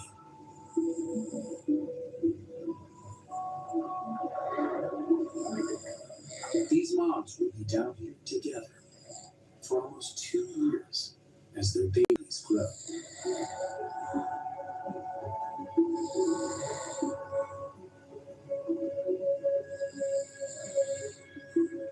Each tiny hatchling a symbol of their mutual tolerance. Scientists believe more sites like this remain undiscovered. There could be thousands of octopus putting their differences aside to secure the next generation.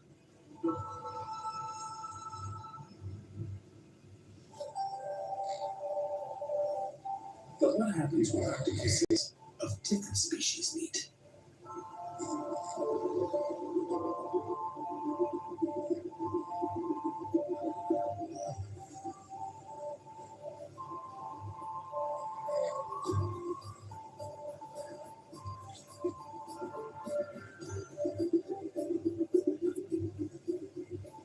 Dr. Alex Schnell has heard that underneath this unassuming pier,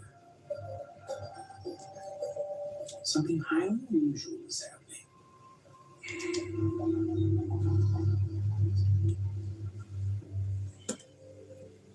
The action happens at night.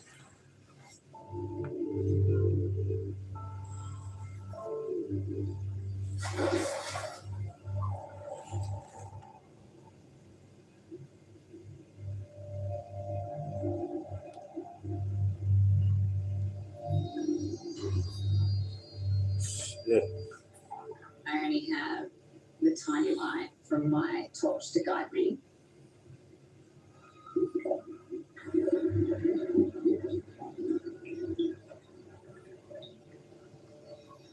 You have this eerie feeling as you're moving through the water.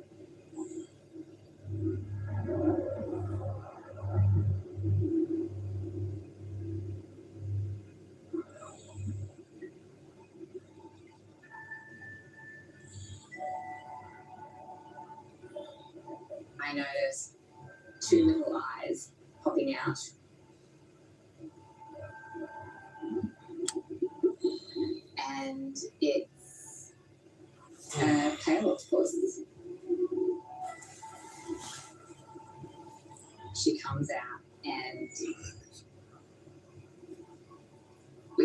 wonderful moment where her suckers touched my gloved hand.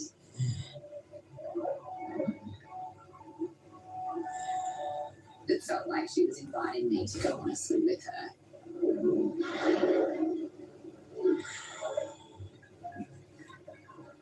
The pale octopus leads Alex to an upcycled artificial reef created by divers.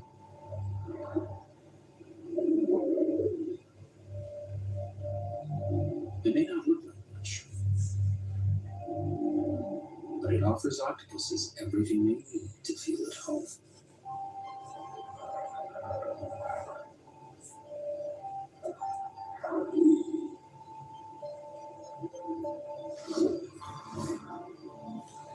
They are everywhere, peeking back at Alex from every cubbyhole.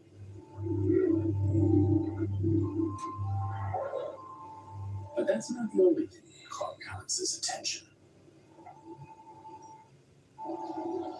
Normally I'd see about 1 or 2 octopuses, and they're usually of the same species. But down here you have about 100 individuals of 5 different species, and they're all just living together.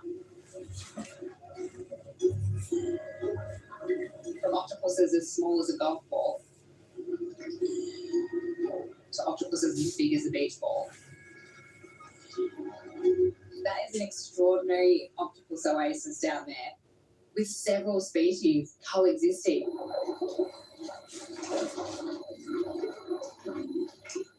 Great real estate may have attracted so many octopuses here.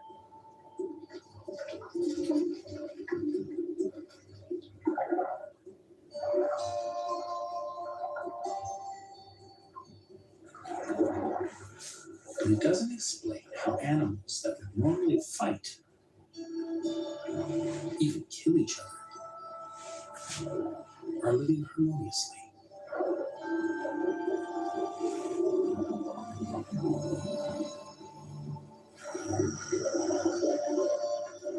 I've got a theory that might help explain what we're seeing here. We've got 5 different species with very different personalities. The Maori, one of the largest species in the world, is quite shy. And then a really tiny octopus, the southern-keeled, has a lot of sass. It's a perfect mix of personalities for them all to coexist. So perhaps, just like us, sometimes it's their differences that allow them to get along. In this thriving octopolis, they've learned to defy their instincts and live peacefully with their neighbors.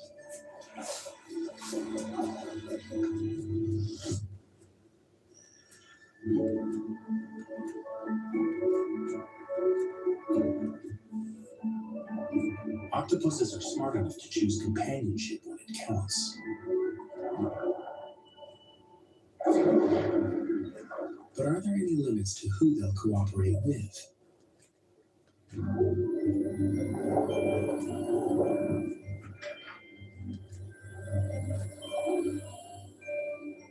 Alex's favorite loner, Scarlet, is out hunting on the reef. And she's not the only one. A coral trout, growing up to 3 feet long and weighing 3 times as much as Scarlet. Big enough to be a threat.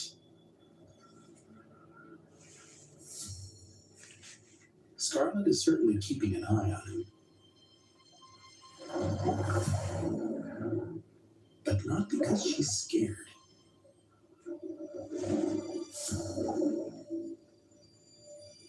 When the small fish flee, Febreze. When you host, your bathroom can feel like a revolving door. Keep things fresh with Febreze Bathroom. It's an outlet-free air freshener that fights odors for 45 days. So even after every flush, you know your bathroom smells amazing. La, la, la, la.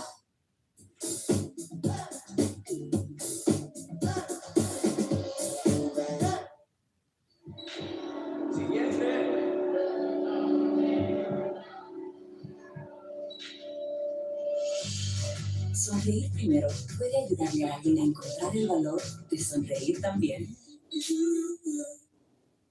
Slobber, scratch marks. There's so much meaning hidden within your pet's toys. This is a Toyota Grand Highlander. Toyota took the best-selling Highlander and made it bigger, more powerful, and more fuel efficient. Get 4.75 APR financing on Highlander or Grand Highlander. With 2 years, no-cost maintenance. Toyota, let's go places.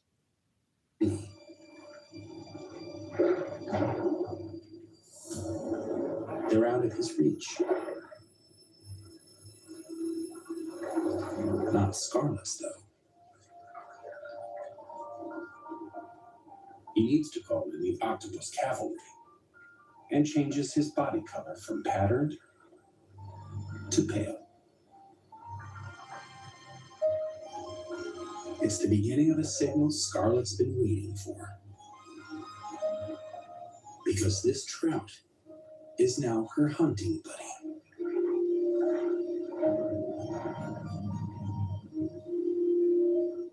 Scarlett watches as he shows her where to look.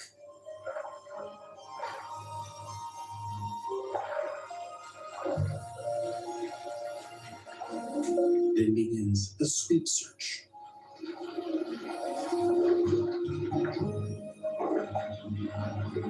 When she's in the right place, the trout returns to his normal pattern.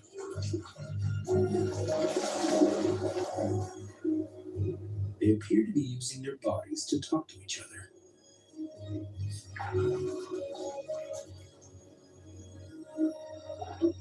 One really fundamental component of human language is a thing called referential signaling. My little girl, she's 1 year old, and she's already started pointing to certain things, and so I can deduce that she might want to drink if she points to my water bottle. But of course, a fish doesn't have a hand to point, so they do a headstand. Here we have really unique communication occurring between different species. Scarlett gets help finding food.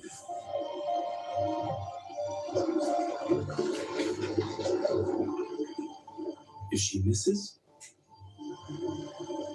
more for the trout.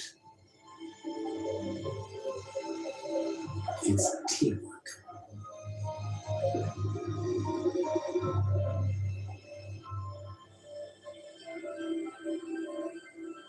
It's given Alex an idea for an impromptu experiment.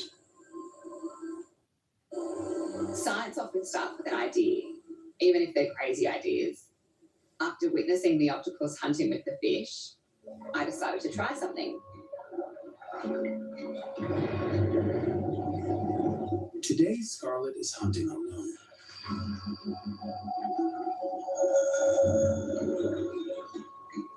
I follow her around and wait until she flushes out crustaceans from the coral rubble. I can see that she misses a few crabs here and there.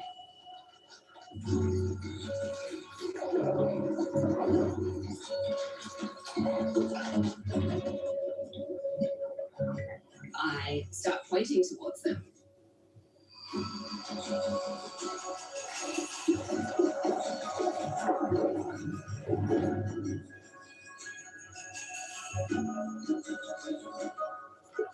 And to my surprise, she responded.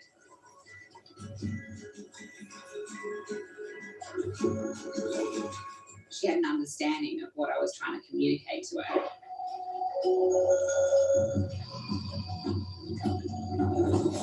Scarlett is quick to catch the prey Alex has shown her. Maybe she preferred me as a hunting partner. I was playing the role of the fish, but I wasn't taking any of her catch. It felt weird and wonderful to be having this interaction with Scarlett. Here we are, separated by over 550 million years of evolution, but we're having a conversation.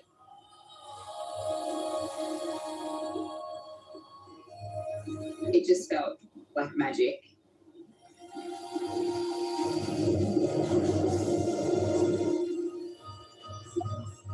The more time we spend in the water with octopuses, the more they surprise us. Every remarkable new discovery, breaking down our beliefs about what they could or should do.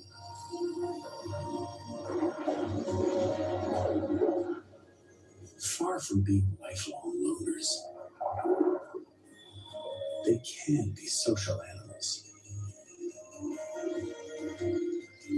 But ones that use their skills selectively to get ahead. From octopus moms doing the best for their babies to cross-species partnerships. Even with us. As long as it suits them.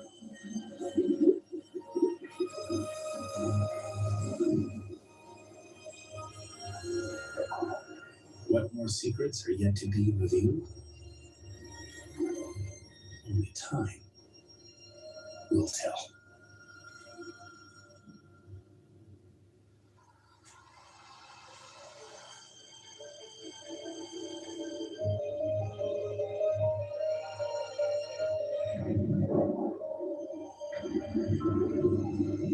When National Geographic explorer Dr. Alex Schnell first went looking for a day octopus,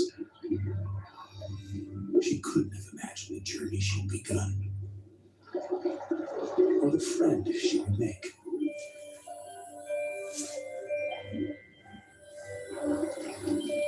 So this is pretty amazing. It's really fascinated by you. As fascinated by me as I am by her.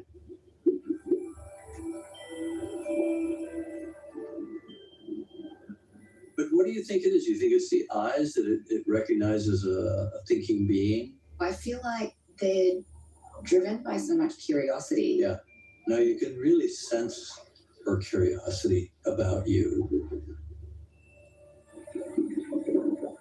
Day octopus are normally timid, but this one seemed to welcome Alex into her world. I think it's amazing how quickly she discarded the idea that you might be threatening. Curiosity outweighed the danger signals. Yeah. A bigger creature, unfamiliar, could be anything, you know? Yeah, absolutely. And she initiates Yeah. the touch, which is really important.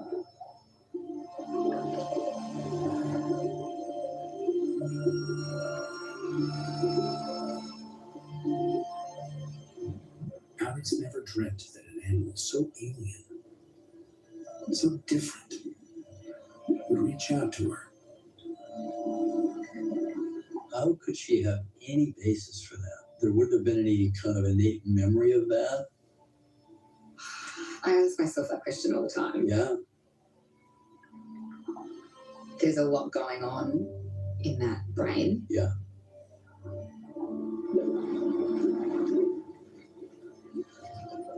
The time spent with Scarlett was further proof of just how intelligent octopus are. They learn fast because they have to. They don't have anyone to learn from. They don't live with brothers or Right. So sisters. it's not culturally passed down, taught by parents or No, and I think everything is learnt from their environment. Yeah.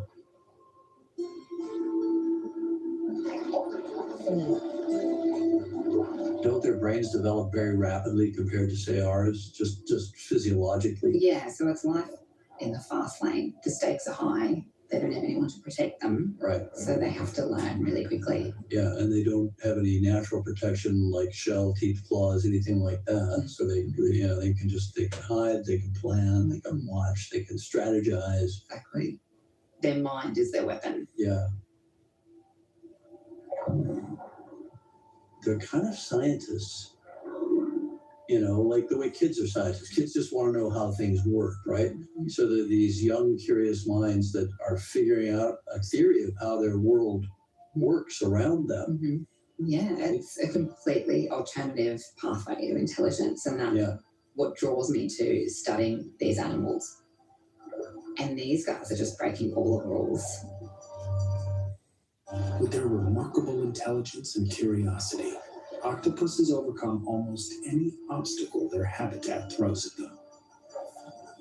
Problem-solving masterminds that never switch off.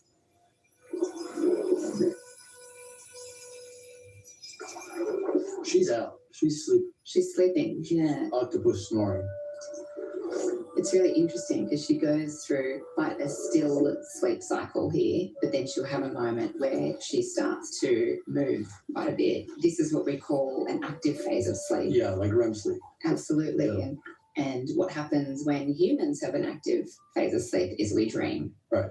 And so it might mean that she's also dreaming. Yeah. Oh, she's dreaming. Trust me. Come on, look.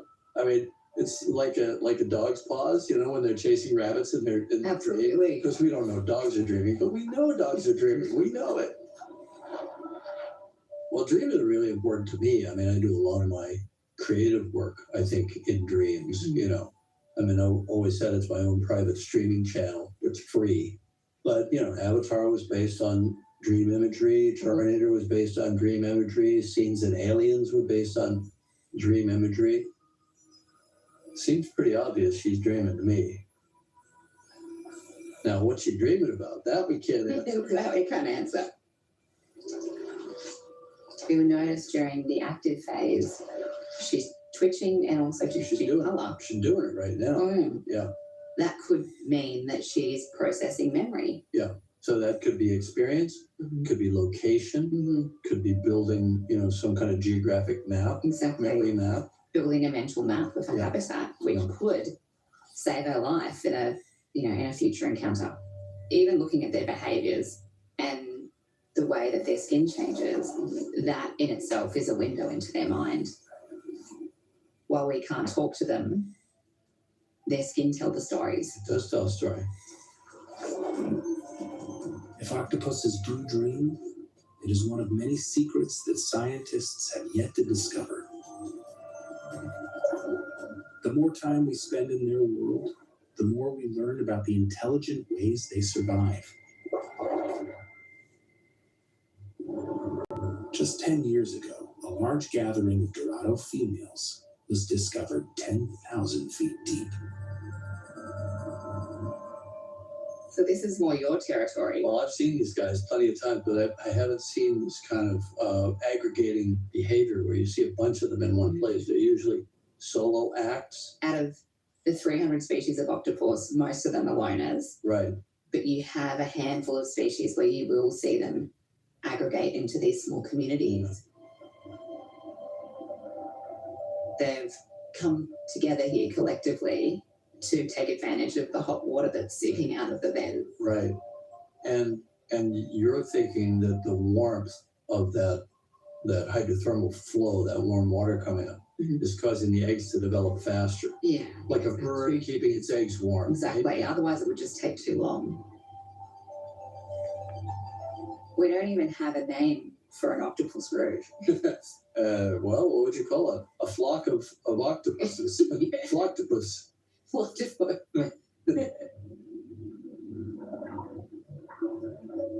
What's amazing, every time you go into the deep ocean, you're always finding out something new. So how deep have you gone then? Well, I've gone a lot deeper than this. Actually, to the deepest place in the world. But once you get down below, 500 or 1,000 feet, it's all pitch black all the way down. And I think we're at what, 10,000? 10,000 feet here. Yeah, so it's pitch black all day, every day, and cold. But I've heard that you have also seen a Dumbo octopus. Oh, the Dumbos are beautiful. Yeah. Absolutely gorgeous. And they have their little head fins, their little cephalic fins. They look like Dumbo ears, but they're really fins. Yeah. I don't think any other species have fins like that on their head. But they're gorgeous. They're translucent and they have a kind of an iridescent quality. They're really quite beautiful. Do you draw creative inspiration from these stories? Absolutely. I've got some characters in the upcoming Avatar film that are inspired by some of the deep deep creatures, deep cephalopods. Oh, excellent. Thanks. Can't say anything more about that right now. I mean, not only are these like particularly alien looking octopus, but I think all octopuses are kind of alien. I think that's what draws us to them, because we as humans are so fascinated by the unknown and by the alien. And here we have a very alien-like creature, but then we can resonate with them as well. They show these familiar traits that we can really connect to. I mean, the ocean still has so much to teach us, even in the places we think we know. Oh, absolutely. Yeah, there's so much to learn still. We've got a whole different alien world down there. That's right.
New Swiffer Mop Deluxe is made for small spaces. The upgraded strip has 75% more scrubbing power. And with the new locking head, feeding into tight spaces is simple. The all-new Swiffer Mop Deluxe, the mother of all cleans. Get a taste of Lipton Fusions, made with 50% less sugar than regular sodas.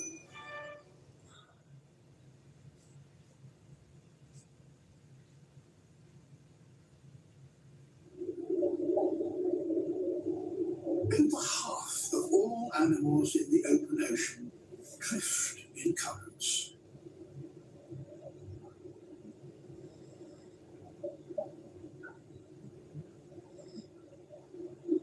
Jellyfish cross entire oceans, feeding on whatever happens to tangle with their tentacles. Some can grow to a meter, even 2 meters across. And when, by lucky chance, they encounter a patch of sea rich in plankton, their numbers explode.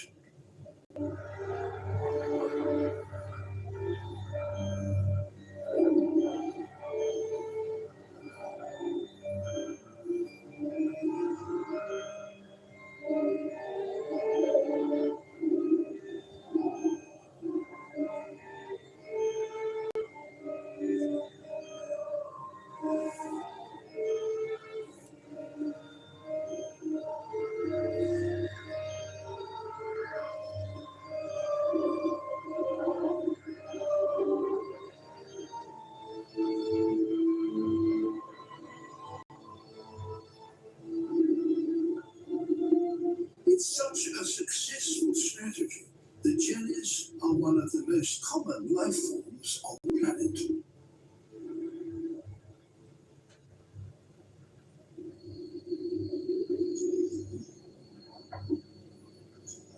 But among the jellies, and looking somewhat like them, is a rather more complex and sinister creature.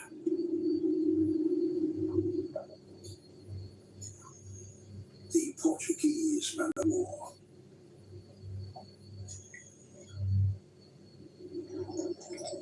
It floats with the help of a gas-filled bladder, topped by a vertical membrane.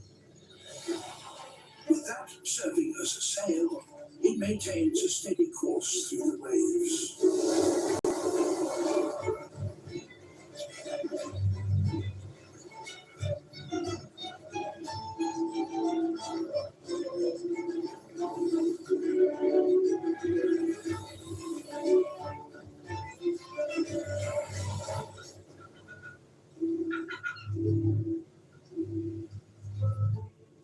Long threads trail behind some as much as 30 meters wide. Each is armed with many thousands of stinging cells. A single tentacle could kill a fish, or in rare cases, a human.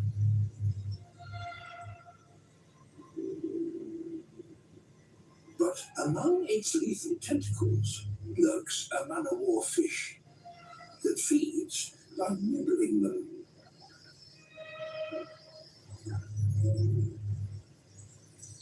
Whilst this fish has some resistance to the stings, it must still be extremely careful. Most other fish are not so lucky.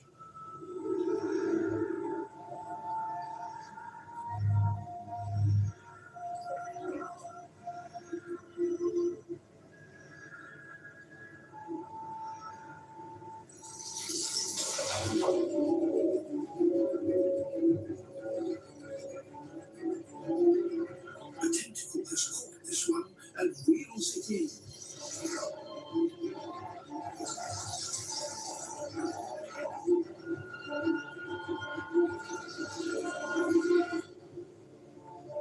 It's already paralyzed.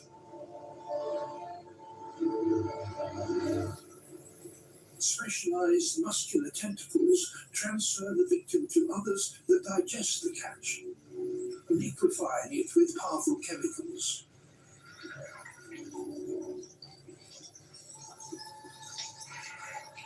Eventually, all that is left is a scaly husk.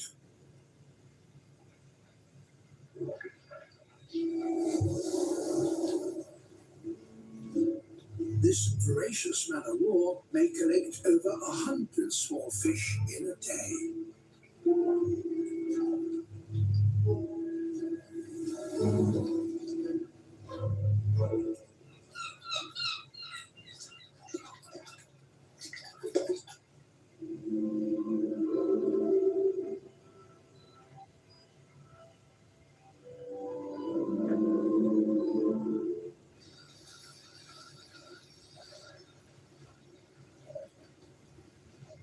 The struggle to survive in our green seas can have far-reaching consequences. Once a year, one particular meadow in Australia is transformed.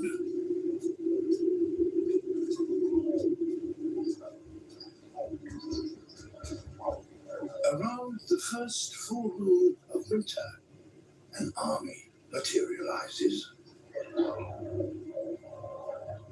Spider crabs.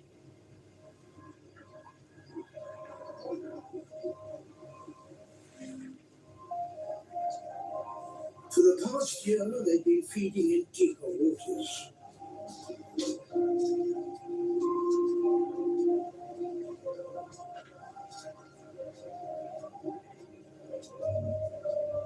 Now they march across the seagrass plains.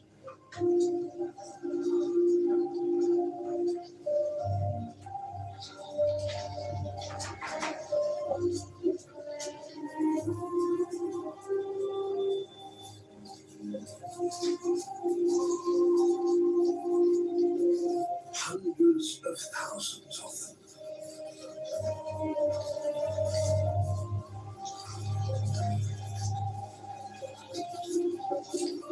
They clamber over one another.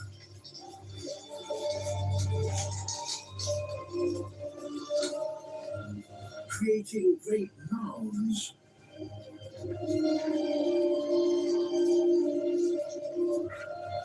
Nearly 100 meters long. They're not seeking mates, neither are they laying eggs. They have come here in order to grow.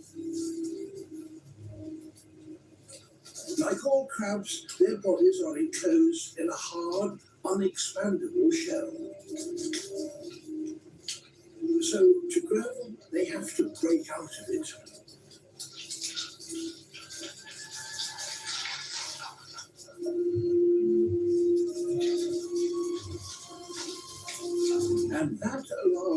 soft one that has developed beneath to expand.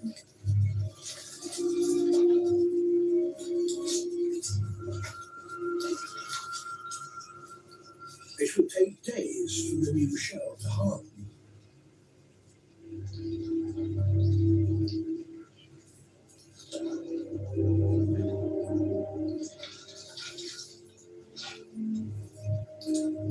Its legs are so limp that they won't work properly.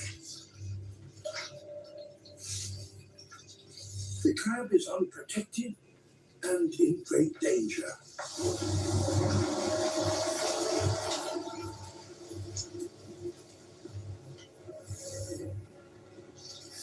A smooth stingray. It's huge, about 4 meters long. It wants a soft, freshly mounted crab that will be easier to eat.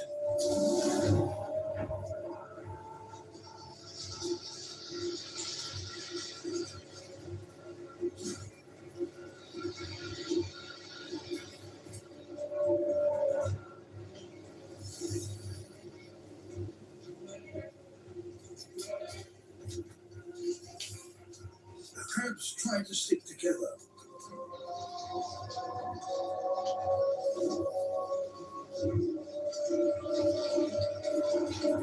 But now, disturbed by the ray, they're scattering.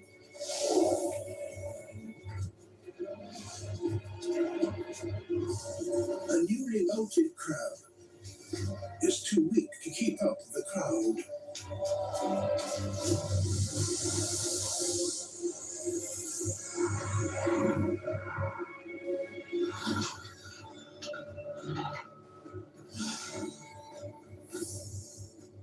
The safest place is right in the middle of the pile. That is why they have all assembled here.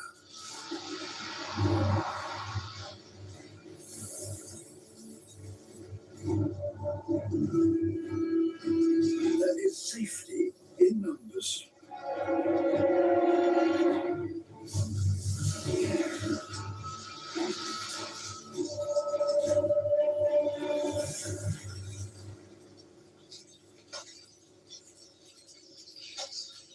But the vast majority of the crabs escape, and within the next few days, they will be ready to return to the depths and resume their lonely wanderings in search of food.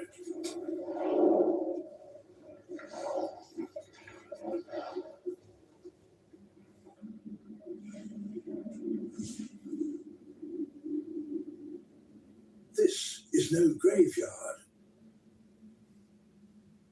but the triumph of 100,000 crabs successfully molted.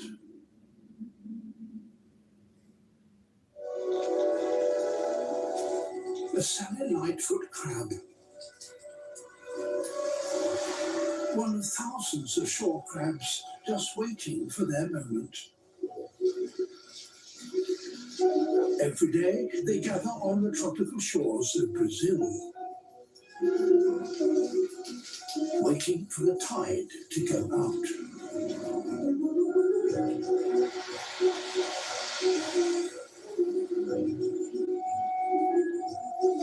Which exposes their feeding grounds.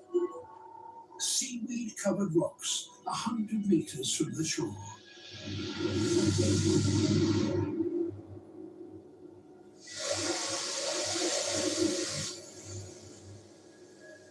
Getting there is a race against the tide.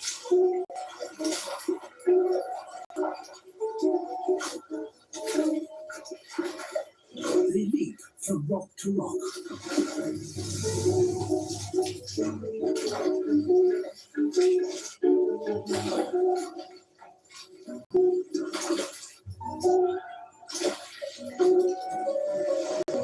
These crabs seem to be afraid of the water.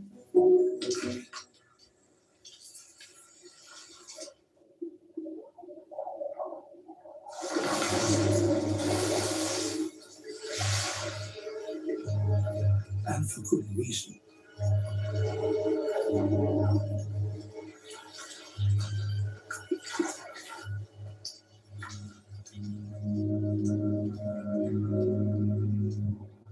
moray eel. The chain moray is a specialist crab hunter.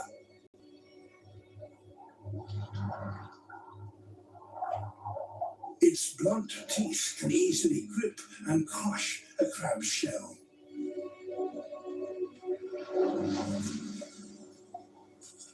It's the crab's deadliest enemy.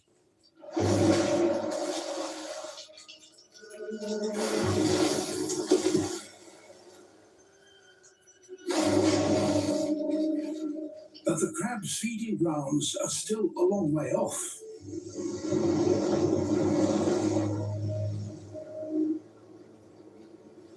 They must press on.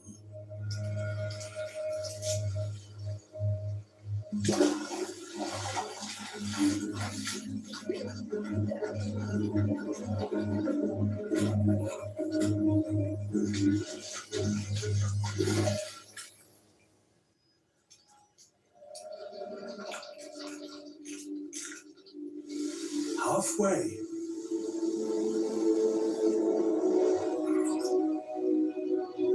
But the enemy has other ideas.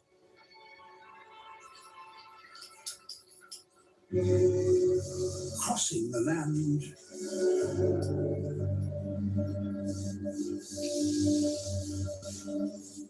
To reset the ambush. To feed, the crabs must keep going.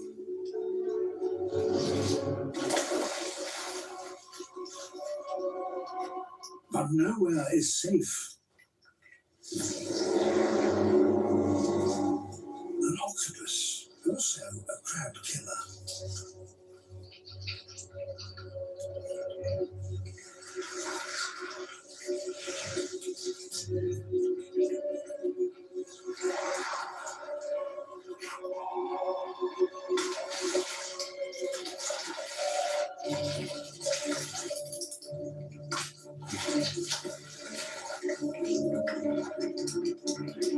The crabs make a dash for it.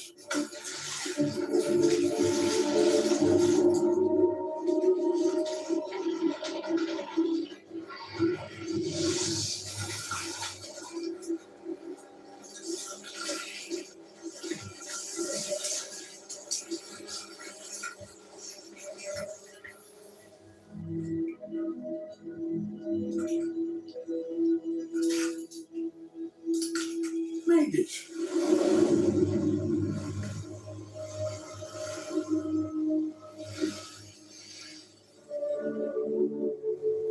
Risking life and limb to graze on these seaweed pastures. But in 2 hours' time, when the tide starts to turn, they will have to run the gauntlet all over again.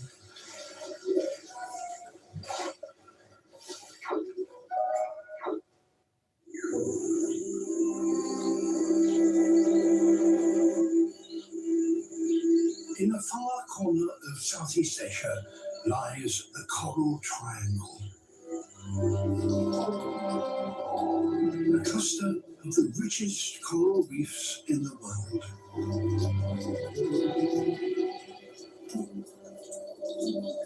Undersea cities crammed full of life.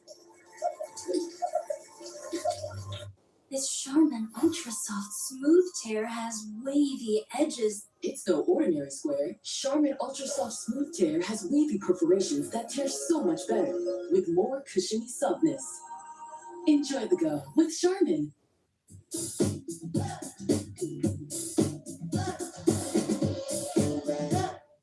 Over 60 formulas for different breeds, from puppy to adult. Royal Canin, unique needs, precise nutrition.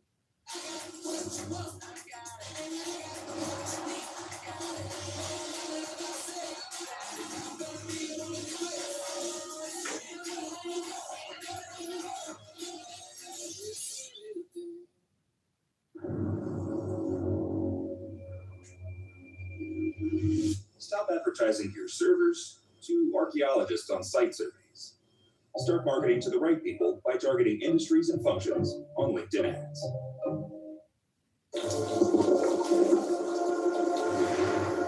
As in any crowded metropolis, there is fierce rivalry for space, for food,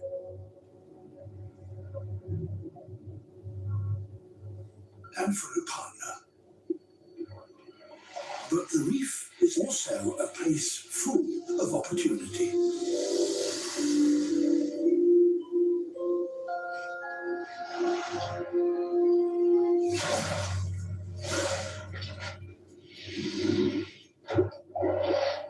A cuttlefish.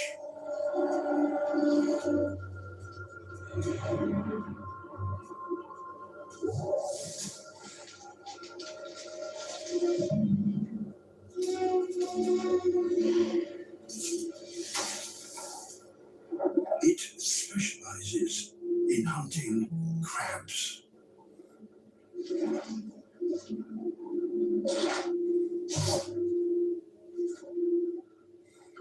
But a large crab is a dangerous quarry.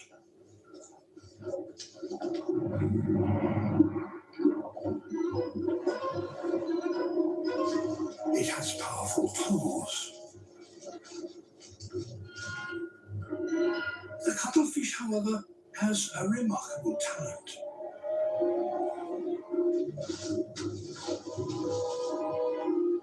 Its skin contains millions of pigment cells with which it can create ever-changing colors and patterns.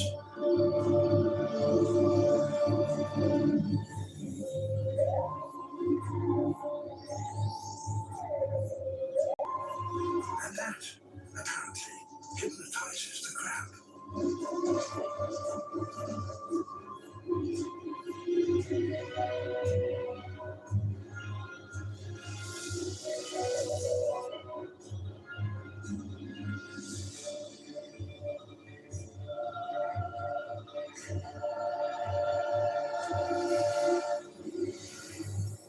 A cuttlefish may be clever, but a shark is bigger. And it eats cuttlefish. Time to disappear.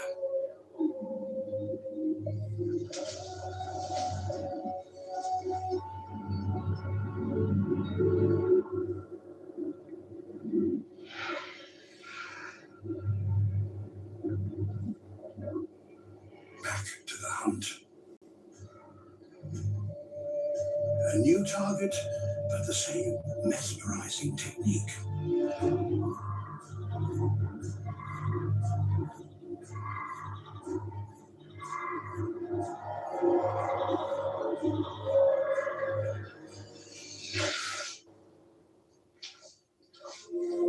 For those that manage to establish themselves in these bustling undersea cities, there can be great rewards. During the dry season, over 500,000 terns crowd onto this remote atoll in the Indian Ocean.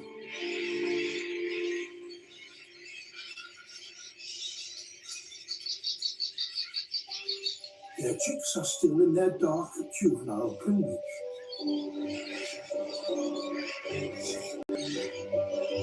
They vary in age.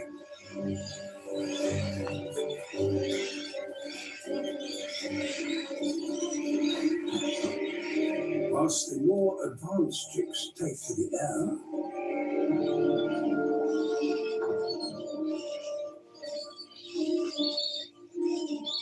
others aren't quite ready yet.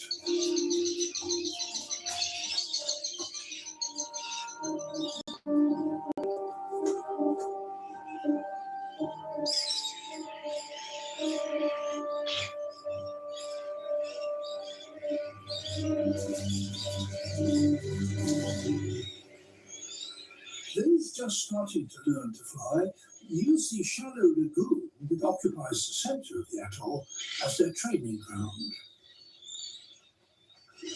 It's difficult for some of them to stay aloft for long.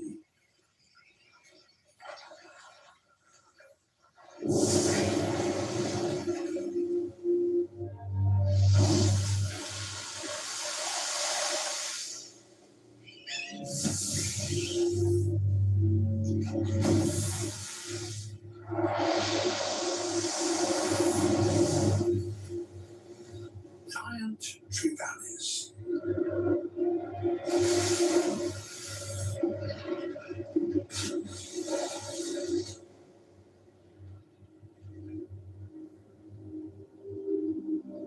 Usually they are solitary hunters, but about 50 of them have come here from neighboring reefs, attracted by this abundance of potential prey.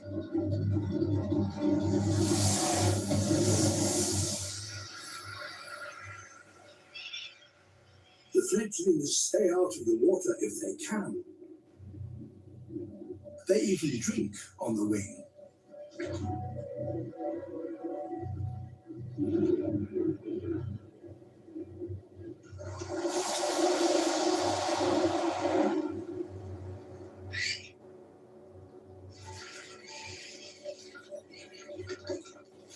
If the trevally are to catch one now, they have to up their game.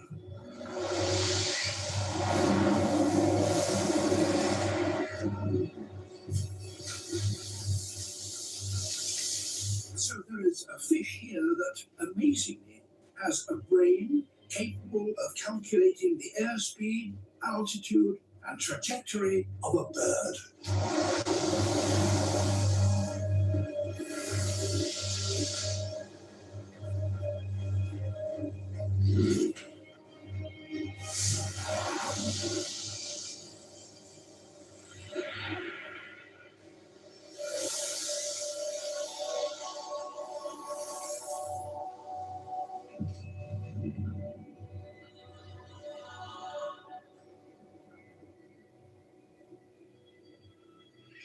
The time comes when every fledgling has to take to the air and collect food for itself.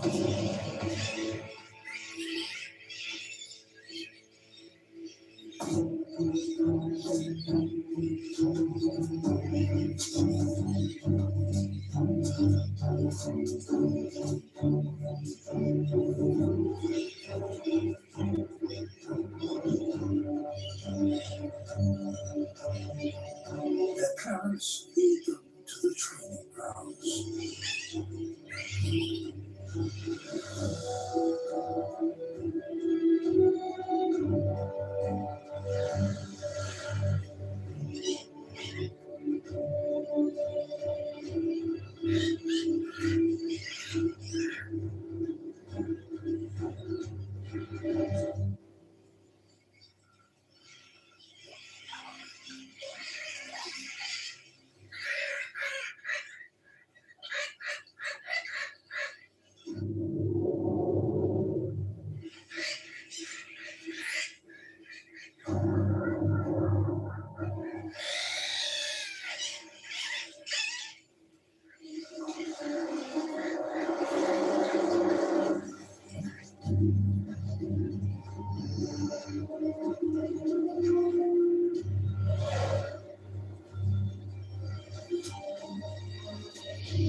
If they are to survive, they must learn quickly.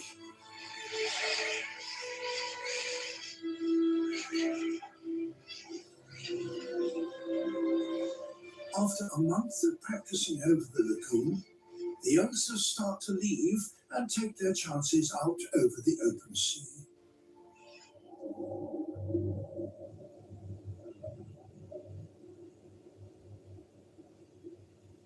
Out here on the sand flats, there is safe accommodation for some.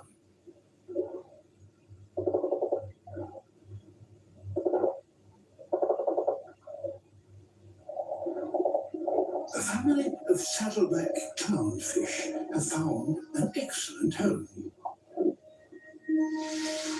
The tentacles of this carpet anemone can kill, but the clownfish are immune to the poison.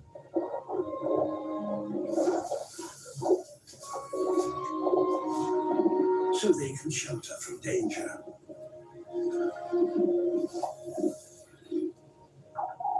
In return, the fish keep the anemone clean of debris. As with all clownfish, the family is ruled by a big female. Her white face marks her out as the boss.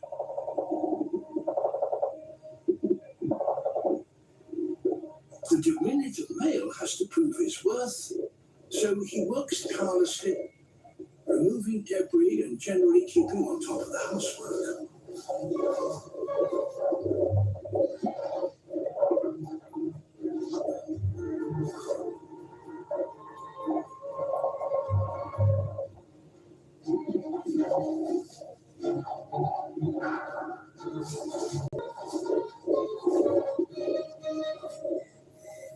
His greatest challenge is to find a safe place where the boss can lay her eggs. But there's nothing solid here for the female to lay them on.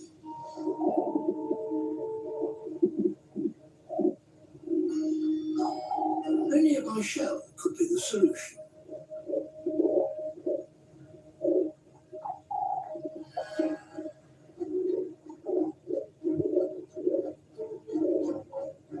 If only he can move it to the protection of the anemone.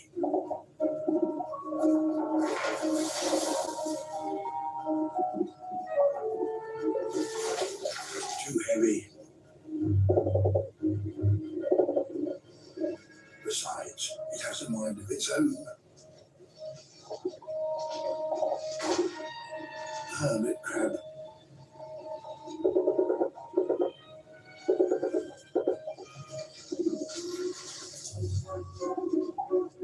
But out here, twice a day, the anemone is swept by tidal currents, and they bring in new opportunities. An old plastic bottle. Perhaps this will do.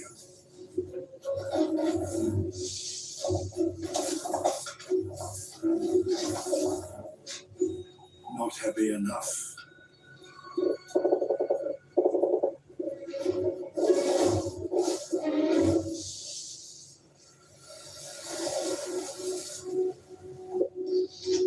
The coconut shell.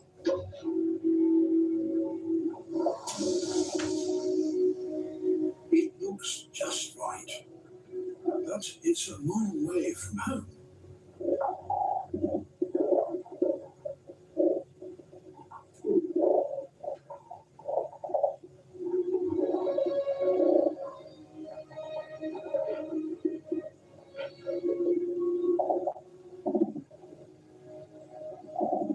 And he can't move it by himself.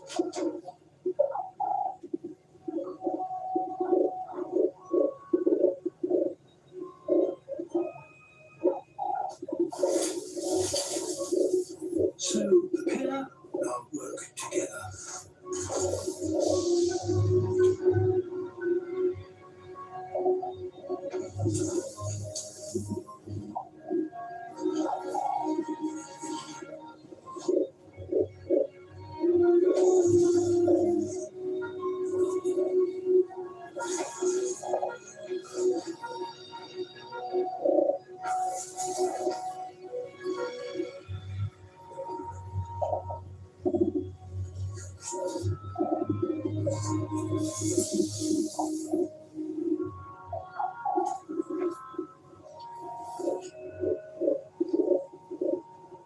A little adjustment to the anemone's tentacles in order to clear a space for it. That shell is tucked in.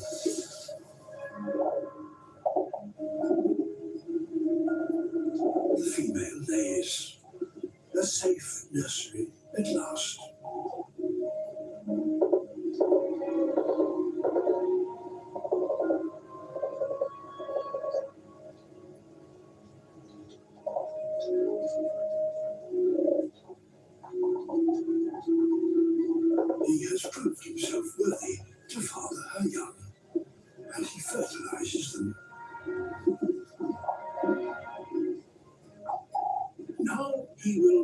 meticulously tend the eggs.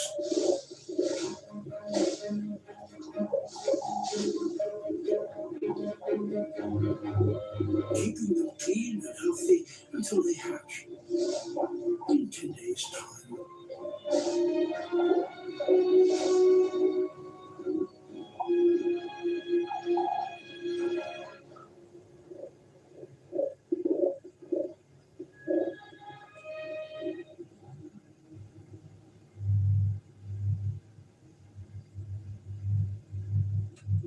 The blue shark.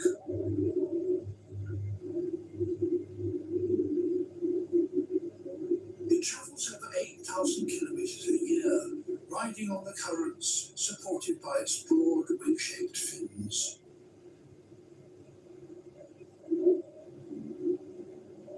This one may not have eaten for 2 months.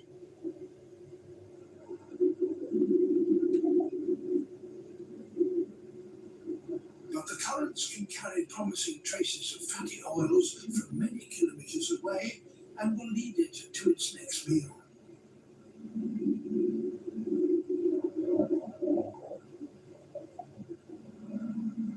After days of travel, the smell of food gets stronger.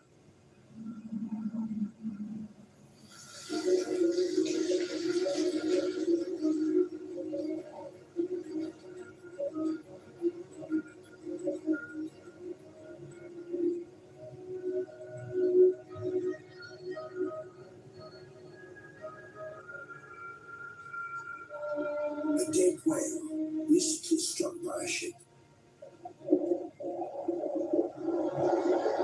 This could be a real feast, but the blue shark must be cautious.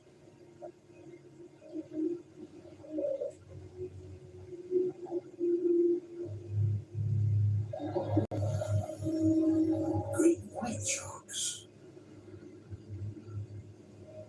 10 times heavier than a blue, are highly possessive around a whale carcass.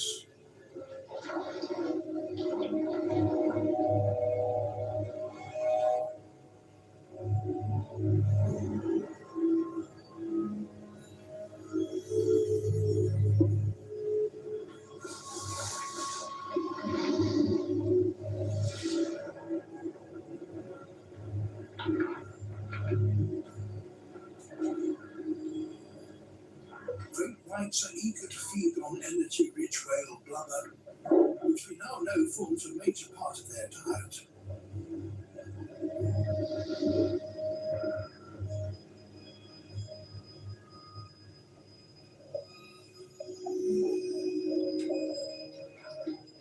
Once the great white has had its fill, smaller sharks, like the blue shark, tackle what's left of a carcass.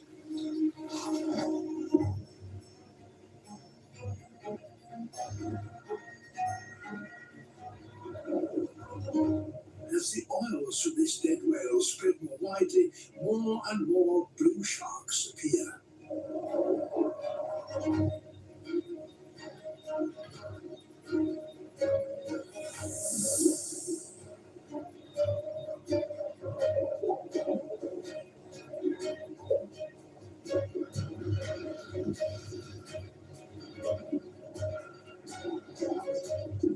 Within days, the carcass will be stripped of its blubber.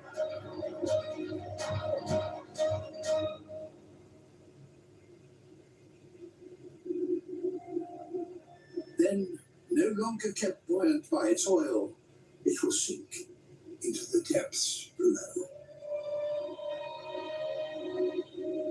The blue, with its reserves of fat replenished, can now survive for another 2 months without eating.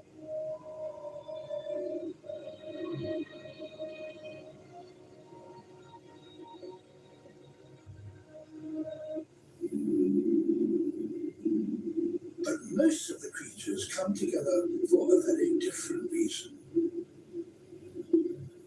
To breed. The giant cuttlefish, the largest of all cuttlefish.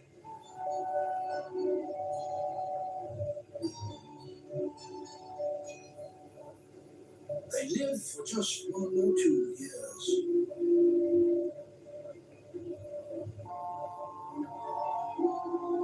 Now, as the Australian summer draws to an end, they have one last act to complete. To find a mate.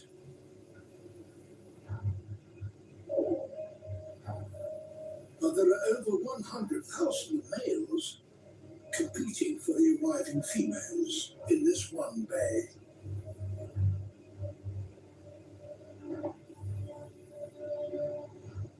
Among them, a giant, a true Goliath.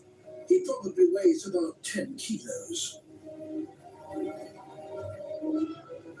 Bands of colour sweep across his skin.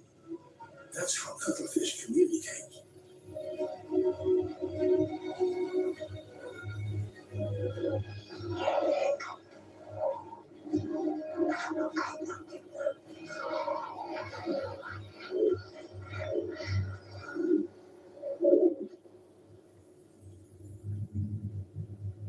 This smaller male couldn't possibly take him on.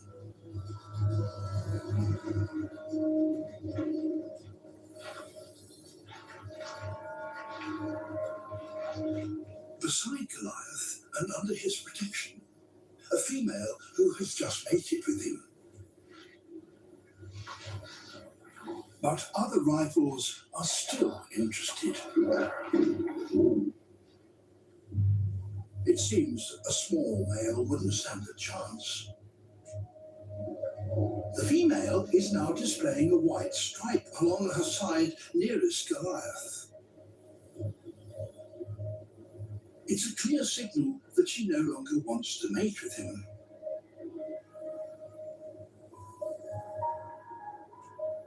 It's all the encouragement that the little male needs.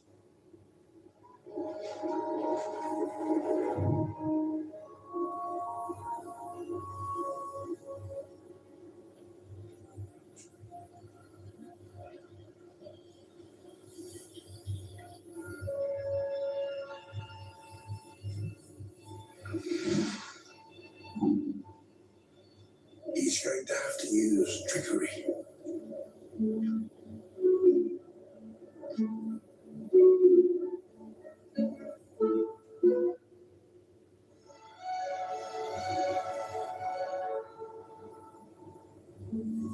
He tones down his colours and tucks in his arms. He's just the right size to mimic a female.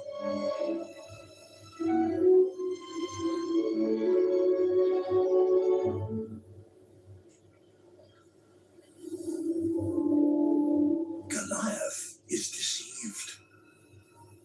The small male now displays a white stripe, just like the real female, to deter his advances.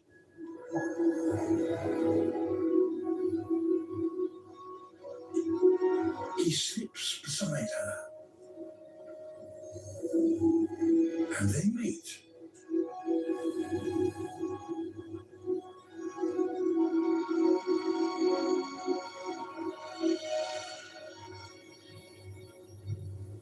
By mating with multiple partners, the female ensures the greatest genetic diversity for her young.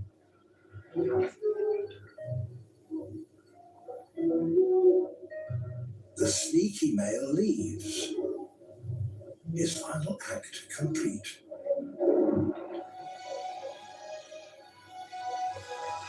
So even among giant cuttlefish, it seems, it's not all about size.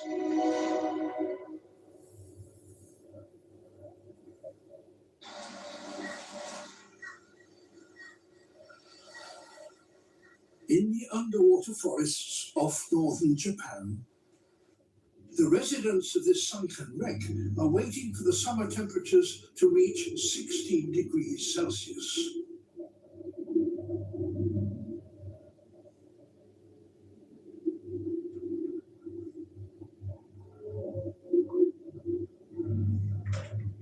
That, for some, is the of time for mating.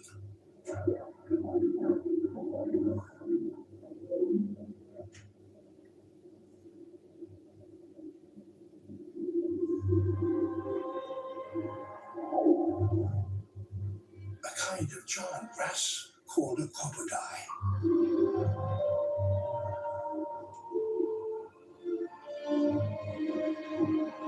This is a male.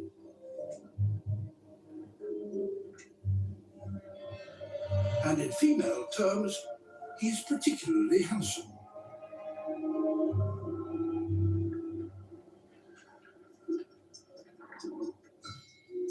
He's a meter long and weighs 15 kilos. Much larger than the diminutive female. And he is ready to breed. He attempts to mate with her, and with any of the other dozen or so females that live in his territory,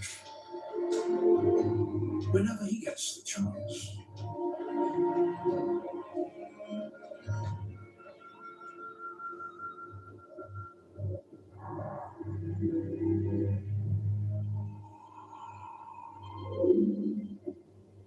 But females from around 10 years old take little notice of his advances.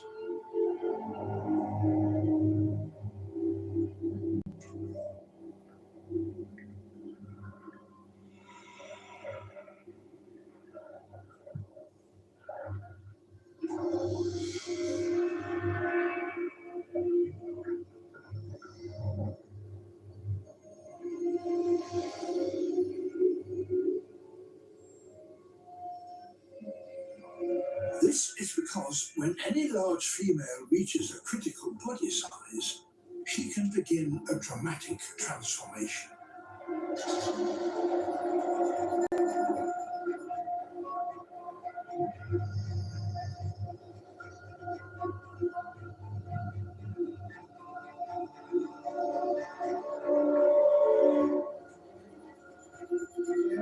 Over just a few months, particular enzymes inside her body cease to work.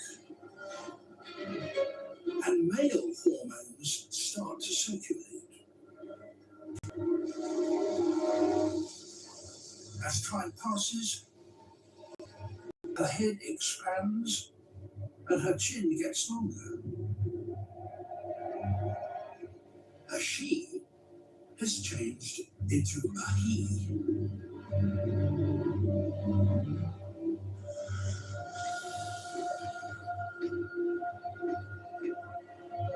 And with this comes a change in temperament.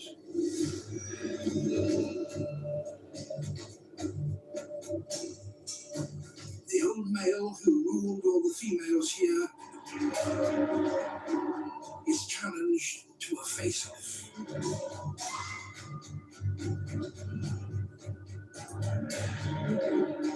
The more bulbous the head, the more it intimidates an opponent.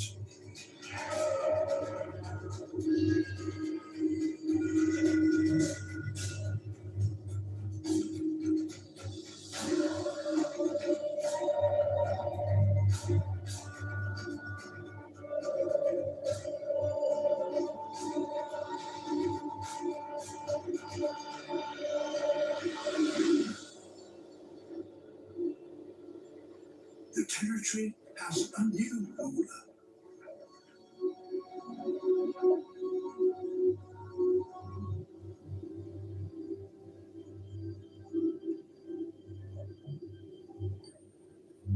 Only the largest females transform themselves in this way.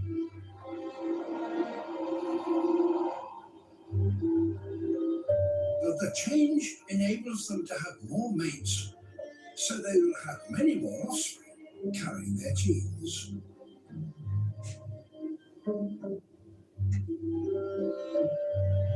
But a new male can't afford to be complacent. Inside the body of every cobodai female, there is a new male in waiting.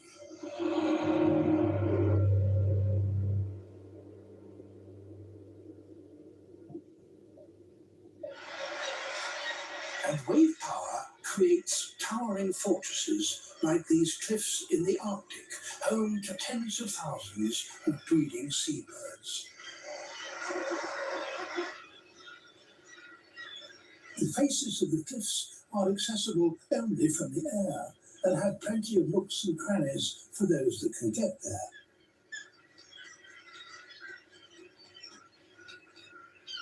But to feed, seabirds were still north of the ocean world beyond.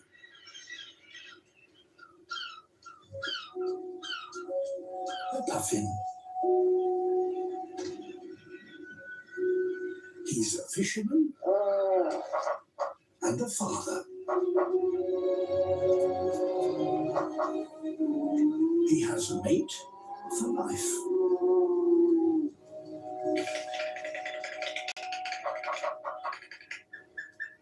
Both share the burden of raising their week-old chick, their puffling, who needs 5 square meals a day. The parents alternate fishing trips. It's Dad's turn.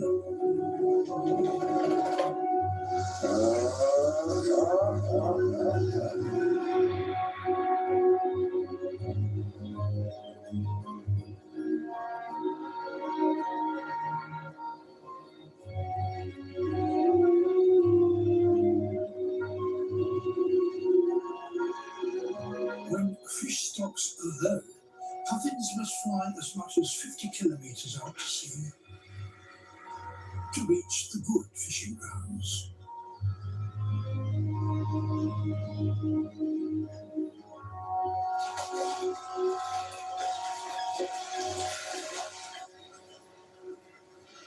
Once there, they plunge into another world.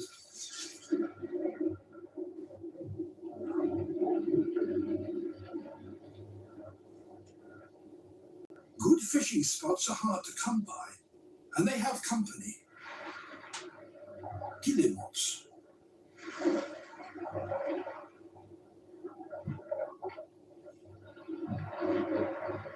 Like the puffin, their wings are short and good for diving.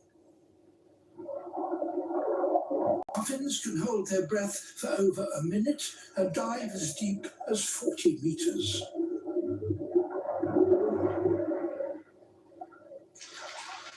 A catch.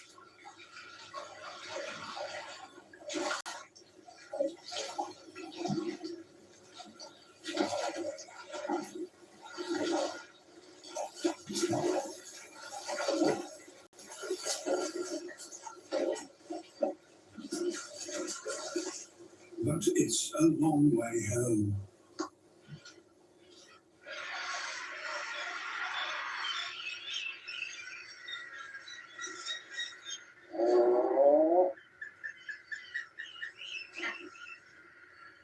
After an exhausting round trip of almost 100 kilometers, this puffin's nearly made it. But there are pirates on this coast. Arctic skuas.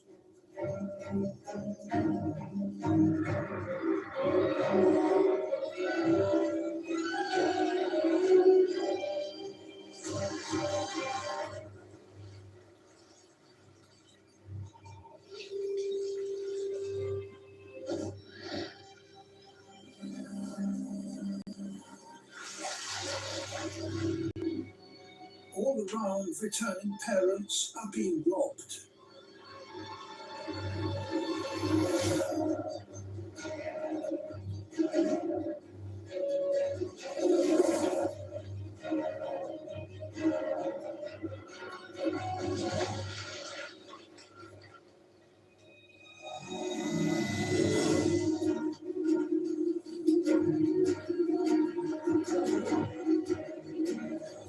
The skuas' long, weight-tracked wings make them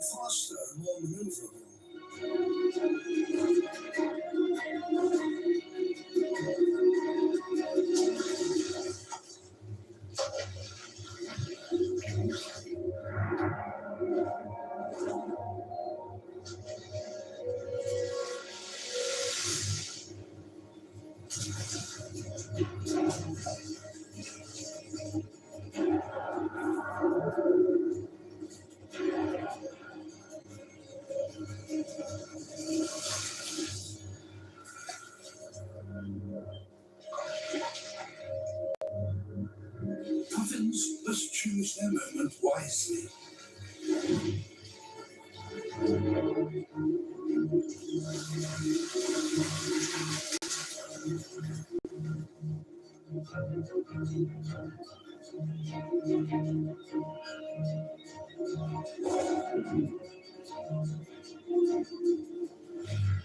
A near miss.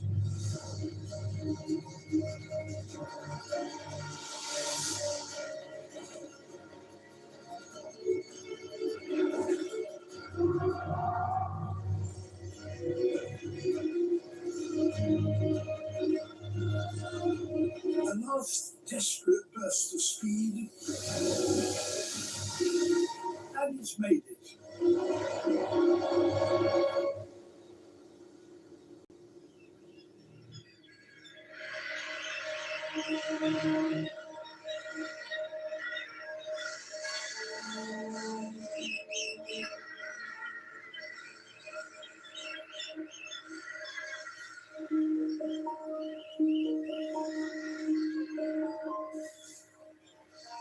Safely home after a 3-hour round trip.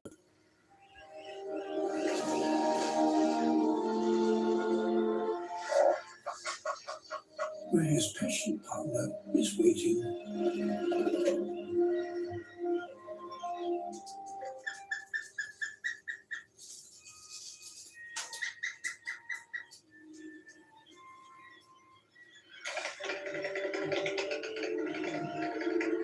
Today, their puffling will eat.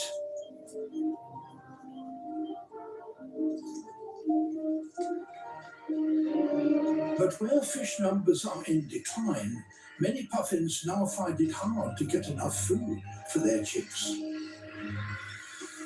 In the changing seas of today, it can be even harder to be a successful puffin parent.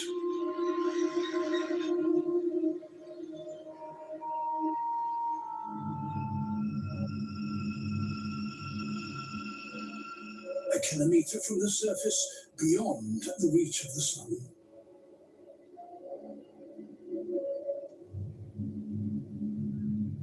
A giant black void, larger than all the rest of the world's habitats combined.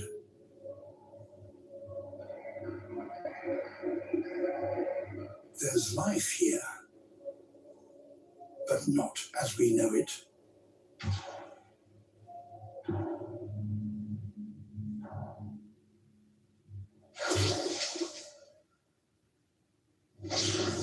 Alien-like creatures produce dazzling displays of light.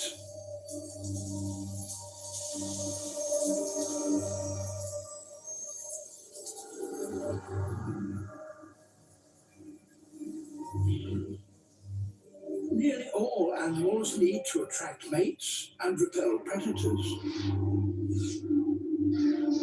This language of light is so widespread here that these signals are probably the commonest form of communication on the entire planet. And yet, we still know little about them.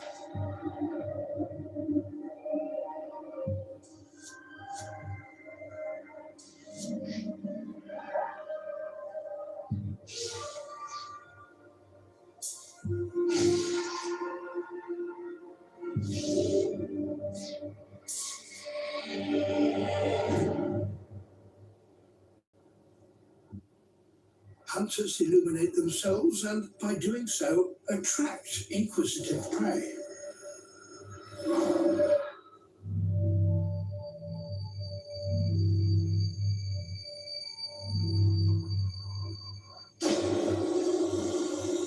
This is Fangtooth.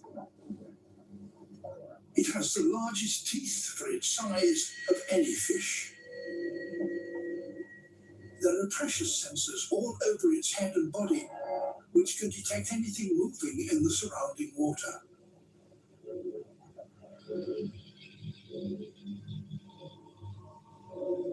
It's the midnight zone's most voracious fish. The prey use light as a distraction.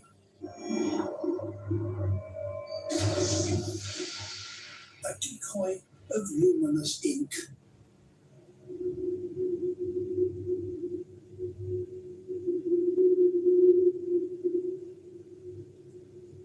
Down here, in this blackness,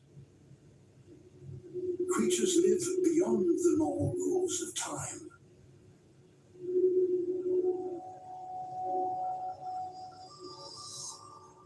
Siphonophores are virtually eternal. They repeatedly clone themselves. Some eventually growing longer than a blue whale.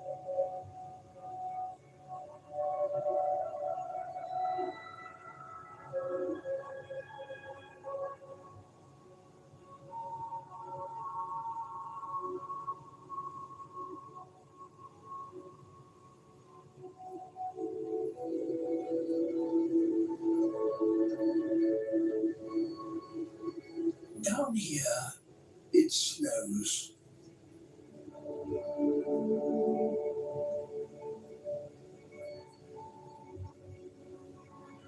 Continuous clouds of organic debris drift slowly down from above.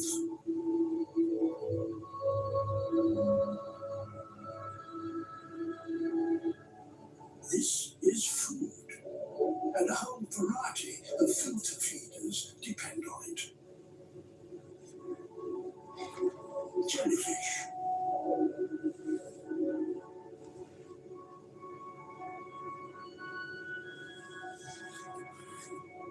And delicate sea cucumbers.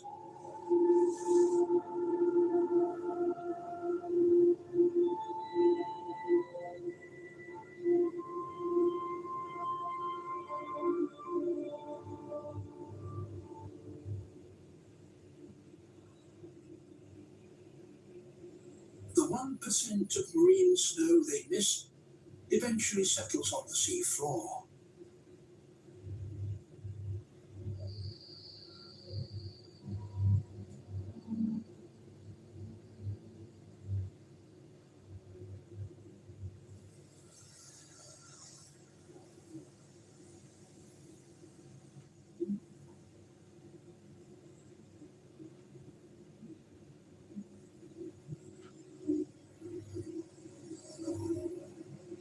Over millions of years, it forms a layer of mud, up to a kilometer thick.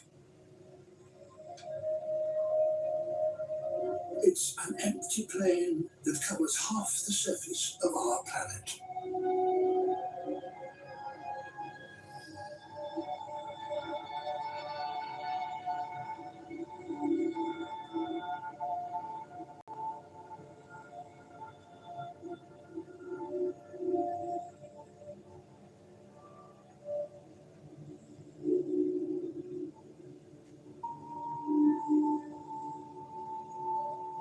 The deep seabed may at first appear lifeless,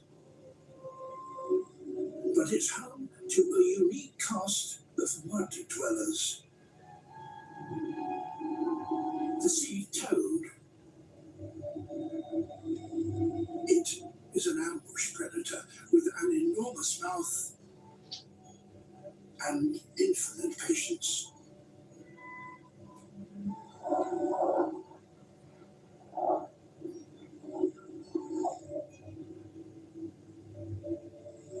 This fish has been living for so long here that its fins have changed into something more useful.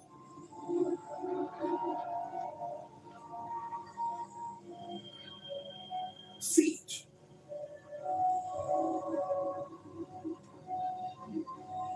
They help it shuffle about on the seafloor.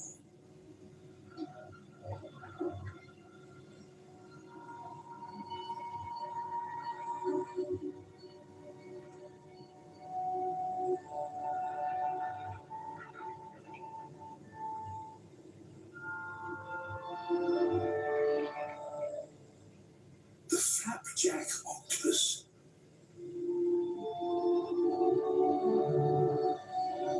It hovers just above the surface of the mud as it delicately sifts through it, searching for worms.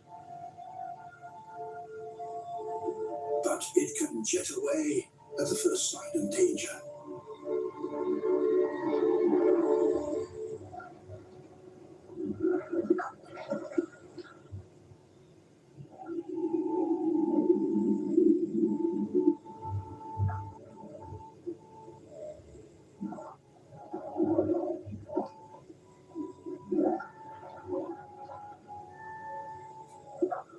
In the Gulf of Mexico, these eruptions also release a super salty liquid.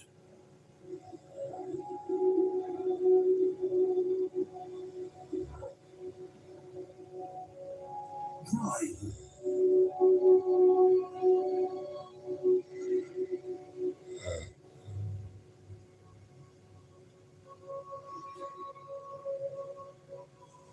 It's heavier than seawater, and it accumulates in great pools on the seafloor.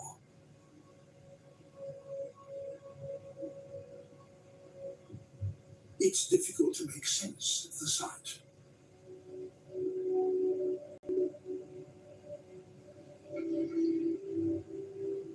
A lake of concentrated salt water, 15 meters deep, at the bottom of the sea.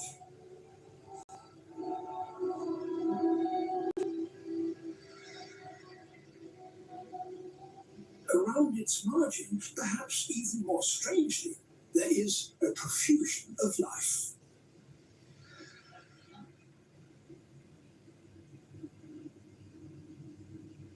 Giant mussels that can live and grow for a century or more, packed tightly together, dwarfing the shrimps and squat lobsters that feed around them.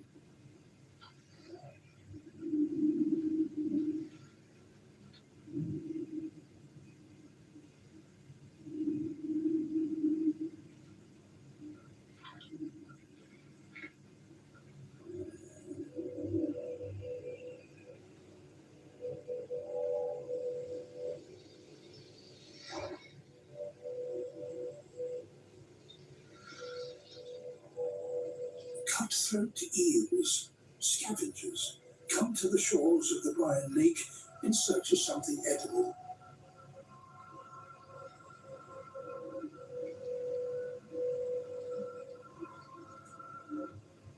Some even venture into the brine.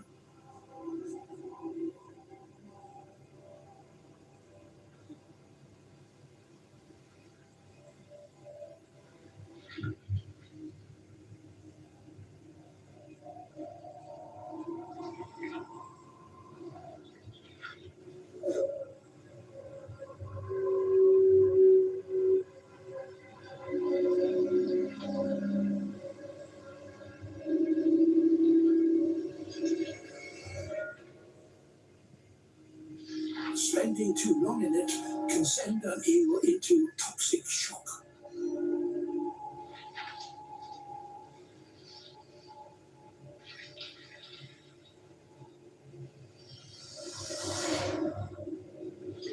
Its only hope is to rise above it.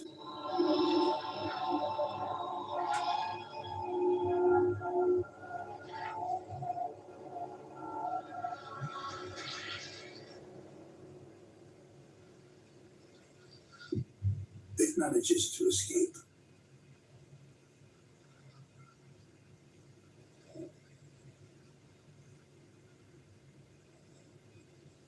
Others are not so lucky.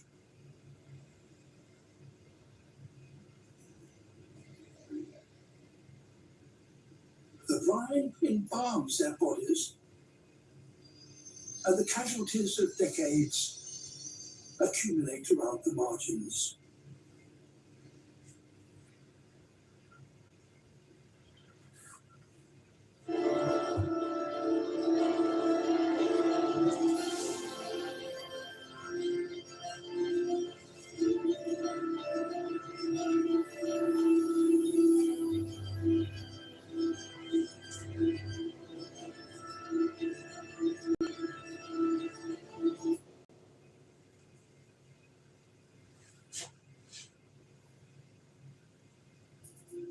Life doesn't wait, and neither should you. Aleve can help you deal with pain less throughout your day. Whether it's a long day on your feet, a demanding workout, or everyday aches and pains, you need relief that can keep up when pain persists. Aleve is here for you with longer-lasting body pain relief compared to leading OTC branded pain relievers. With just one pill, Aleve lasts up to 12 hours. Don't let those aches hold you back from doing what's important to you.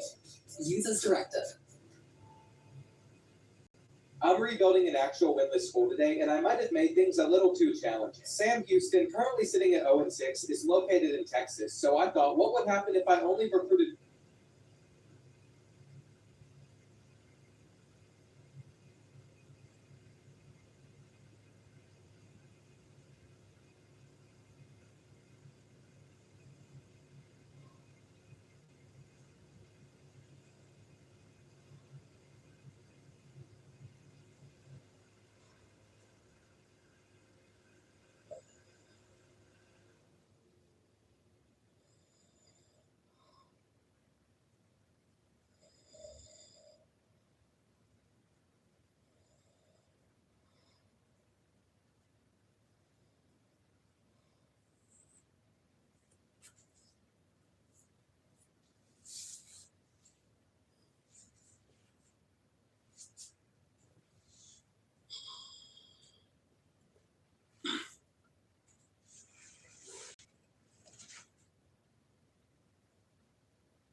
players from that state for this rebuild? Well, we're going to find out as we're going until we win a national championship. But some of the players that we're having to go after are JUCOs. If you've ever watched any of my rebuilds, I always avoid them. I don't have a choice recruiting only in Texas though, and I even decided to make it so up to 30 players can transfer out a year. Again, I'll be going until I bring Sam Houston and Addy, but whenever you take over a winless school, there's a lot of players that are going to want to transfer out, and currently there are 48 guys on our team that want to leave. I also don't know if we're going to be able to sign a defensive back because TCU is beating us out for the JUCO cornerbacks that I didn't even really know. They've already taken away Russ Rawls. We're going to have to remove these guys from our board. If I'm looking for defensive backs in the state of Texas, there's just not many options I can target. We don't have the pro potential grade to retain these players, so we might just have to recruit them and then get rid of them in a year when they want to transfer. But as you can see, no free safety is interested in Sam Houston, and neither is a strong safety. I've also noticed that since our school grades are so bad, we can't really win out on some of these hard sells. We're going to lose battles to any school that wants a prospect over us, especially TCU. I can try and schedule players for a visit against UTEP, which is the first game that we can play, but I'm sure these players will already make a decision before that game comes out. Ultimately, what we're going to have to do is start going after 1 and 2 stars to fill out our roster. And I'm really not sure what I'm going to do about our quarterback position because every single one of these players has a deal breaker causing them to transfer out, even though we got 3 freshmen in this room. I've caught us up to where Sam Houston's at in real life. By the time this video goes up, they will still be winless, unlike the UCLA video. We're about to play against UTEP, who is currently sitting at 5-1 with Malachi Nelson. I've put some 3-star recruits on a visit for this game, and if we can somehow get this win, they would commit. I really don't have any expectations for this first season. I forgot Sam Houston plays at a stadium in Texas that only seats like 8,000 people. Never mind, it's 14,000. That is still pretty small.